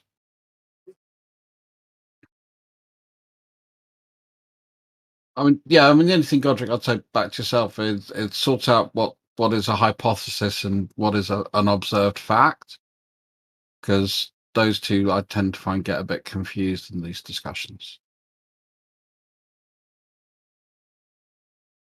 Hypothesis is like a guess. I'd say more like an inference. I'd say a hypothesis is an inference. It means that, a good example of a hypothesis. If I don't fill my bike with petrol, eventually it will stop, is a hypothesis. Now, I don't know that's a fact until I test it. But it's a reasonable inference, would you not say? Is that like a deductive reasoning? No, deduction means that you understand that your premises are true, therefore you can hold the conclusion to be true.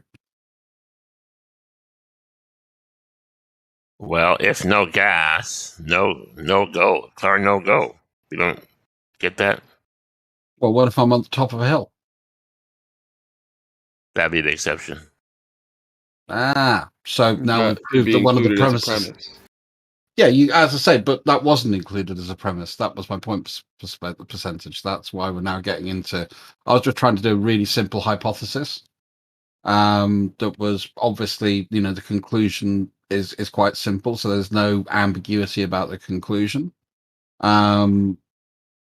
It's not necessarily a deductive fact based on the simplicity of the premises involved, because the premises weren't sufficient to allow a deductive position at the end. But we have 9.8 meters per second, but that doesn't work underwater. Well, that's because it's saying about the rate of acceleration through the atmosphere minus drag. So you've got a different level of drag when you change medium, don't you?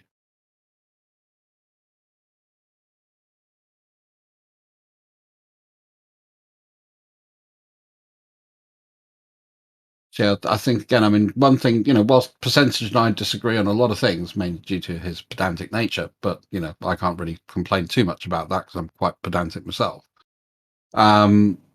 He does try and think through the premises that he uses to come to his conclusions.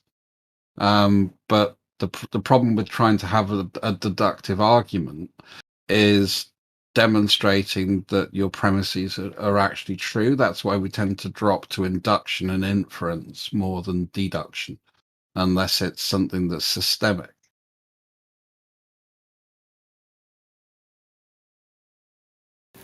And you guys do that far too much for my liking.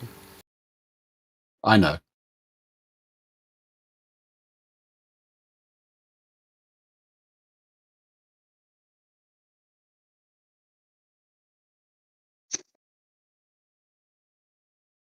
So there's Dwarf Planet, spelt Make, Make. I'm wondering if it's pronounced Maki Maki, or Make, or what? Guess that depends on the language. Yeah. Or Makamake. Or Make, yeah. Or Make Maki. You have to ask NASA. They're the gatekeepers. They're the controllers of all the knowledge. They're the make keepers. When you say things like that, Godfrey, I find that just hyperbolic, or to put it in a more crude way, silly.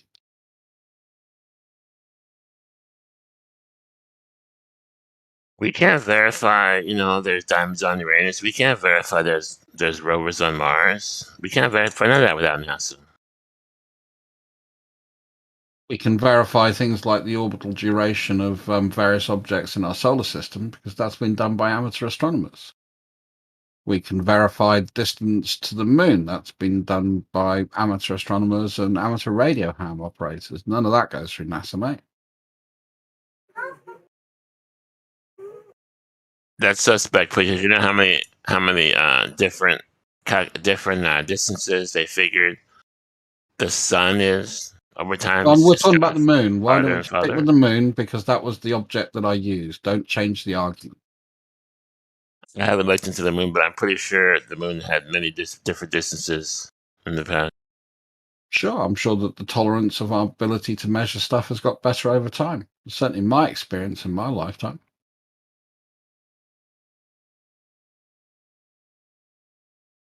Or you can say that it was wrong, and it's still wrong because science is always changing.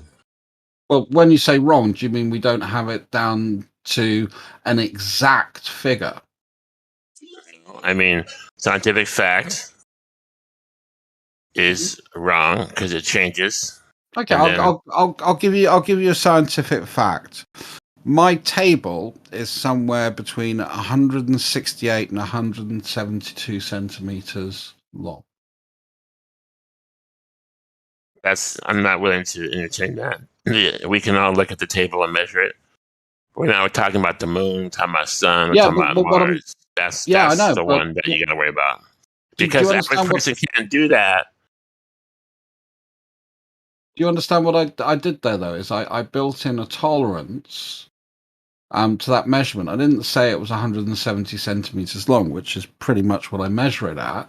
I put in a wide standard deviation to the measurement, ensuring that the figure would fall in between those two values.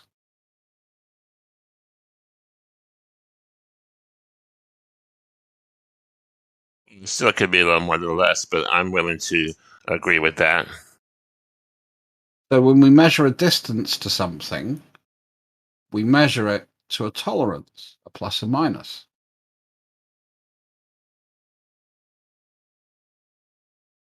But the distance to the table is not so important because we can pretty much all do it and get the same measurement. But these other lofty numbers, distances, Mars, the sun, the moon, this is more of a metaphysical No, I mean if you've got multiple discussion. if you've got multiple radio ham operators and people who've taken sort of the parallel thingy. Sorry, my brain's got a bit. Measurements to the moon, and they're coming around to be around the same sort of value, give or take 1,000 miles, give or take 500 miles, give or take 20 miles, whatever. We can say, oh, all of our numbers seem to be falling into this range of figures, plus or minus. Don't you find that interesting? None of them say it's 3,500 miles away. Wait, tell me what you just said. Sorry. No, that's cool. I said, don't you find it interesting that all the figures when we use parallax, that was what I was trying to search for earlier. When we use time delay reflectometry, radio ham operators use that. Other methods which I may or may not be aware of. All these figures seem to come back to relatively the same value. They all fall within a fairly similar range. None of them are saying it's 3,500 miles away, and none of them are saying it's 3 million miles away. They're all putting it, 200, 250, 240,000, whatever it is. I don't know the exact distance to the moon off the top of my head. It depends on how you interpret the science to measure it. So now you question the methodology, but we use that methodology in ways here on Earth, the same way as I can use a laser measure to measure my table, or a tape measure, or a bit of string.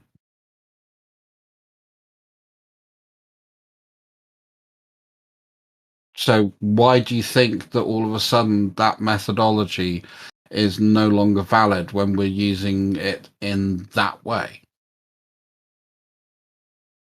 Seems to be a bit arbitrary. It's not that it's no longer valid. It's that they decide what they're going to. They stand around, do a little peer review. They decide what they're going to use. Similar to the age of the Earth. These white lab coats, guys who think they know what the hell they're doing. Well, I mean, I know a bit about IT. I sort of demonstrated that to you a little bit earlier on today. And, I don't wear a white lab coat at the moment. I'm wearing a grey hoodie. But but I'm pretty I good at what trust I your do. knowledge in IT. I think that's a little more doable. I don't think the moon distance, the sun distance, the Mars distance, I don't think that's really doable. I think that's all like basically bullshit. Like if you started from scratch, hang on. You started from scratch without standing on the backs of people who've gone before you, you would not get the same answer. That's why. So and 99% of people can't even do the measurement, and that's also why. That's what I'll class as an argument from incredulity or an argument from ignorance. I can't see how this is possible, is what you basically said.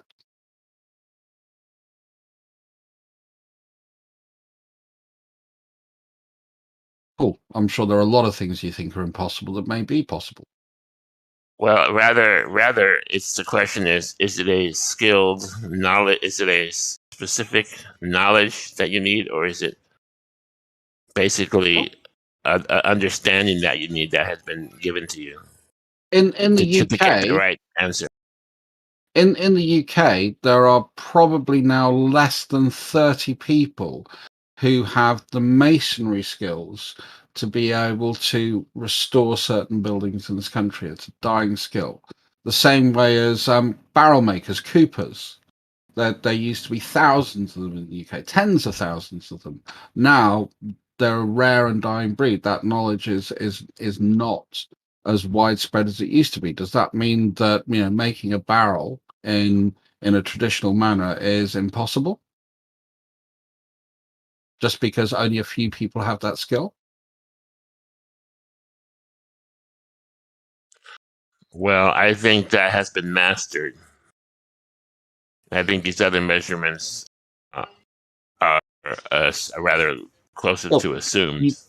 You don't have the skill to say whether those measurements are accurate or not. You don't have the skill to say whether masonry of that methodology has been mastered, because it's a dying skill. There are very few people with the ability to do it now.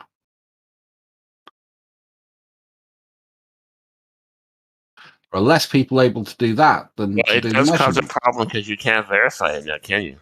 You'd have to have those specific people that know the skill to do it or to verify it. We can't verify it. There's a philosopher who. Let's hang ask on, you a let me say this. Hang on. There's a philosopher who said, no matter what specific knowledge you have, if you can't explain it to the average person, it's worthless. That was Einstein, who said those that understand a topic can explain it simply. Yeah, so I'm calling bullshit on all these, on space, basically. But you call bullshit on Einstein, don't you? Hang on. But I want to verify it myself. I want everyone to be able to test it, to question it, and to test it without having Sophia or a Hubble telescope or being NASA. And that's why I write the question then. That's where I am. So again, I'd ask you the question: do you know how to verify the amount of voltage going into your processor on your motherboard? Or is that something that's beyond your skill set? I don't. I can tell you about stocks in the stock market. I can tell you if the stock's going to go up. That's what I do.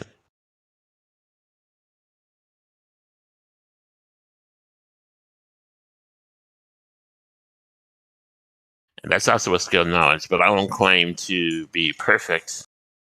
Sometimes I'm wrong also. But there are lots of things that you don't personally have access to be able to test. Yourself directly, either because you don't have the understanding or the knowledge, or you don't have the equipment. Yeah, so I couldn't see, I don't have an electron microscope, so I couldn't see bacteria grow. I couldn't verify that. So that is a problem, okay? Because I can't test that even if I wanted to. I don't have the knowledge or the equipment, right? Yeah. Either do you, okay? So in that case, it would not be fair of me to say, it's fake or I don't believe it, because I can't even verify even if I had the stuff. I don't have the knowledge I of agree. the skills. All you ability. need is like a petri dish. Well, I'm just guessing for myself. I couldn't do it. Maybe if you taught me how to do it, I can do it. But now you're having to rely on the fact that Percentage has the right knowledge to do that, and now you're putting trust in him. So it's not really your own personal verification. You're now just standing on the shoulders of others, as you said earlier. Right. And in that case, that is a problem. I can't. You could have verify. said shoulder of a giant. But listen to this. I purposely didn't. When we talk about measuring the curvature of the Earth, everybody should be able to do that. You don't need to have rocket science. You don't need to have advanced physics. You don't need to know anything about the Cavendish. You see, this is why I'm calling bullshit on nothing to do with the curvature, is it? So, people have they'll used tell things you like, the hang on. the Aristophanes will tell you it has to be a experiment. sphere because gravity makes everything disappear. This is the bullshit I get from Glovers. That came way later no, it than has to not be a sphere because of No, no, gravity. that because of the came Cavendish way proves later, it. though. This is why. Godric, that's where you're getting your chain of events wrong, and I think even Percentage would potentially agree with here. We kind of start off with Pythagoras thinking, it seems a bit like a spear. We have then sort of, anecdotes from Socrates and Plato saying, hey, I see ships go over the horizon. It's reasonable to consider that the Earth has a curvy kind of shape. Then we have Aristophanes that kind of did some measurements that alluded to it. Then we get Alberuni who did some more. Then we get into sort of more accurate surveying as we get into the sort of Renaissance and into the Industrial Age. And then we start figuring out sort of, the force of acceleration or the effects of the acceleration towards the surface of the Earth and some of the implications for that. So you're kind of putting the car way in front of the horse, mate. For the record, I don't agree with some of what you said, Just. That's fair. All That's that, what I said, and I we think can't you measure might, the not curvature you of the will. Earth. All that we can't verify at 3959. All that we can measure, we can't get the measurement that we're supposed to get according to geometry. What's your view on 5 miles radiation? At 10 minutes at 20 minutes. I don't know What's shit about your- radiation. Yeah. So, obviously, if someone sort of plonks something in your hand and said, well, not in your hand, in the room and said, oh, by the way, this is uranium, would you feel comfortable to stay in that room or would you leave? That's a really good question. I know in the movies that they're toxic and they'll kill you, but I don't know. Honestly, I don't know if that's true. Maybe. What if you had a Geiger counter sitting there, and you had a watch from the 1950s that had, a radium dial, and then you have a piece of uranium, and it goes a little bit on the radium dial, and absolutely goes off the scale This is good. as the uranium board into it. This is why. And then, this is hold good. on, I just want to finish the thought experiment here. Go ahead. And then what you do is, because you're a mean bastard, not saying that you are, Godric, but because you're a mean bastard, you leave your next door neighbour's dog in there because it's a yappy little thing. You don't like it very much.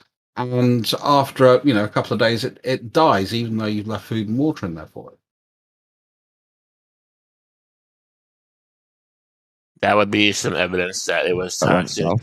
It wouldn't be certain, but this is the thing. We can't test that. We can't get plutonium and uranium. We can't just have that shipped to our house and do a little experiment. No, but you can get controlled Americanium 123. You can get radium still from various places. There are other materials that give I would off like to know radiation. if they're really toxic and if there really is, But regardless of what the result of that is, these are things people just haven't done, and they trust they trust dials, and they trust Google and the people that have gone before. Basically, appeal to authority because we're basically ignorant of it. We may have read something in a book, but it doesn't mean it's going to be like that in real life. Your neighbor's dog might die. You might die. You might not. This is the kind of things that we. What if the we all have neighbor's to- dog was already sick, and it's just a correlation? The fact that That's the thing. You have to. Yeah.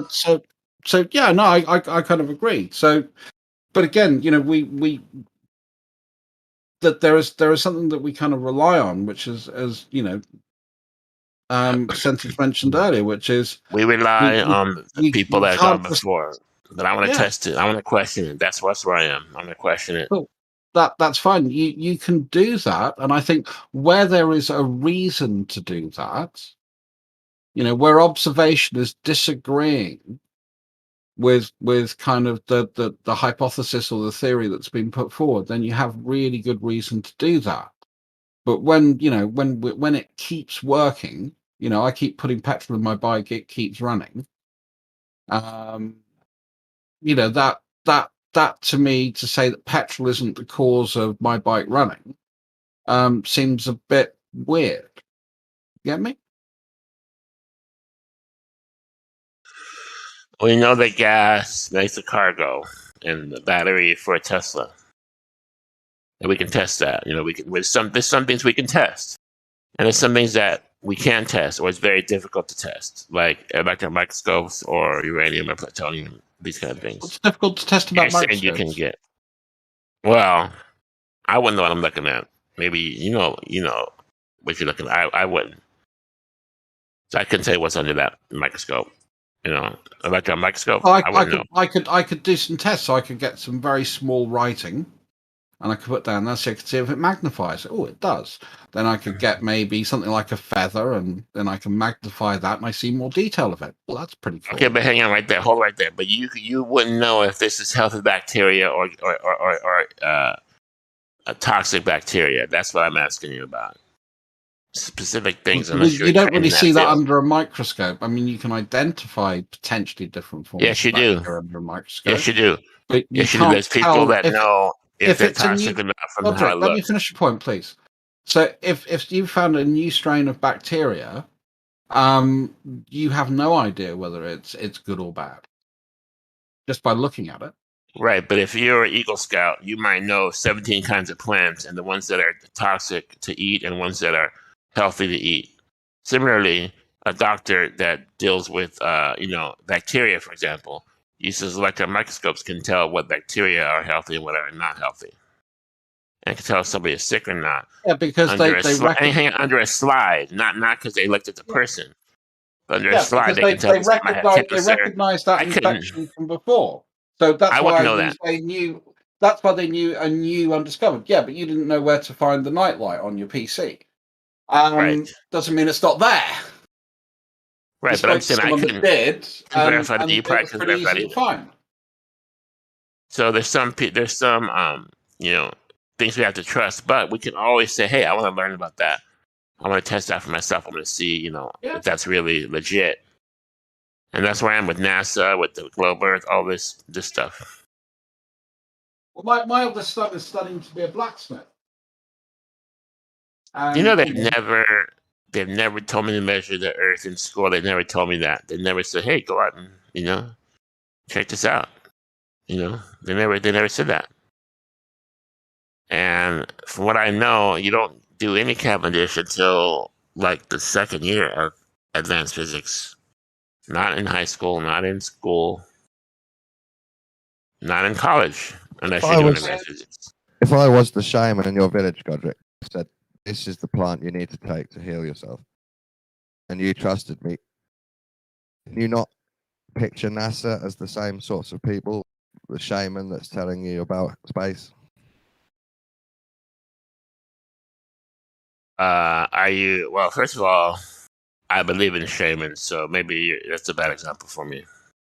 I mean, can you not believe in NASA as a type of shaman that explains the places you can't go as a human to you? You're not happy with it? So you're saying basically NASA is like a shaman, that special knowledge. Could they be? That's what I'm saying. That's what I'm saying. They're the gatekeepers of the special knowledge, and I want to just break it wide open. I want to be like, you know what? Hang on a second. Yeah, you want to test debunk everything. the shaman. He's poisoned a few people, and now you want to go to debunk him. Not so much debunk, but I want to learn myself. So, whatever. John, I rarely ever say this, but that was a brilliant analogy. Whether it's debunked or not, it's going to be a self-fulfilling adventure. I have similar skepticisms about NASA as the shaman, but I wonder if Bobas see them as the shaman. They trust them, so they've got that step of trust. Yeah, I don't trust organizations. I trust individuals. Right. Yeah, that's That's, I You'd would that's have probably to the only say difference I put astronomers. into that I trust analogy. astronomers, so I trust some people that look at heaven, not necessarily NASA. Yeah, mainly because I've had direct experience. I mean, that's a bit unfair because I quite like looking through telescopes and shit. But I think there are people that I find very credible. Organizations, regardless of their well-meaning or not, tend to have an agenda. And I always question the agenda.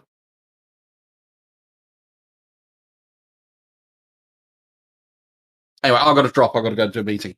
I will catch you guys later. Thank you for spirited and interesting discussion. Thank you, Foolish Decisions. Talk later. I'm gonna drop out too, also. Okay. Damn it, it's just me.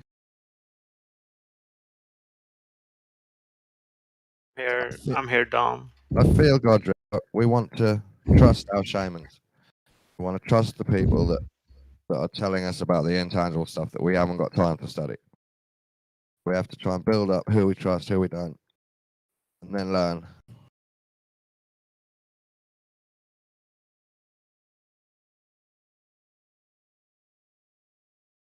Agreed.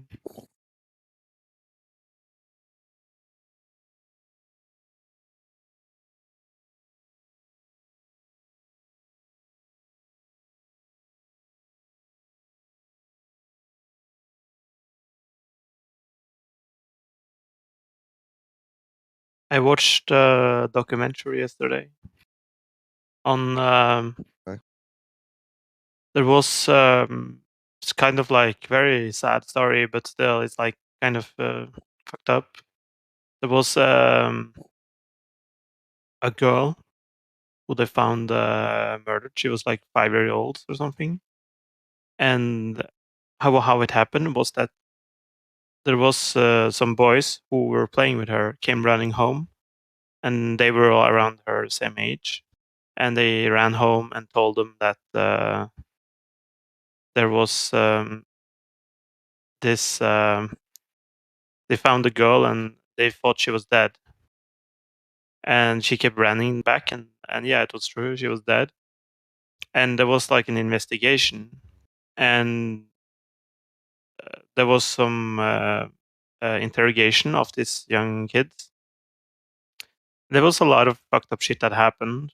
Like the police officer said that they have to clear this case very quickly. That was like one thing he announced the same day. And initially, the boys said, well, there was some like youth, like young people, like people around like 14, 15 years old, who was there, and they did it. Like they jumped on her, and like took off her clothes and like and beat her and stuff.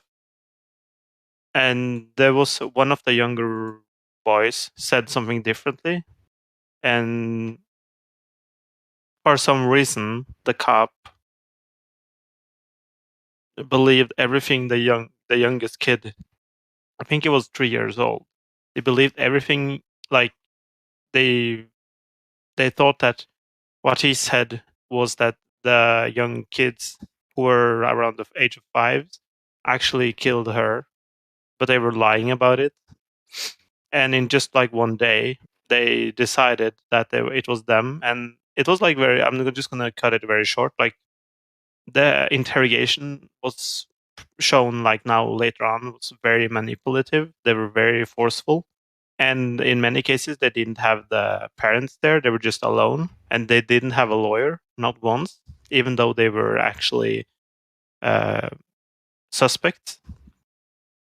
And when there are like young people involved, the cases doesn't go to court. They are like automatically dismissed because they are minors. So it doesn't go to the court, and it was just dismissed.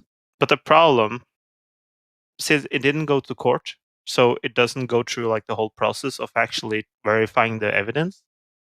So the police can just like sort of decide what happens. So they decided it was the boys, and it was dismissed. But after that, the cases went over to like the social system, the social and health, like the childcare stuff, childcare institution took over, and they actually yeah, that's where it went really bad with the kids. And now, like 20 years or later, it's considered that it probably was a lot of wrongdoing happening, and that those kids didn't do it. It was actually some young kids who did it, more than likely. We And need to shut the police down. That's my response to this. Huh? We need to shut the police down, put in another different team to see if they're more honest. yeah, there was like the thing is there was the other parts of the that what was worrying me is what if there is like protecting your own um, department, sort of, because what is worrying is that they said they did like investigations. The cop said they did investigation, and then he said they didn't find any reason to open the case or to tell there was like wrongfully convicted the young kids. And the journalists did some digging on their own, and they gave it to like a different police department and the state police department, and they actually started like a huge fucking investigation and found that there was like a lot of wrongdoing. And then he changed his mind, and it that like forces the question, like, when they said they did an investigation, how thorough were they? Like, it feel like I can't really trust them, when they say stuff like that. And yeah. Yeah, that's scary, isn't it? To not be able to trust the people that are serving justice. Yeah, and there was like a lack of checks and balance in this case because of the system, how it's built. There is no the only person where it failed was the prosecutor is supposed to check the case anyway, and the prosecutor said that they did a very good job. So that was kind of if it's like a young girl that died and have some suspects, just want to get it over and done with it. yeah, they just wanted to be done with it. But the problem was that these kids, like one of them became a drug addict. I mean, you can argue maybe become anyway, but he was abused at the school. He was put in foster care, and he got special treatment at school. He had to have a caretaker with him all the time because they were afraid that he would kill somebody in the kindergarten. So they had like a guy watching over him 24/7, or not 24/7, but every day, as if he would like suddenly kill somebody. And there wasn't even a trial. That's like a huge problem. He wasn't even gone through the court case.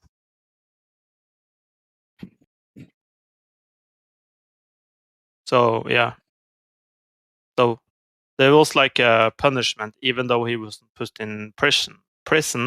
There was a punishment. I would argue it's equally bad for a kid to be taken from their family forcefully. That's a prison sentence in my opinion.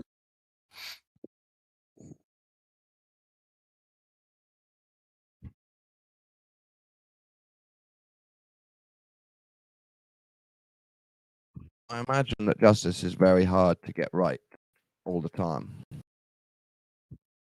Yeah.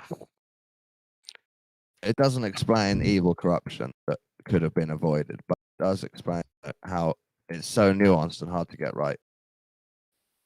It's very difficult. But this is like one of these obvious cases, and this was in 1994. So you could argue, well, they had like different knowledge at the time. They didn't know how to interview kids malpractice properly. instead of full corruption. Yeah, like I wouldn't say like they did this like we want to get these kids. I think it was more pressure from like the system to actually solve this case really fast. Yeah, right. You know, so you could argue maybe that's a form of corruption, but I don't think they had like malintent. I think that they were trying to solve this really quickly, and after they all publicly announced that these kids did it, they got a bunch of witnesses telling them that they saw something differently, and yeah, that was like added into like the reports, like as a appendix afterwards, and yeah, they couldn't like go back in and say, well, you know what, we actually have different evidence. They could do that, but I don't know, they didn't. But even still, if there is like one bad link, I would argue there should be checks and balance. So you can't have one institution or one person or one entity in the system having a fault there would like collapse the system. There should be checks and balance, which were supposed to be the prosecutor, but they also failed to do their job. And then you have the justice system with the judge, which was not, in this case, that is, since the case is dismissed, it doesn't go to the court. So you lost that kind of checks and balance as well.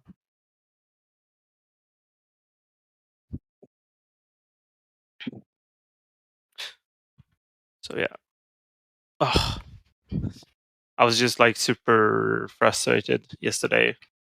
But I hope they did like learn shit from that. At least. You ever watched Making a Murderer? It's a similar story kind of thing. Yeah, I watched it. It's similar. Yeah, it happens quite a lot, doesn't it? That happens. Yeah, it happens quite a few times. I think that in that case, I actually am not sure. Like, I actually believe that there was something going on with the main person. But even still, it shows all the pressure and the weird interview techniques that they do. Yeah. Just to pull out whatever story they want. Yes. Like, even if I think personally that the main person, I don't remember his name at the time, but the main person, that I think he probably did something bad. It's likely. The police handled it very poorly, and the police did like a horrible job, and he should actually been not convicted based on the evidence, I would say. But that's mainly because the police did a horrible job. And they also, and I think the poor nephew, who you could argue is mentally disabled, was just manipulated into what you call it, plead guilty. Yeah. And they use that, which is horrible. I think he's like completely innocent in this case. That's just my opinion.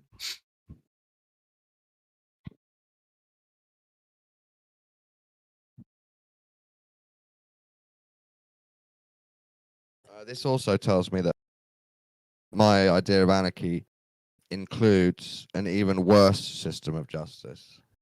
That, well, not worse, but possibly more messy. So I always get worried, that's the only downside of my paradise. I have no idea how to sort justice out properly. Yeah. I have a meeting. I'll be back.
Have you measured the sun angle yet, White Sword?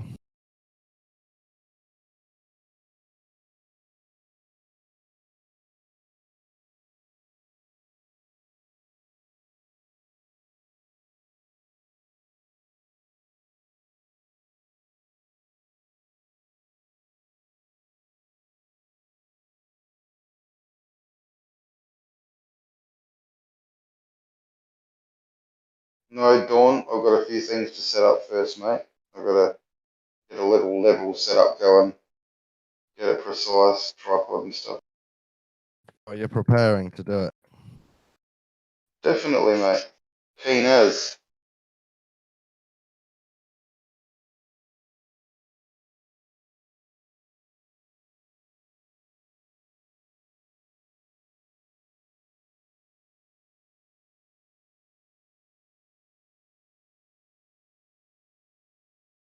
Be interesting to see how accurate the digital protractor is.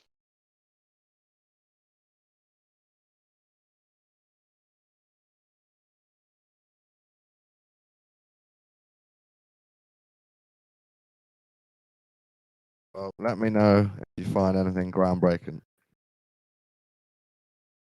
Well, I mean, even if I do, it's only going to be like Corey saying it to you. You're either going to go, oh yeah, I've heard something else. Or you're going to actually go, oh, I'm going to have to do this myself now. Well, I'm not sure. still worth telling me. There's something to talk about. Oh, definitely, mate, yeah. Yeah, I can't wait to hear your excuses. Or to present data that Corey's full of shit. You know, can't wait to do that either. One of the two. That could be fun.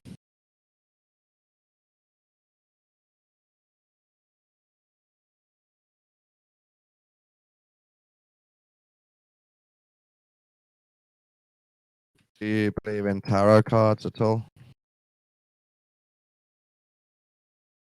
Well, I have seen someone with a deck, so I do believe they are definitely a thing. The interpretation of which I'm sure is quite subjective, no? Yes, it is subjective. I Hmm.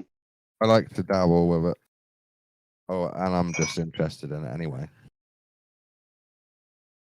What about palm reading? Are you the same with that? Do you dabble in that? No, the reason I like tarot is because it's quite a modern divination method with lots of symbols. So it means lots of possible meanings pop up easily, whereas on the palm it's just a few lines and creases.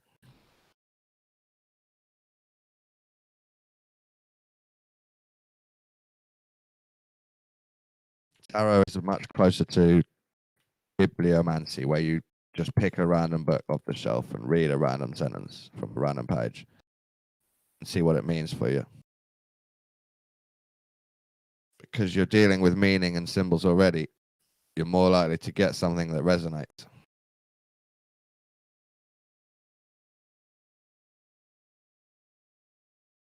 Interesting. But maybe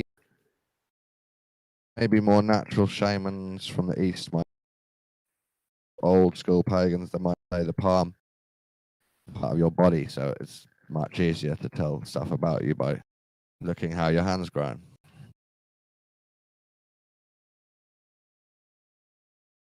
Yeah, but what happens if someone's been like, you know, had their hand crushed or something, and they just don't tell you as a reader?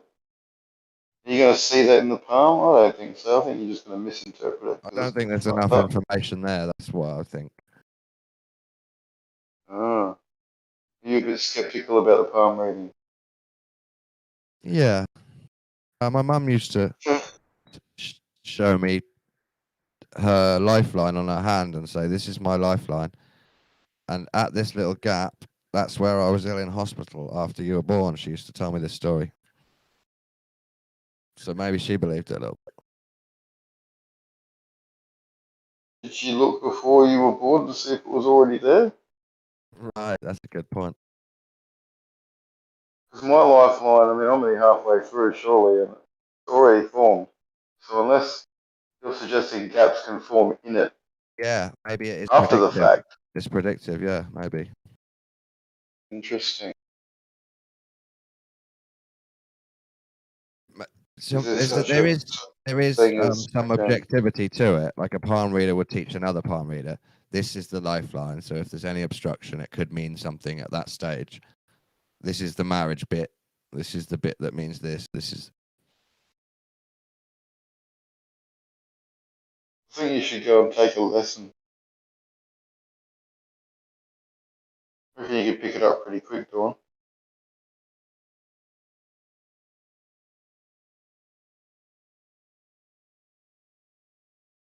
It's all about reading the person anyway, isn't it? Read the person, Would you? tell them what they want to What I'm getting at is, would you like a free tarot reading? hear.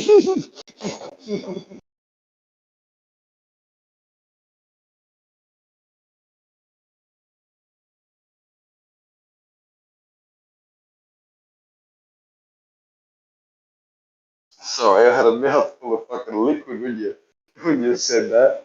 You almost spat it everywhere. Fucking hell. Oh, is that your point? You're just trying to cut to the chase. Yeah, go on. You can give me a tarot reading if you want, Dawn. How am I going to pick a card, though? Or do you just lay cards out for me? What's the deal?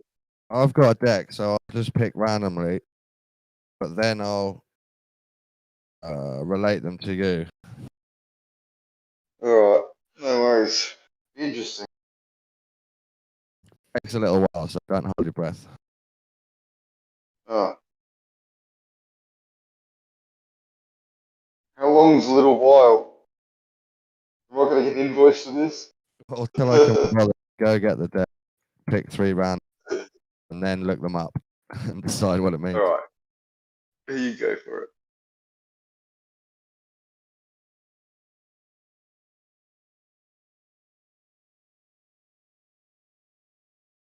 Well, I'm still thinking about this conversation I had with Grenade Glober in the text chat.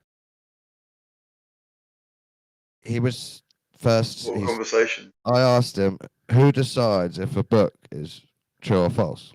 Right? And my opinion is the writer decides if what he's writing is true or false, and then he writes it anyway as a fiction or a lie or a truth. And then the reader reads it, and he decides again if it's true or false, depending on his own experience and what he wants to check, what he wants to believe, what he wants to trust, what he already knows. This is an example of people that write books deciding what's true, and then people that read the books deciding again if it's true. But this triggered him into saying, no. No one can decide. Interesting. So Doesn't like the idea that individuals can suddenly decide if something's true or not whenever they want.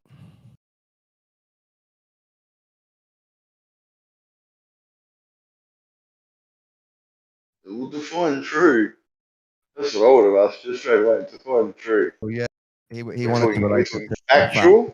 He wanted to relate it to a fact. Okay. I would even stretch my opinion to say I get to decide if a fact is factual whenever I want.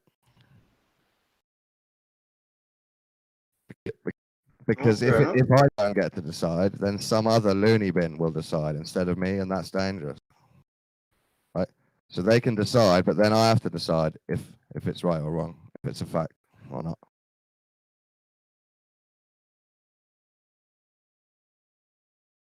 Yeah, and I suppose, whether you're honest with yourself, I suppose you'll then decide whether you've got an ability to actually come to a conclusion.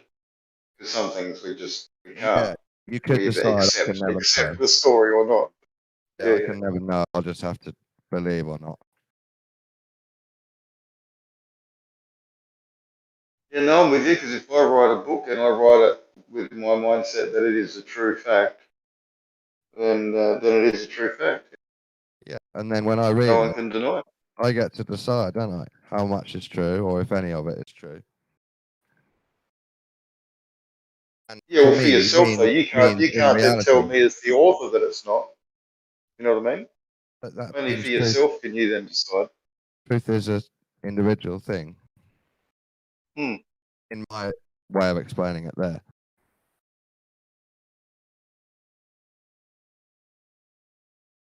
Yeah, because I mean, there are people. Back to the cheating girlfriend example, you know, could be presented with a whole heap of evidence, you know, that's definitive within the person that's presenting its mind that your girlfriend's cheating Right, on you, yeah. and you can just choose to go, no, that's not true. Yeah, And it's in made your me own mind, think, but it's not definitive. So I'm going to call her again now. classic. Yeah. You double check. Dude, the video. She's naked with another man. No, it's not definitive. Decided. It's not true yet.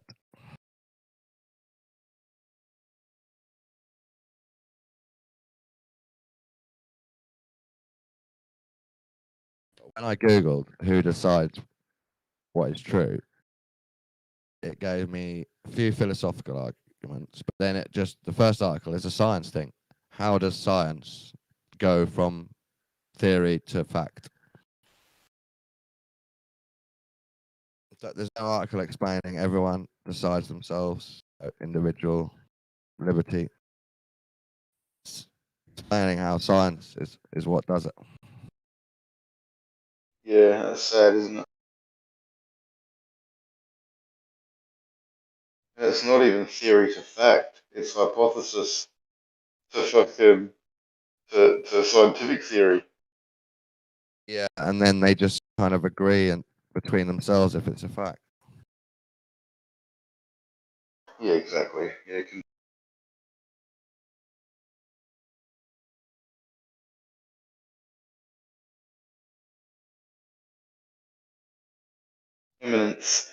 eminence-based science, not evidence-based. I'm not saying there's nothing objective. I think there's an objective truth, an objective fact, but we have to decide individually if we believe it and agree with it or not. Well, no, exactly like the girlfriend thing.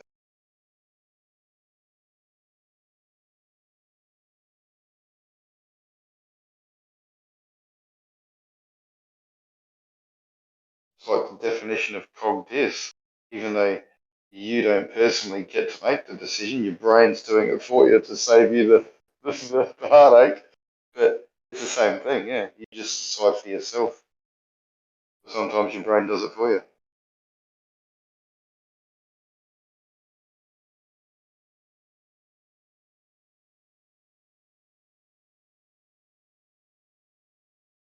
Which is pretty amazing, really. I wonder if it's the brain or the heart.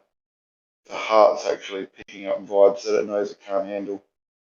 So it just fucking goes, nah, I'm not listening to you right now. You're just crazy.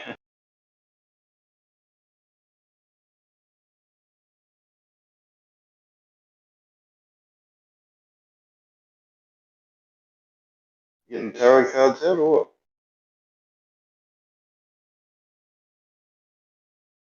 Got the bloody skull and crossbones of our first one.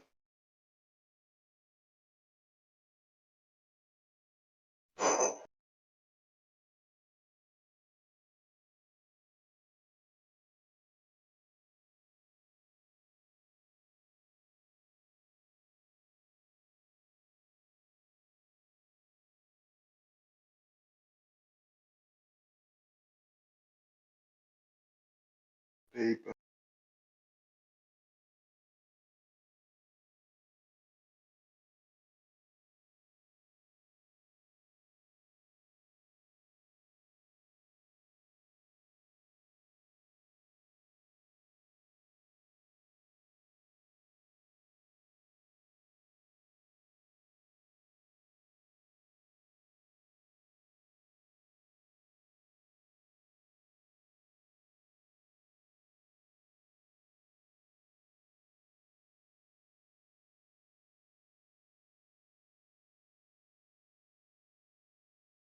Who was that before that was saying they love the smell of books?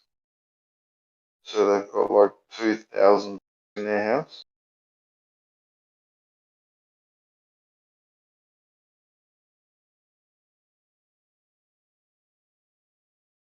What if they're Sorry, I reading was you? just on the phone. Sorry. That's alright. I have to apologise, mate.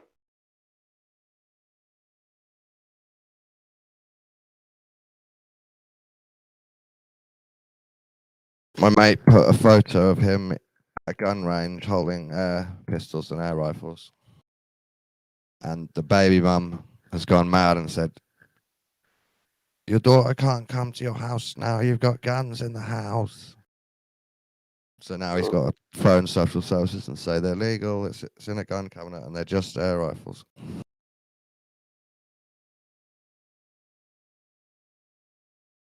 All from one Facebook pic. Karen. The world's called Karen. Yeah. His baby mum is a Karen. Well, she's mental. She will use any technique. She often uses the Karen technique.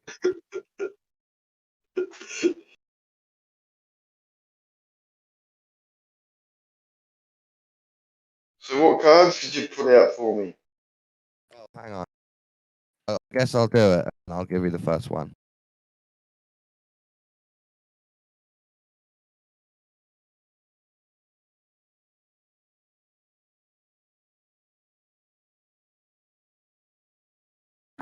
I haven't got to do the school run now because the boy's done a positive test. He's off school waiting for a PCR test. No.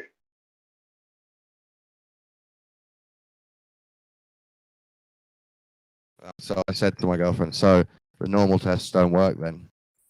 You've had to go to get a PCR test to confirm. I won't tell her yet that the PCR tests don't work either.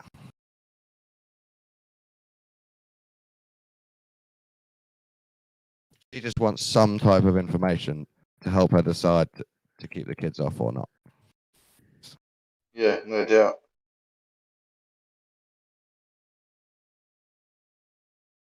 Is it 2 weeks if it's positive? Something like that, yeah. She works as a dinner lady at the same school, so maybe that increases the worry a bit. Yeah, okay.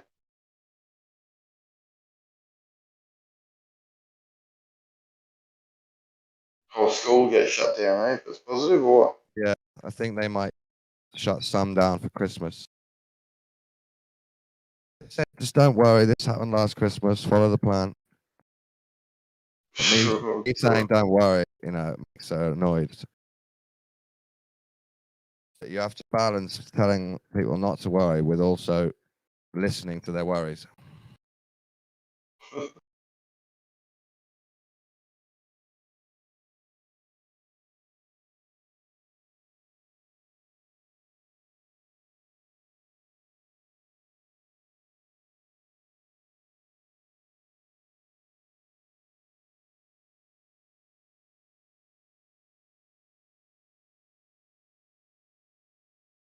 Using Aleister Crowley's Thoth tarot deck. So it's supposed to include the wisdom of Hermes, Mercury. Did you just say Aleister Crowley's tarot deck? Yeah.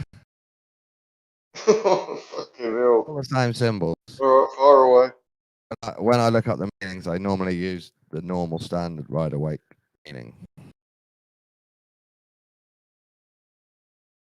How many different meanings are there? Well, Crowley adds lots of extra weird Jewish Kabbalah stuff and pagan stuff. He adds a lot of extra symbology.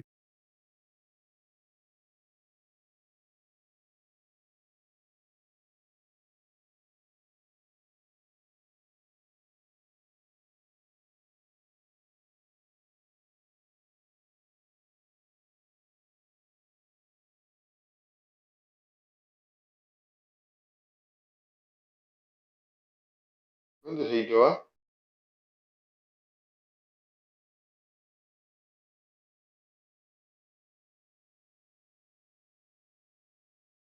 I've got 3 random. 3 of Swords. It says sorrow on the bottom of the card. I'll look up what that is. 8 Eight of Wands, swiftness. And the Princess of Cups.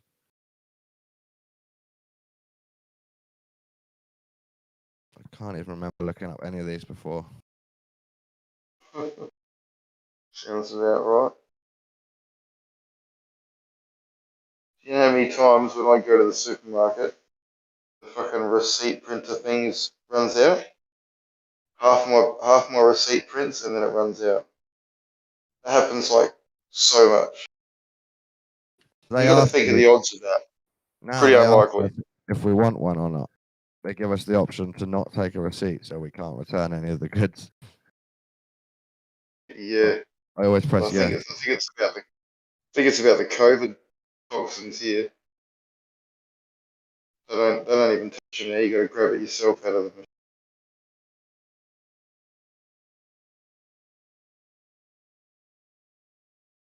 You guys got plastic screens up everywhere.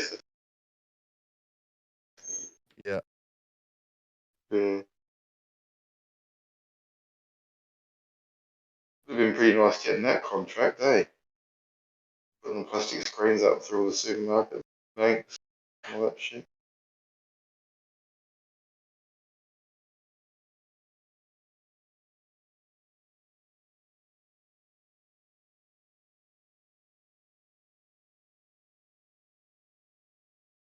So the first card you pull out is Sorrow. You reshuffle it and pull some good ones out. Is that an option with tarot reading? You're allowed to just do it again, pretend the person hasn't come yet, and then just reshuffle it and have them walk back in.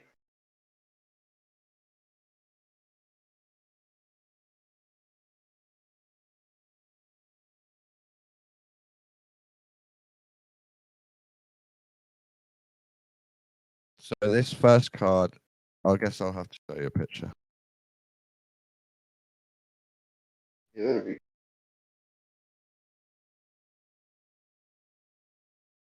Three of Swords, Sorrow. It's supposed to be one big sword pointing up, which is the sword of magician, which will be you, cutting through the A darkness magic sword. of the great sea. It can mean disruption, interruption, separation, quarreling, sowing of discord and strife, mischief making. Yes. Yes. Oh yes, Black Sheep. Is Black Sheep in there?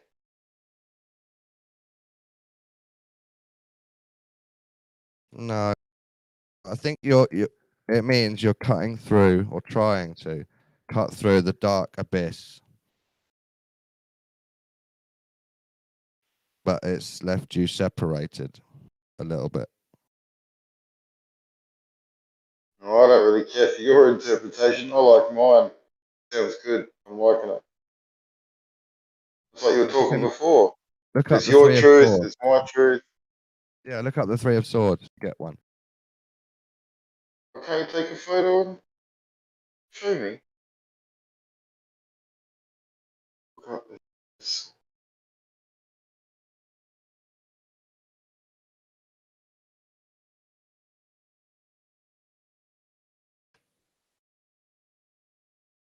I mean, if you want a different meaning. This isn't even the full meaning yet. This is just the bullshit that's in the Crowley book. That doesn't give you much idea.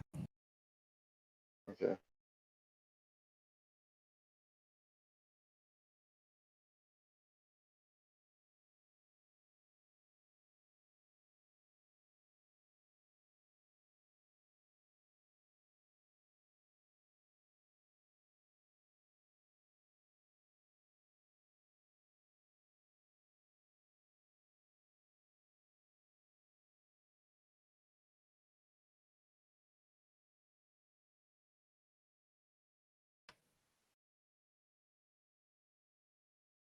It's that one. It's three swords through a heart.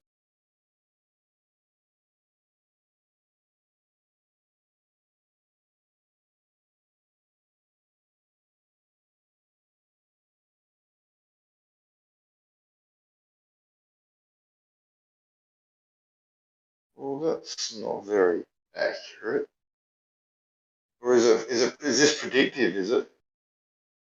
Or is it supposed to be representative of now? What's the deal? It's not you. It might be just one energy that is around you sometimes. You know, it might only relate to a tiny bit of you.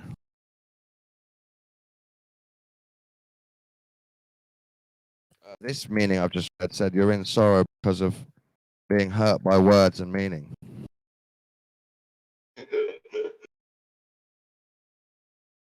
Not a ball. Yeah, you're battling the storm of meaning. Yeah, definitive, without question. It's a little bit I do sad. battle that a lot with people. It's a sad battle. I think that's the meaning. It's like it's got the storm in the background. Well, it's sad when people try and obfuscate from definitive. Yeah, right. Without question. The next two cards are more positive, but I'll go to the shop quick.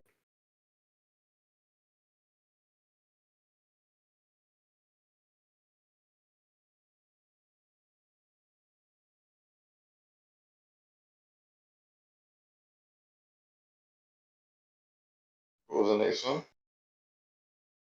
The next one. Black Cat. 8 of Wands. Swiftness, it's labeled here.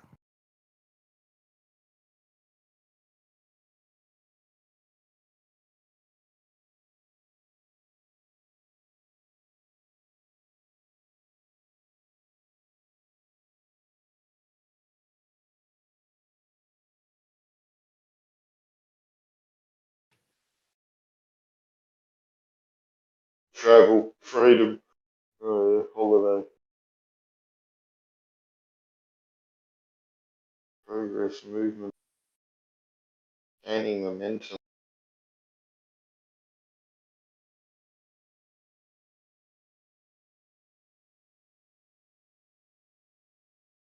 No, never. Yeah, change, movement, and travel. So this could mean after the battle of sorrow and meaning, you'll be free. After COVID. You'll be free to travel. Free to travel again. But maybe that is Nice. one and then the other. It might just be both at the same time and all of that.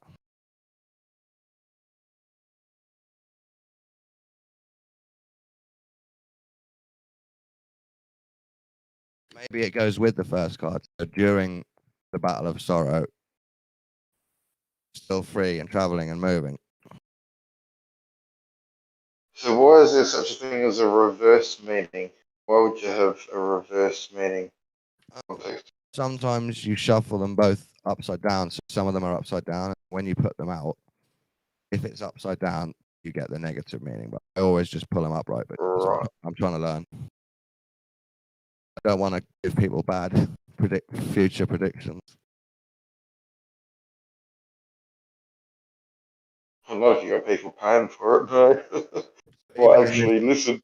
Even in this card, sorrow, when it's upright, you're still holding the big sword upright through the storm. Interesting.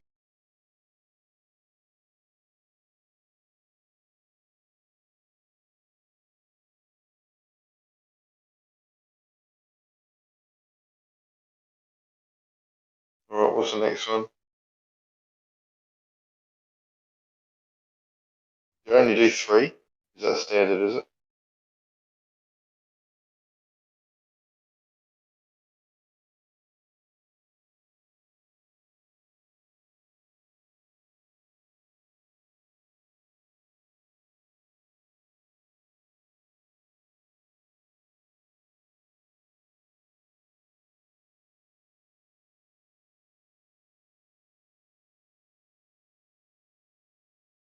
He's upswinging positive energy. Boom.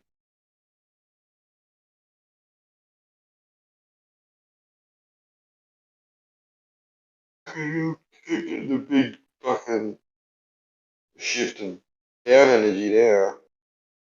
Top of bed.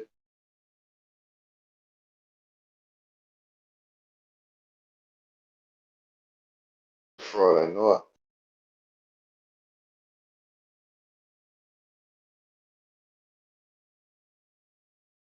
Your stuff is so full of turkey today, Dawn? Was that yesterday now for you?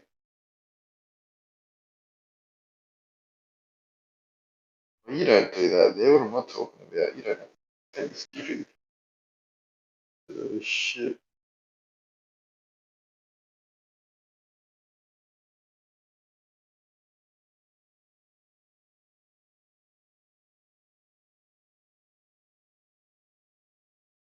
Some weird Yankee thing. Yankee's not offensive, is it?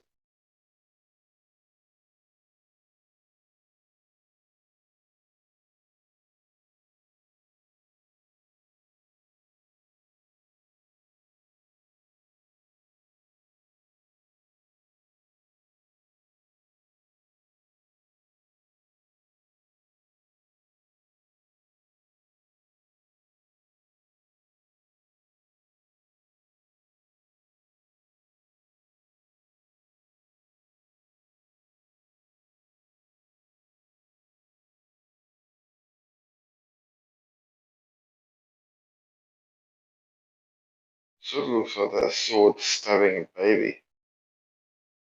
If he's stabbing a baby.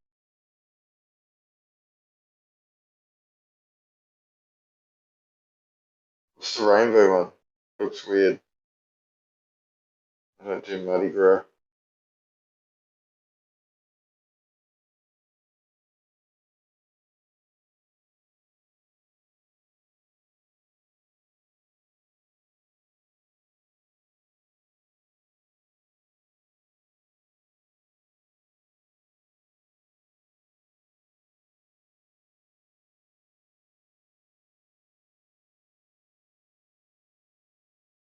Crap.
So has Aristotle's considered the fact that maybe the plane goes a bit faster than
So yeah, the first card is about fighting through meaning.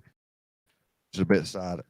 The second card is swiftness and projection of movement and intention in multiple directions.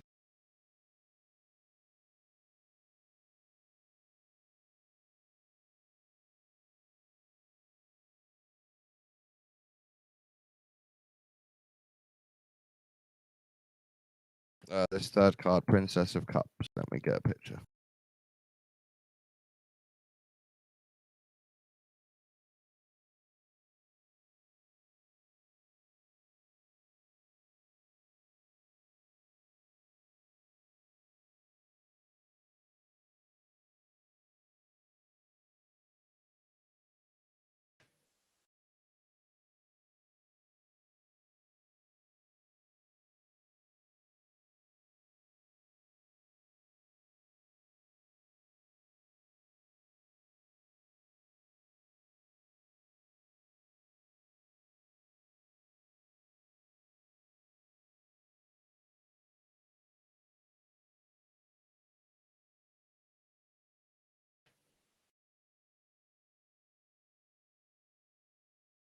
In the old cards, the princess looks like a man. It's called because it's a page of cups in the original deck.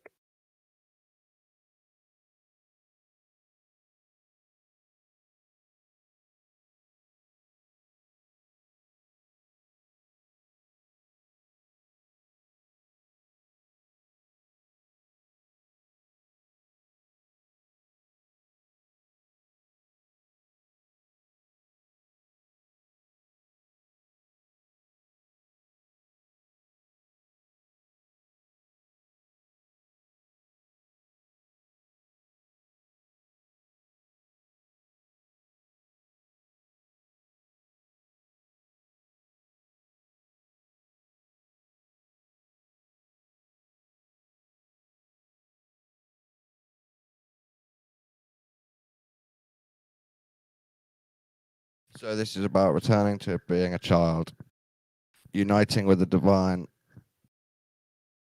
and going inside your own soul.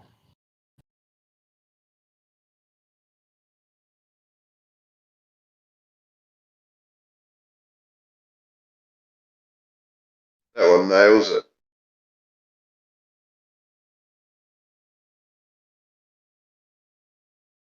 This might be for the future, or something you have to grow into or find.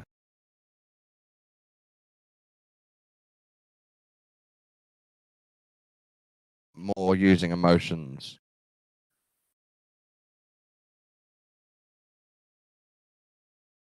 Back down. Have you been talking to yourself this whole time? I've just been reading White's words, tarot meaning. Oh.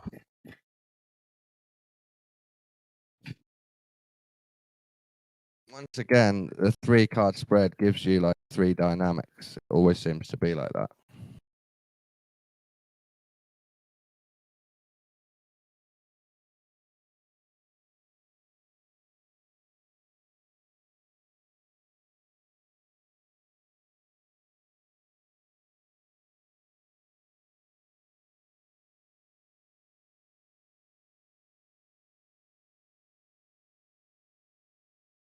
That was very insightful, John. Yeah, that's what I mean. The meanings just come out of them. They're already written. Sometimes it can be a bit vague, but generally they can relate easily.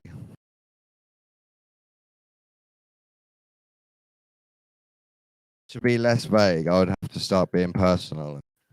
And this is because of how you are, blah, blah, blah.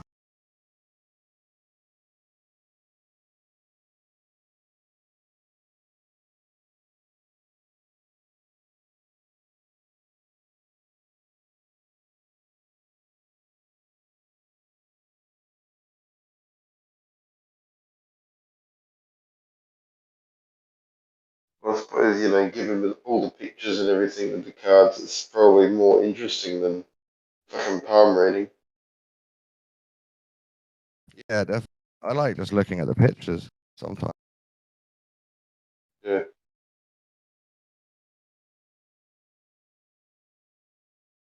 My girlfriend's got a pendulum, which is kind of boring because it only goes forward and backwards or left and right. So it's only 2 dimensions to it. But then if you ask a yes or no, it can give you a very specific yes or no, depending on how your fingers wobbling with your thought process. Of interesting. Yeah, sounds it.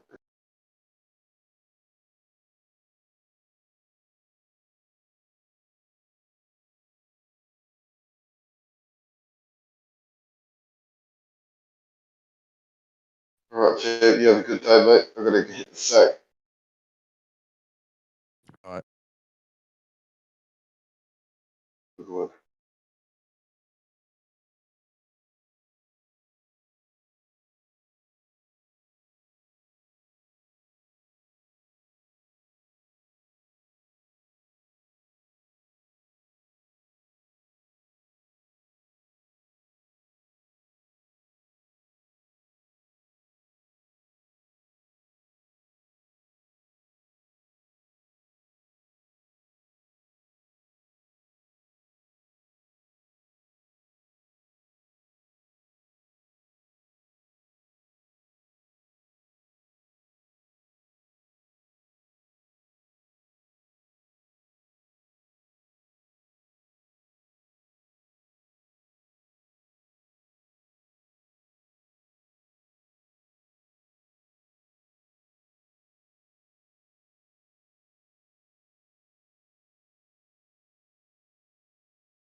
What are these cards?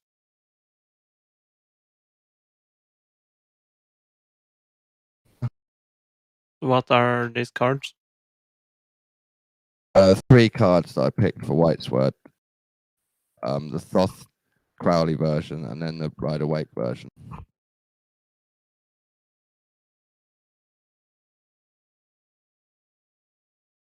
Is it like personality cards?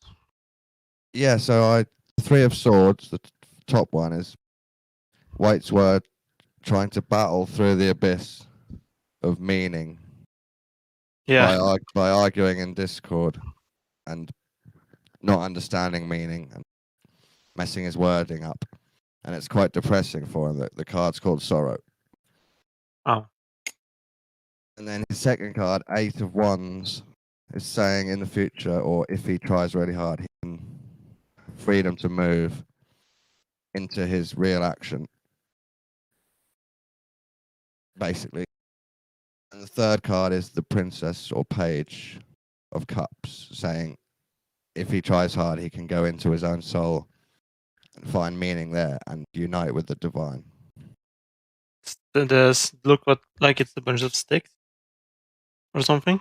Yeah, the original deck is just 8 sticks in the air, but Thoth's one is 8 wands in a star shape. Okay.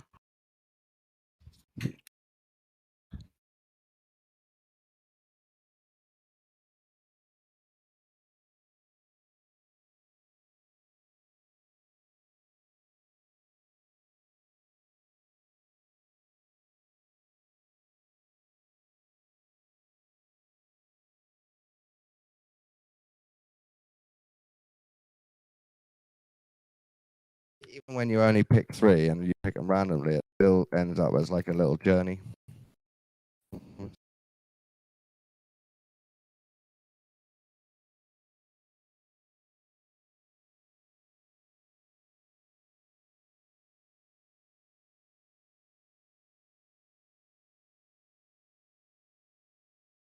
If you were to give me cards, what do you give? I just got that wrong. Obviously, you have to pick them randomly, otherwise you're literally pushing a future onto someone. I guess so. Well, what are the cards' name again?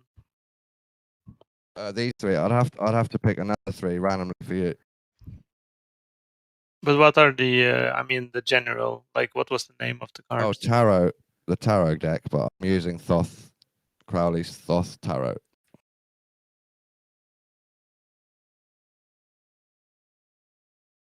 Heard about that. It's just tarot with loads of extra pagan and Jewish Kabbalah symbology on it on top.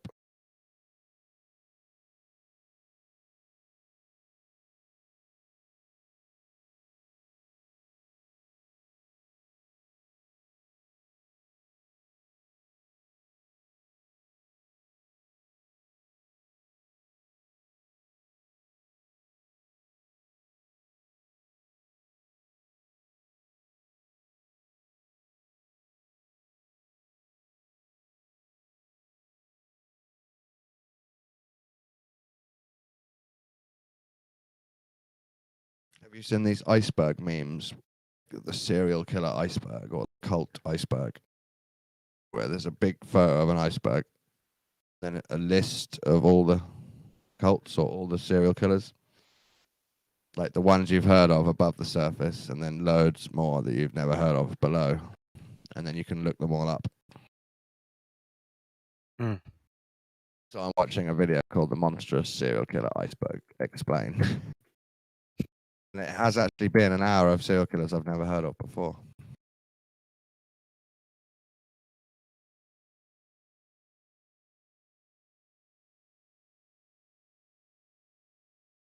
Most of them were troubled as children.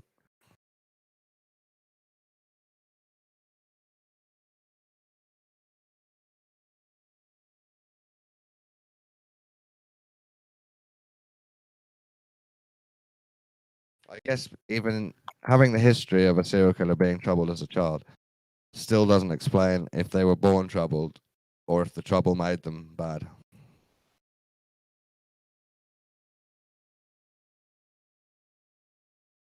A good old nature versus nurture question. Yeah.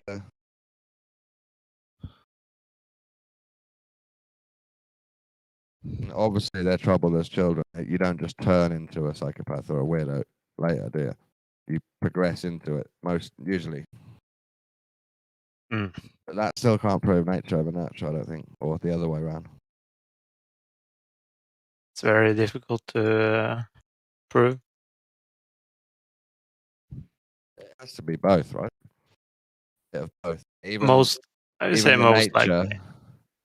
even the nature bit is based on previous nurturing. Yeah.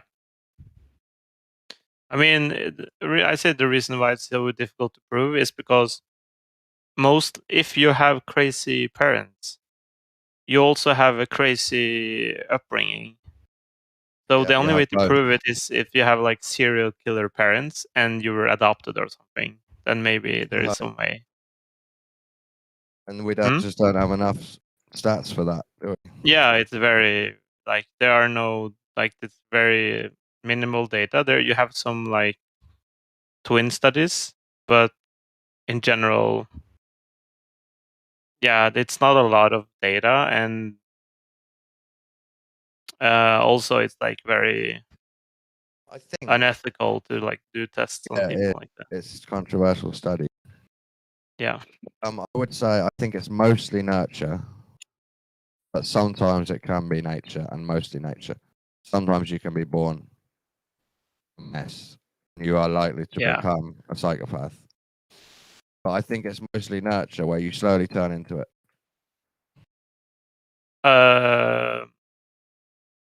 I think it's for the most part mostly nurture. But I would say the reason why it's so much loadedness into this is because it's very fundamental in terms of how we treat people and how we punish people and how our society is supposed to like deal with people. Because like saying something is part of nature sort of like implies a little bit like we should give them up. Like maybe it's like somebody argue this supports like capital punishment because somebody is like fundamentally evil. That means can change them. Yeah. So why like try to rehabilitate? Even if we knew, we wouldn't know what to do with the information, right? Yeah.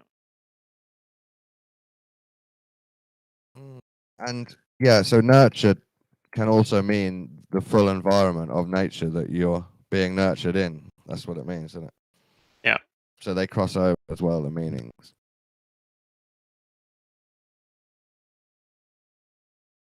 I think to some aspect we know that like in pretty much all cases have some nurture part to it, even though there you might be in a disposition.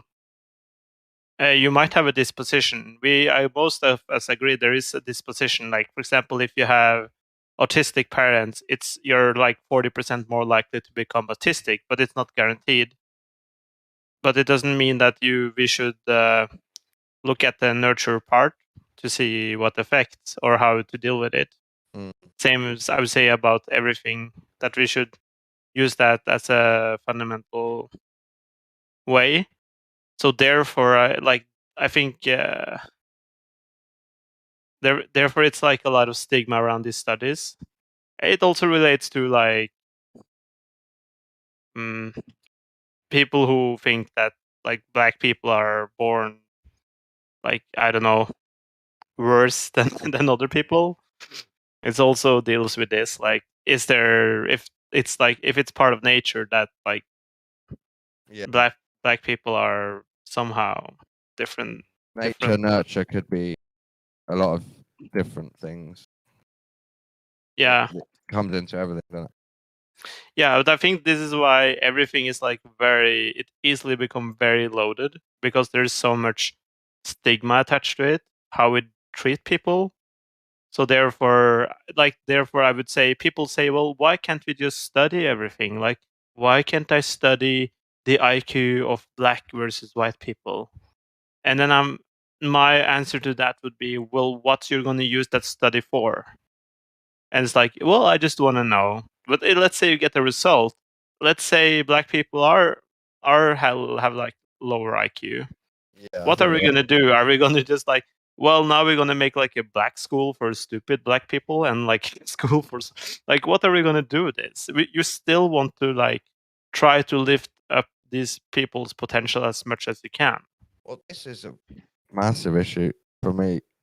The truth of our anthropology can hardly be talked about.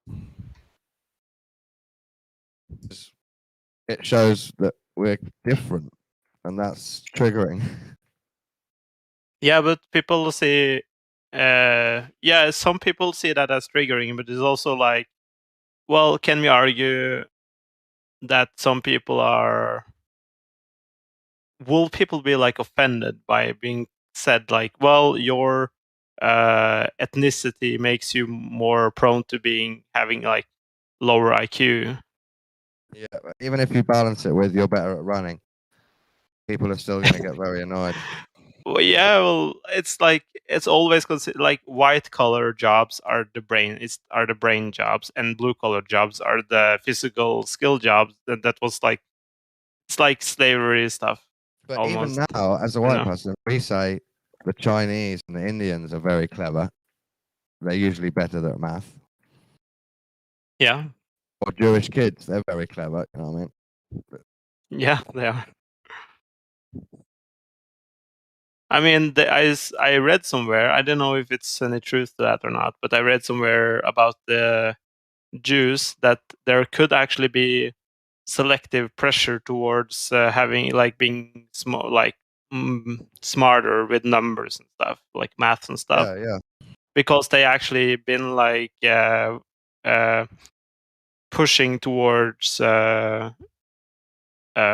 being like having academic jobs for like a couple of thousand years, I like think doctors and stuff like that. IQ would be a long way to measure it. I would agree that different races have different measurements of quality of different skill sets.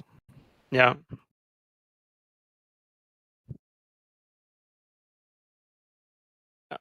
I don't know. It's very difficult. It's a very difficult topic. It's also lead to like, well, then you need to like take into considering like freedom of choice. Shouldn't we let everybody, regardless their disposition, to try to become what they can? Like there are like even if there were a disposition of black people being like having lower IQ, that it doesn't change the fact that there are many super smart black people. Yeah, if you So describe the presets that you found, people might think they can't change it. Yeah. This also happens with the gay argument, right? Is that nature or nurture? Yeah, Big it's a little discussion bit the there. same And same thing. with trans, I guess, as well. Yeah, I would say so. It's very difficult. It's very the reason why I like tread carefully is because it's it can very quickly lead down like what you call it, eugenics path. Yeah. And well, that's what I watch this channel called Robert Seffer. He's doing anthropology about different hominid species becoming different races. Yeah. In the past, and how that's been covered up, and no one wants to talk about it. But whenever I finish watching it, I think that's great information on anthropology. But why are you so interested in these specific details? Yeah. What are you going to use it for? Why did you say the word Aryan race 4 times in this one video?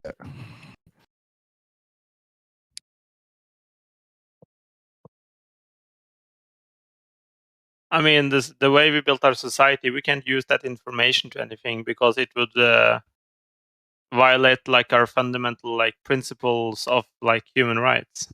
Yeah. So you can't use it anyway. So good for you. You find out something which we cannot It change. might say occult.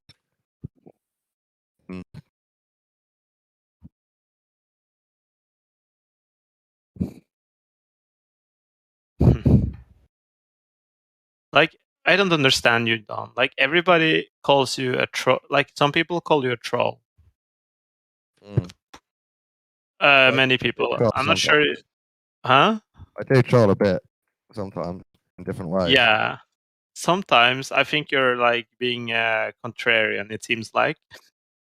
But when you like sometimes like seriously engage in the discussion, you have very good points. So yeah, I don't fucking understand what you're doing here.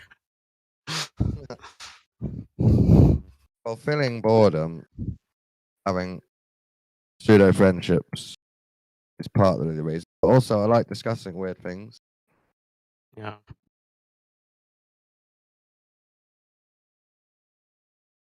Oh shit.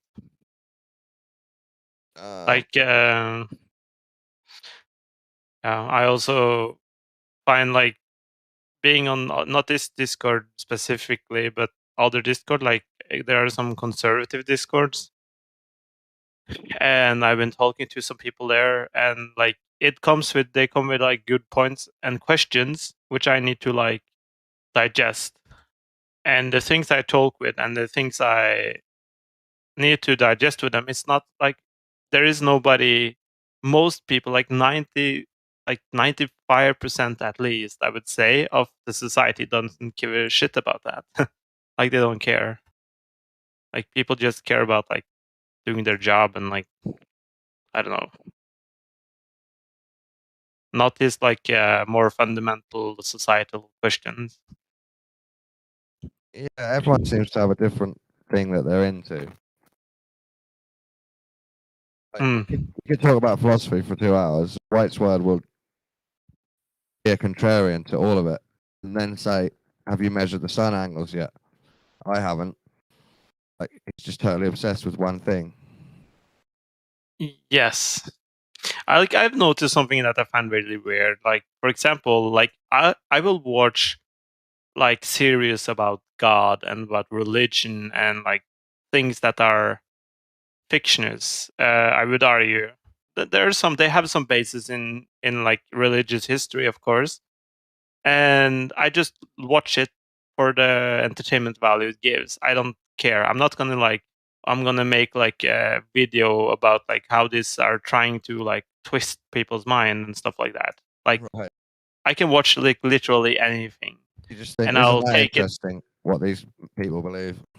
No, like I just take it for what it is. Like, even if like the people who like present the video have like maybe crazy views or something, I will like ignore it and just take it for what it is. Yeah, I do that sometimes. Yeah. Sometimes it's too offensive, and they're saying too many things that annoy me. Sure. I mean, they can do that, and then I would say, well, it's like a shitty movie, or like maybe Sometimes they that's were. funny to watch too, though. Yeah, but like some people can't handle when there are like some tiny like political stuff in movies, like in Star Wars, for example.